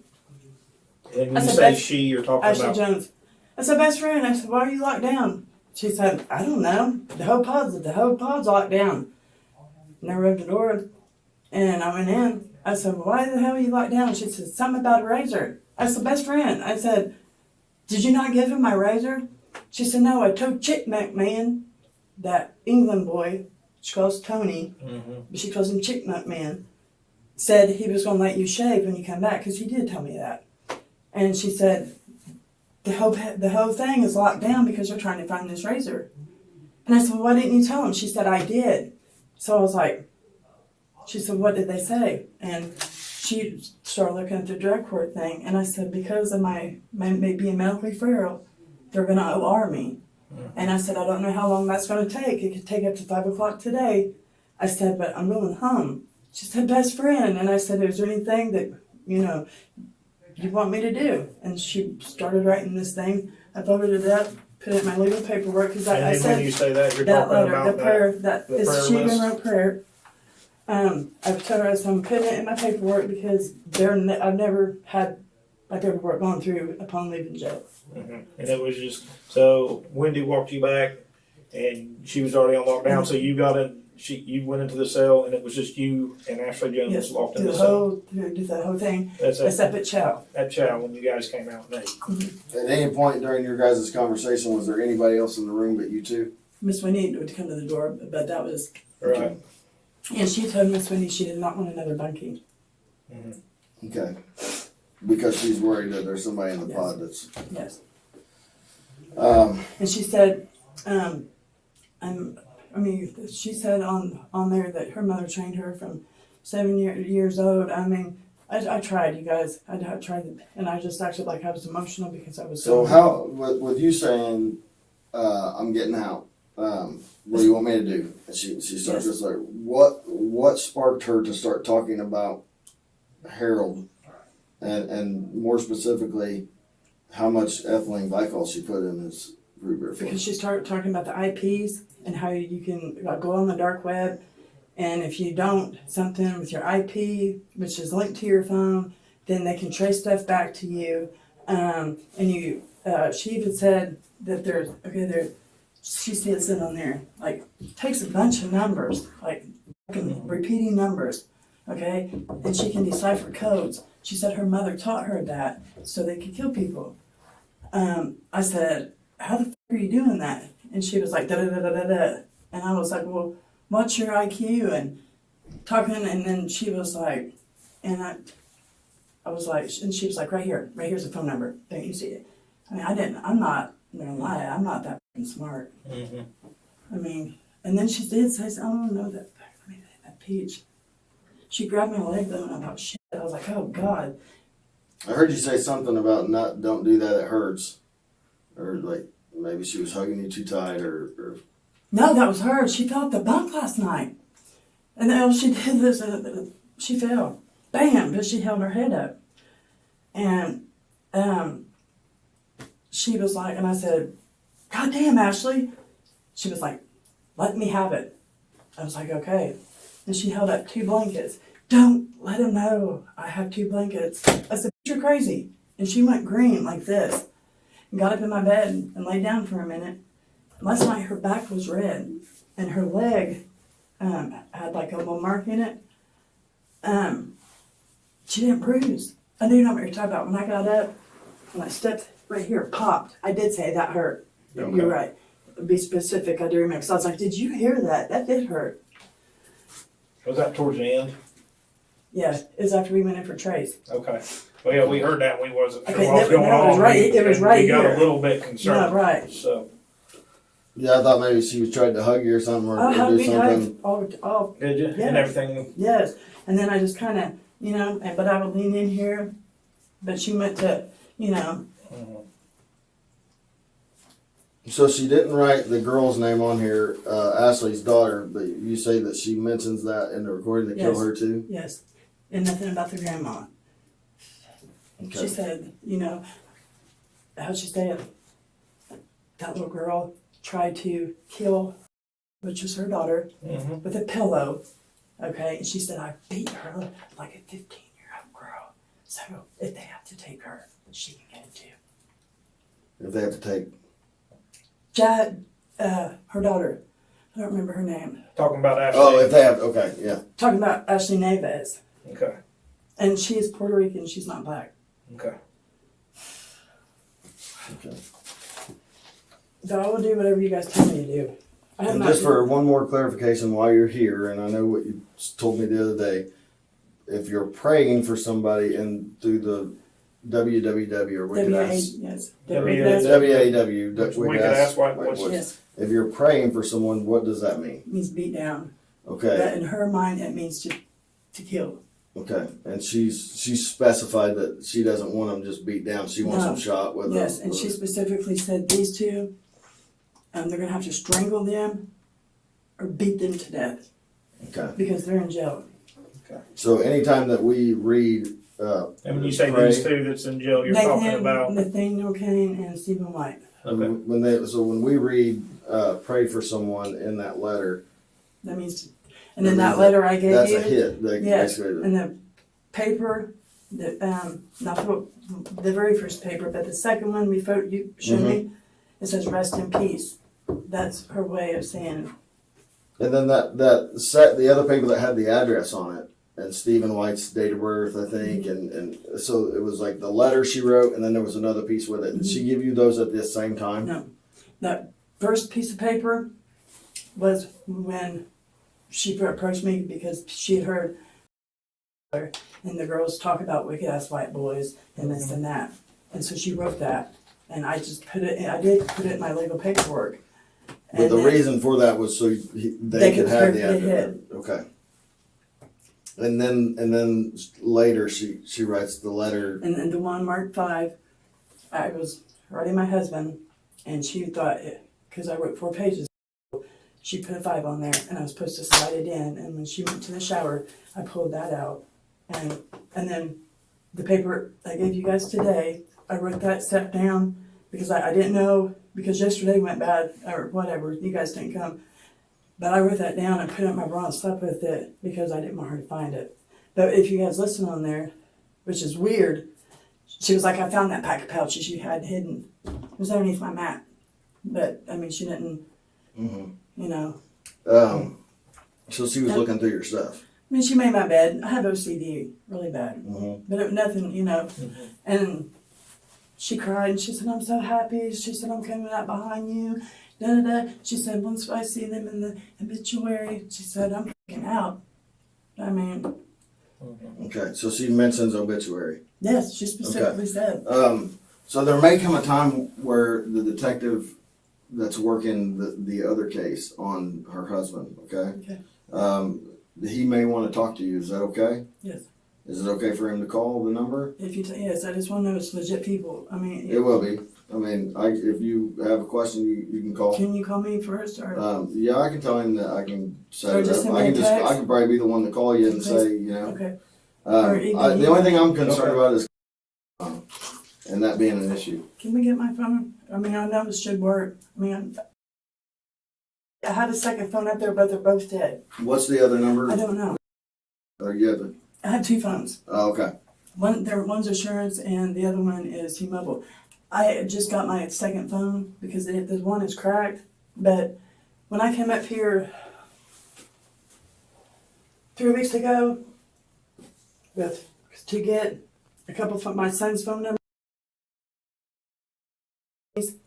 we had to charge it in. It was 4G. It was working. So I know it will. Do you have an email address that you check? Yeah. So you can get email? Yes. If I sent you an email, would that be better than calling? No, I mean, I'd rather you call me so there's no. Okay. So the only number that you know is. But I will give you the other one if we can put it on Okay. charge. Well, whenever you get somewhere, if you just want to call me, you can. Okay. And I can have your number. Yeah. Yeah. And if anything, so tell me, do I stay in contact with her? Do I add her? I'll have to talk to the prosecutor and see what he wants. We may have enough. So. Yeah. We may have I would enough. hold off right now Okay. until you hear. Until you I hear just want to from us. ghost her. But she said, you do you. Because I told her, I'm going home to my house, which was robbed, you know. And she was like, and we started talking, and I said, I get to see my mom because my mom's in bad health. And my son actually ripped my ass because I had approached him, and he worked at Amazon and in Kentucky, and wanted him to try to get put in the books from Michigan City. And my son went slapping off on me. And he told him no, and he quit and came back to Indiana. So I'm going to call him to come get me. What was you talking about the Bible, her putting in a Bible? A picture she drew me. Okay. Okay, so it wasn't nothing to do with the prayer list. You can go look. Okay. So she didn't offer to send you any pictures of these people? It's on her thing. No, I can have her. I mean, No. We heard I that. thought she was black. Talking about She's- her. Divas. Okay. She has her on her signet. But But she knows that you've seen it. She's getting her widow's pension. She's got a rental property in Colorado. Ashley Jones. Ashley Neves is keeping that money. She's keeping her widow's pension and keeping her daughter's money. And she just ghosted her 3 months ago. They quit talking to her. And she's got that truck, and it says, may still have Indiana tags. It's a black Ram 4-door with all-terrain, something big tires. But she's just letting you know that so it'd be easier to find her. Yeah, and she said it still should have Indiana tags. Okay. And this is all her handwriting. And then she did this because she just, and I photoed it up and I put it in here. And she said, I love you. You want this? I love you, but I'm so glad you get freedom. I had fun and thank you for helping me heal. I love you forever, and I bite on that. Okay, you'll hear promise. It's when she takes her pinky and my pinky, and we buy her thumb. You guys, Okay. you want this? Sure.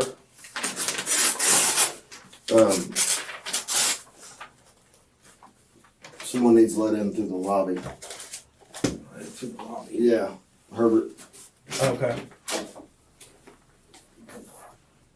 So this is what you wrote? It's not her. This is her, and she wrote this again when? Right before, probably 20 minutes before I walked out, and when she says I bite on that, that's where, like, she takes her pinky, we did this, and she bite her thumb when I bite mine. It's like a pinky promise, but thank you, Adam. I can't believe she wants that little girl killed. Yeah, she's. And then that. This is my card, okay, and it's got my name and email on the front. So if you need to email, you don't have service or whatever to call or text. You can email me. Can I text you today and let you know? Don't text it. Call Don't text this number, okay? Okay. Only call it. If you text it up, there's Okay. there's a chance I won't get it. Okay. So if you call it, I'll get it. Okay. And Can I if, call you later today? if I tell you like during the call, yeah, you can text me, then we can text, okay? But you can call me on that number, but don't text it, because if you text it, I would definitely won't get it. Okay. Right now. So this is just Get out list, right, bestie, add bestie on Sydney. what's get list out.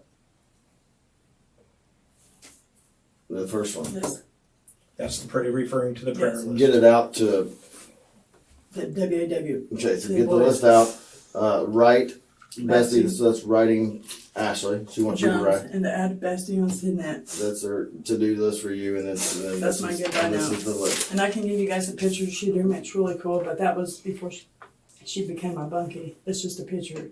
Did she ever? It says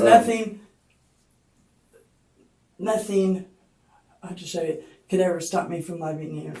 Okay. I mean, she was like, I'm so happy because she did the cards. I don't know if you guys heard that or not.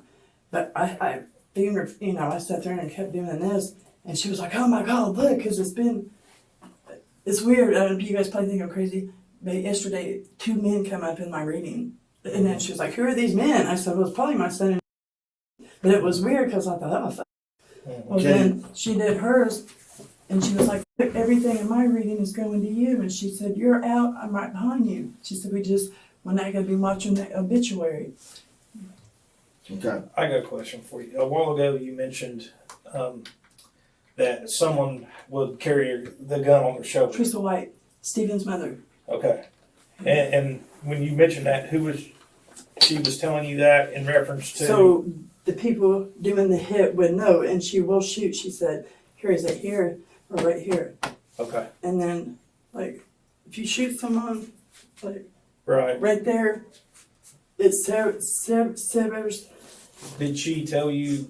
I know. So the map she drew you was for Ashley Nieves. Yes. And so How was she goes out to smoke. So therefore, if they have a high-powered rifle, they can do it right there. But how do they know? How was the WAW supposed to know where to find Teresa White? Because White's Yeah, she put, I think that it's, West Side Auto. yeah. Okay. All right. I didn't see that. Yes, I'm Okay. sorry. It says, I think Terry, That's the fine. address on Terry Road. And I tried. You did good. You did good. Yeah. Yeah, you did good. We're proud of you. You did a really good Thank job. Again, I'm gonna stay clean. what, It's not worth it, you guys. yeah, it's not. It's But not. it's not right for somebody, it just ain't right for her to do that shit and brag about it. It's sick, you guys. I had to sleep with that. She would take her fingers and she would go making the incisions. Yeah. I And know she she would was- put her fucking face off. Can you just She knows how to make a homemade dialysis machine. She knows how to make paddles. I mean, and then at the end of one of the conversations, she was like, and that's how we make the weed tinctures. The what? The weed tinctures, like that, weed. Mm-hmm. She's very smart. Mhm. I said, well, you need to beat your case. I said, are you going back into that profession? I haven't really thought about it. She said, she thinks she's going to put a lawsuit on this thing. But I'm telling you now, just for the whatever, she said told that somebody back there was trying to get leaking information out, not to talk to no one. So I told her, I said, Ashley, I said, I said, a snake sheds its skin to become a bigger snake. I said, but we shed ours to become a bigger one. And she said, we're going to win this game of chess. And she said, since she was 7, her mom has trained her, that's fucked up. What was she talking And her about? eyes, I mean, you hear me saying you're shark-eyed. People's, man, they go big when she starts talking about killing people. And then they go pinned up, and then they go big, and she just, I mean, it's fucked up. Yeah. What was she talking about when she said, I learned that in a legal state? Something about marijuana in legal state, and then like she was whispering, and then it kind of was a little bit. No, loud. in Colorado, weed is legal. Okay. But it wasn't anything to do about any of this? No, Okay. no. Because I'm telling you, she did talk about the ants, she talked everything, but she is going to say that the evidence they have, okay, and she hasn't even seen it, any of it is, she's talking about weed, and Yeah, I think you mentioned that the other day. yes, and that's her, she's gonna shit you guys, she's probably gonna go psycho, so be ready, because she really is a fucking psycho, and told her that Stephen called her a psycho. Is there any reason why Stephen would call you a psychopath? And I think I called her that with you. It's just weird. I mean, Are you gonna be safe? when Yes, you leave I here? promise. Yes, I'm gonna call you. Yes, Okay. I promise. And If you would, listen, yeah, let me know how it's going, and I'm gonna go to the and house. everything's good. I haven't been there, and it's poor. But and if you wait until like Tuesday, because Monday's the eclipse, so it's going to be a really busy day. If you wait till Tuesday to give me a call, I'll try to have that set up by Tuesday. Okay. Sometime for you to talk to that detective. But in case that doesn't work out, I was just kind of curious about some of the stuff she said about. Can you just kind of tell me about what all she said? she said she used insulin on him. So I want to clarify. She didn't say not this today. today. No. Okay. She used insulin on him, and he is cremated in Scott County. Her mother She used insulin on him to what? killed him, Okay. and she got life insurance, which is in her daughter's name. And that, because the other day I didn't know his name. I said T, remember? And it's Jones this is weird. Jones is Stephen White. Okay, Teresa White, Stephen White's mother, is her cousin through her family. And then her husband is also Stephen White's cousin. Okay. And at that time, I didn't know that Teresa White was also her nanny's name. Right. So, Yeah, it's odd. but she is very upset because she was the mastermind and she did all this, and her mother was turning on her. Did she say she killed? Yes, So she said she killed, yes, and only insulin, or did she say insulin. She didn't say the ricin or anything else that she did? No, maybe she did say ricin. Okay. Ricin, because you can't detect that. And insulin. Because Right. insulin, whether you're diabetic or not, kills you, I guess. But she definitely mentioned that she killed him and that she got away with it. Yes. Did she She's mention that killed, anybody tried to according to talk to her her- about it? No, She didn't say anybody's. no. And she said the only reason why she got called on this is because Stephen White got greedy and took her mother's 1-carat diamond, which had sapphires on the side of it, and a flash ring, but he was only supposed to take them. And then, And she didn't say that on the tape. She told you that prior. yes, Okay. then they had talked to you. Okay. But I mean, she told a lot today. Okay. I mean, and if Alright. something peach, my heart was, and she was like, "Look, I'm excited too." I was shaking, but I was more calmer back there is just my anxiety. And It's the like, peach was, whatever she used, peach was used on Harold? I'm thinking it was like maybe, I don't know. It was used on somebody. Yes. Because she ordered the foxglove and the ethylene glycol. No, she got the ethanol glycol from a chemist boys or something. Kim Boys. That's it. And she got the fox glove from Etsy. Okay. Etsy. Okay. Yeah, that was on. You said the dark web also, right? Or That's she uses the dark web. And then she told me in deputy, remember I told you she said she had bones buried and she killed someone. She told me about keeping that man alive, making her own dialysis and feeding him to the pigs. And she's a witch. And she was supposed to, Ashley Neves had her daughter. Okay. She sold her daughter. Ashley Nieves had, which. Ashley Jones's daughter. Okay. She sold that daughter. Her daughter. Ashley Jones sold her daughter to a family.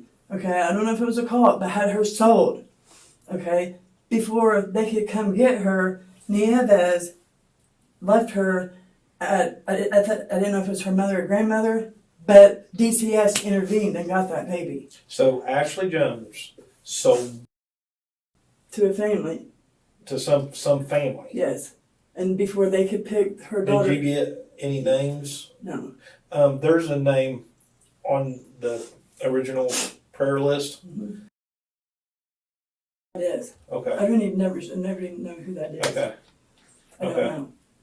So you don't know if that's who that she may have sold? Very possibly. And it said Florida, if I remember right. Yeah, I think something to the effect that and his wife stole money from him and lied to him, abused him. Yeah. But, and then she just told me about Nieves' daughter trying to kill him with a pillow. She said, I beat that 15-year-old. And that's on the recording. Yes. She said, so she's got to go. So if she's got to go. Yeah. So basically if she gets in the way. Yeah. Don't leave any witnesses. She said that on there too. Okay. Does she say she misses her daughter? Does she like to talk to her daughter or anything? Or? She's had one video visit with her daughter.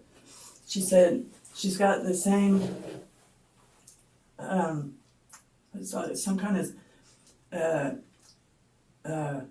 Which? No, where she's just, when Ashley got arrested, she just, I mean, she emotionalist. Yeah, yes, and just recluse, but her daughter is showing that behavior in that video visit. She said, I don't like that. But her grandma follows, she's the one that told her Nathaniel just got 3 years. But her grandma, also Teresa White. Ashley Jones's grandma. Yes. Doesn't know how, to follow my case. She just sees things. Mm-hmm. Did she say who dad was? Okay. And I said, well, and I did say, because she said, she's Puerto Rican. She said, you remember what she looks like? And I said, yeah, she's black. She's like, no, she's Puerto Rican. I said, well, that's funny. I said, I'm stupid because I thought she was black. She said, everybody does. She was there when Ashley Jones poisoned Harold. Okay. All it took was one root beer float. And she said, because like I said. And she just volunteered the information on how many ounces she gave him. Yeah, 7 ounces. And she said, the only difference between the ethanol glycol is the color. And that makes antifreeze. She said she went like that with ethanol glycol and she knew what was right. It was good. And I said, well, didn't that kill you? I mean, because, I know if you put that shit in for an animal, it kills it. Mm-hmm. She said, that's why she used the ethanol glycol. And she did also say, day before yesterday, that if they hold off on exhuming the body, Harold's body, that the stuff she used is still in him, something. But if it would 2 more months, which will be almost, it would be a year, that will be out of him. The ethylene glycol? I don't know what she was talking about. But whatever she used to kill him would be out of him. So if we could get them to hold off on exhuming the body. No, yeah. That, It would be out of his system. that it would be out of Harold's system. Yes. And that we wouldn't find anything Right. if we tried to. That was the day before yesterday that she said Yes. that. Okay. Yes. And cremated per his wishes. So did she tell you that before you came up here and talked to Adam, or after? I had talked to Adam, And and then the next day, she told you that. yes. Okay. So when she said he's cremated, did she make any comment about like a good thing he's cremated? Like they can't get anything from him, they can't exhume Yeah, him? they can't pull that body. Okay. I told her that he and he hasn't even went over her depositioning, and she said it today on there. Over her discovery? Yeah, Okay. because he didn't want her taking the pod, but she said that he's going to, she said it starts with the D, and I said deposition, debrief, what? And she was like, something like that, and I said, just deposition of character, that's it, she said. They're going to try to make him look, because of his record. When you say him? Stephen White. Okay. Because his mother has money. But they're going to try to make Stephen. Yes, but you know, he said it would be after summer that they're taking it to jury. But she said this has to happen like ASAP, and then this, and that's when I said, you'll hear me say, well, Debbie has a traveling pastor or preacher, or whatever I said it. I think I said both actually. And she was like, and then she was said, do they have guns? I was said, not usually, but I mean, they, you know. Did she ever offer anything as far as money or anything if it gets done? No. She's pissed, so pissed, because they're taking, Harold's family sued her for, is taking everything from them. That she got a thing in the mail that her car, she had a 2020 Jeep Cherokee, and all she got for the murder, everything was $4,550, and she's pissed. For the murder of Harold, off of a prepay account or PayPal, okay, or something. Mm-hmm. Okay. And they were supposed to take the guns out of the safe, and she mailed the key to Stephen White, Mm-hmm. and had all this. And you'll hear her say, okay, you will hear her say, since I'm leaving today, she's going to marinate. And that's my word, because when I think of shit or I'm trying to read, I call it marinate, okay? So she took my word. I'm going to marinate and mastermind some things for when I come home, meaning probably she's going to kill more people. But then people that I told you, they're in deputy, their bodies, their bones. She didn't tell you exactly where though? No, she said we'd have to take 4-wheelers. But she said that her neighbor had pigs, and she fed it to him. Where she used to live? So she used to live in Deputy somewhere. Okay. She didn't say how long ago or anything like that? She's been killing you guys for... Did she say anything about who the guy's name was or what he did? No, he raped her. He raped her. And then... Did she file a report on that? No. How long ago did she say how long ago this happened, or? She did. I mean, if you guys decide that you want me to try to get more in writing, because I feel like she will write. Yeah, well, you're... You just let me know.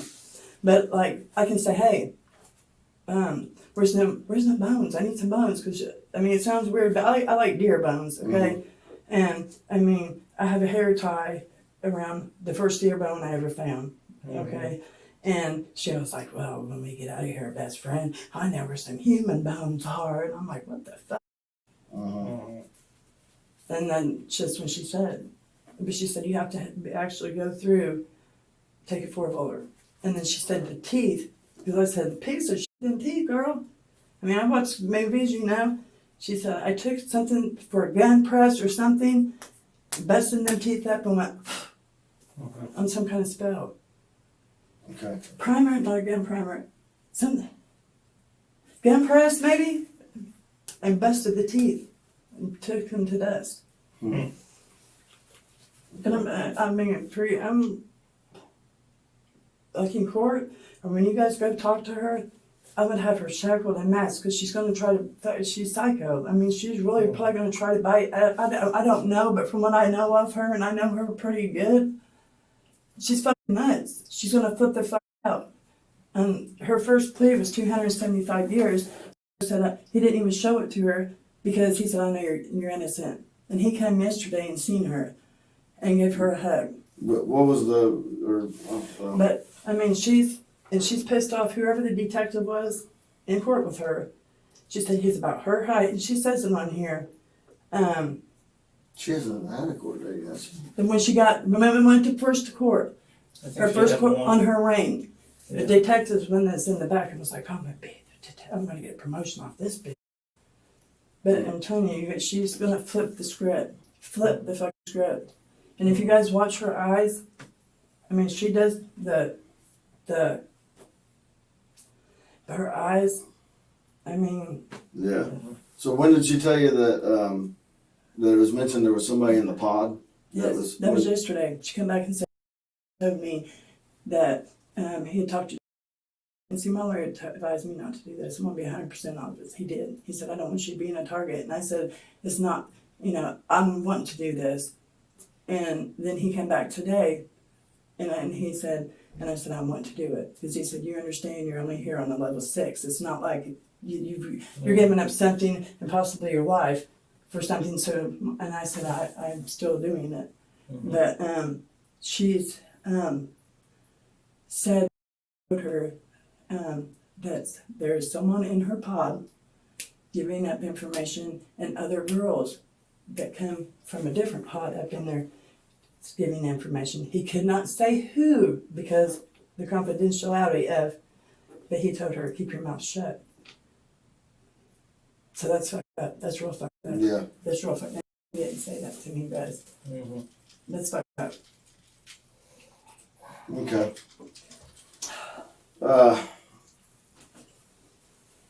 Is there anything else that you can think of? And if you do come up with something else, you have the number to call me. Okay? I would like, maybe to check with that detective that's working the other case. You know his name? His last name's Bennett. I know that. But anyways, is it Richard? I don't think so. I think it's Mike, maybe, but I don't want to say that for sure because I'm not 100%. You'll call me first. All right. Yeah, I'll call him and I'll see if he's interested in talking to you. Okay. And if he is, then I'll have to reach out to you and set it up and. He'll probably want to talk to you. Okay. And I mean, because you've heard what she said about, and he'll be interested in that, and it would help. Yeah. So. And that money, can you guys get that back? And she shouldn't be paid for killing people. Well, I don't know. That's sick. Yeah. And his family, she woke up. You're talking about the 4,400? No, I'm talking about her life insurance on her husband that she got. She woke up with him dead and was playing with her toes. That's a sick motherfucker. Yeah. And now she had him cremated for a reason. Did she say that? Or yes. Is that just what you're Did she say what the reason was? Or? Because, but the dancing when she said there would be no trace of that. But she said, I just had him cremated. Mm-hmm. She's sick. I mean. Mm-hmm. Okay. So yeah, I'll ask him if he's wanting to talk to you, and if he is, I'll reach out to you. You can call me whenever but like I said, Monday's going to be busy. Okay. Call me on Tuesday. Okay. And I'll tell you what he said and when he would like to. My number's on that card. Okay. Tuesday. Call me on Tuesday, and I'll tell you what he says, and that way I don't have to call you. Okay. But you can. Okay. And if I have to, I will. Okay. But I'd rather you call me. Okay. And that way I don't have to worry about someone else answering the phone or wondering what's up. Nobody answer my phone. You call me Tuesday, I'll tell him I'm going to try to set that up. And if he's wanting to talk to you, then we'll just go from there. Actually. Do you have someone coming to get you? No. She knew this. This is not in my Bible. She was going to put it in the Bible and she quoted it. That this is, nothing in this universe to stop me from loving you. You see, that looks like a Ouija board thing. Okay? And that said, you're amazing and one of a kind. I will never judge you, only love you, best friend. Our meeting was written in the stars. She talks about the universe. Mm-hmm. That's why she's always reading these fucking cards. I love you inside and out. All of you. You make me happy and proud to know you're my best friend. The connection I feel to you is like I found someone I had been missing, a part of my soul tribe, celestial family. I'll always be here for you to talk to, laugh, live, and beyond for as long as you'll have me and more. Good times and bad. You want this? Sure. Yeah. I thought, because she photoed it, and I was like, well, put it in my Bible. Well, instead of doing that, I stuck it here. What's good night and bad? I don't And know. bad night? Or? Good times and bad. Oh, okay. When did she do all that? Before she became my bunkie. Oh, that was before she even became your mom. Yeah. And I had it hanging, you'll see it this, I had it hanging by my towel rack in there.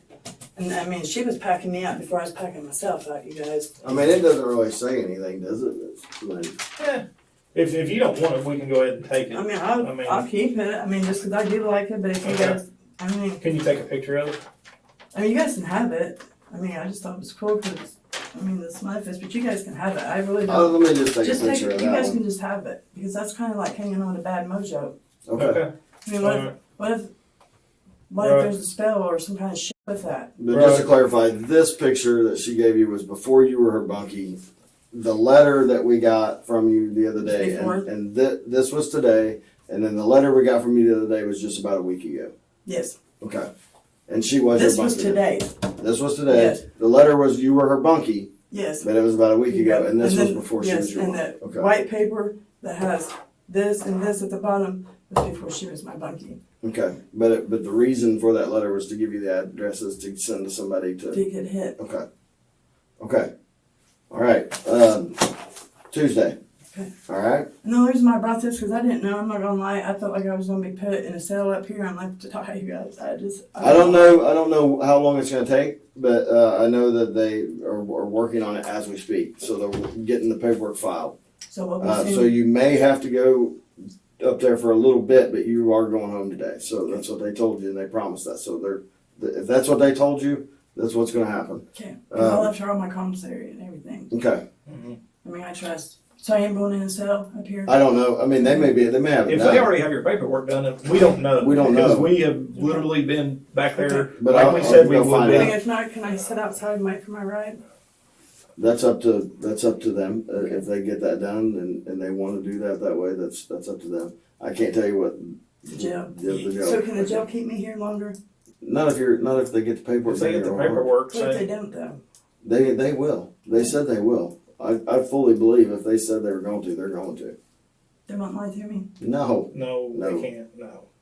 not for this. Is Herbert not here no more? It He's, might be. I believe he is, I just Can we let, find out if it's, yes, we will find out what's Okay. going on with that. will you tell me for? Yes, Yeah. before you go back over there, we'll let you know what we. Just hang out here for a second, and we'll tell them that you're ready, okay? And we'll find go out find out and what's let you going know. Okay, because I really don't know. Okay. All right.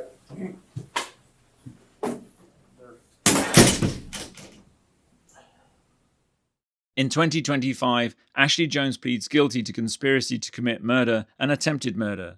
She is sentenced to 50 years in prison, 25 years on each count.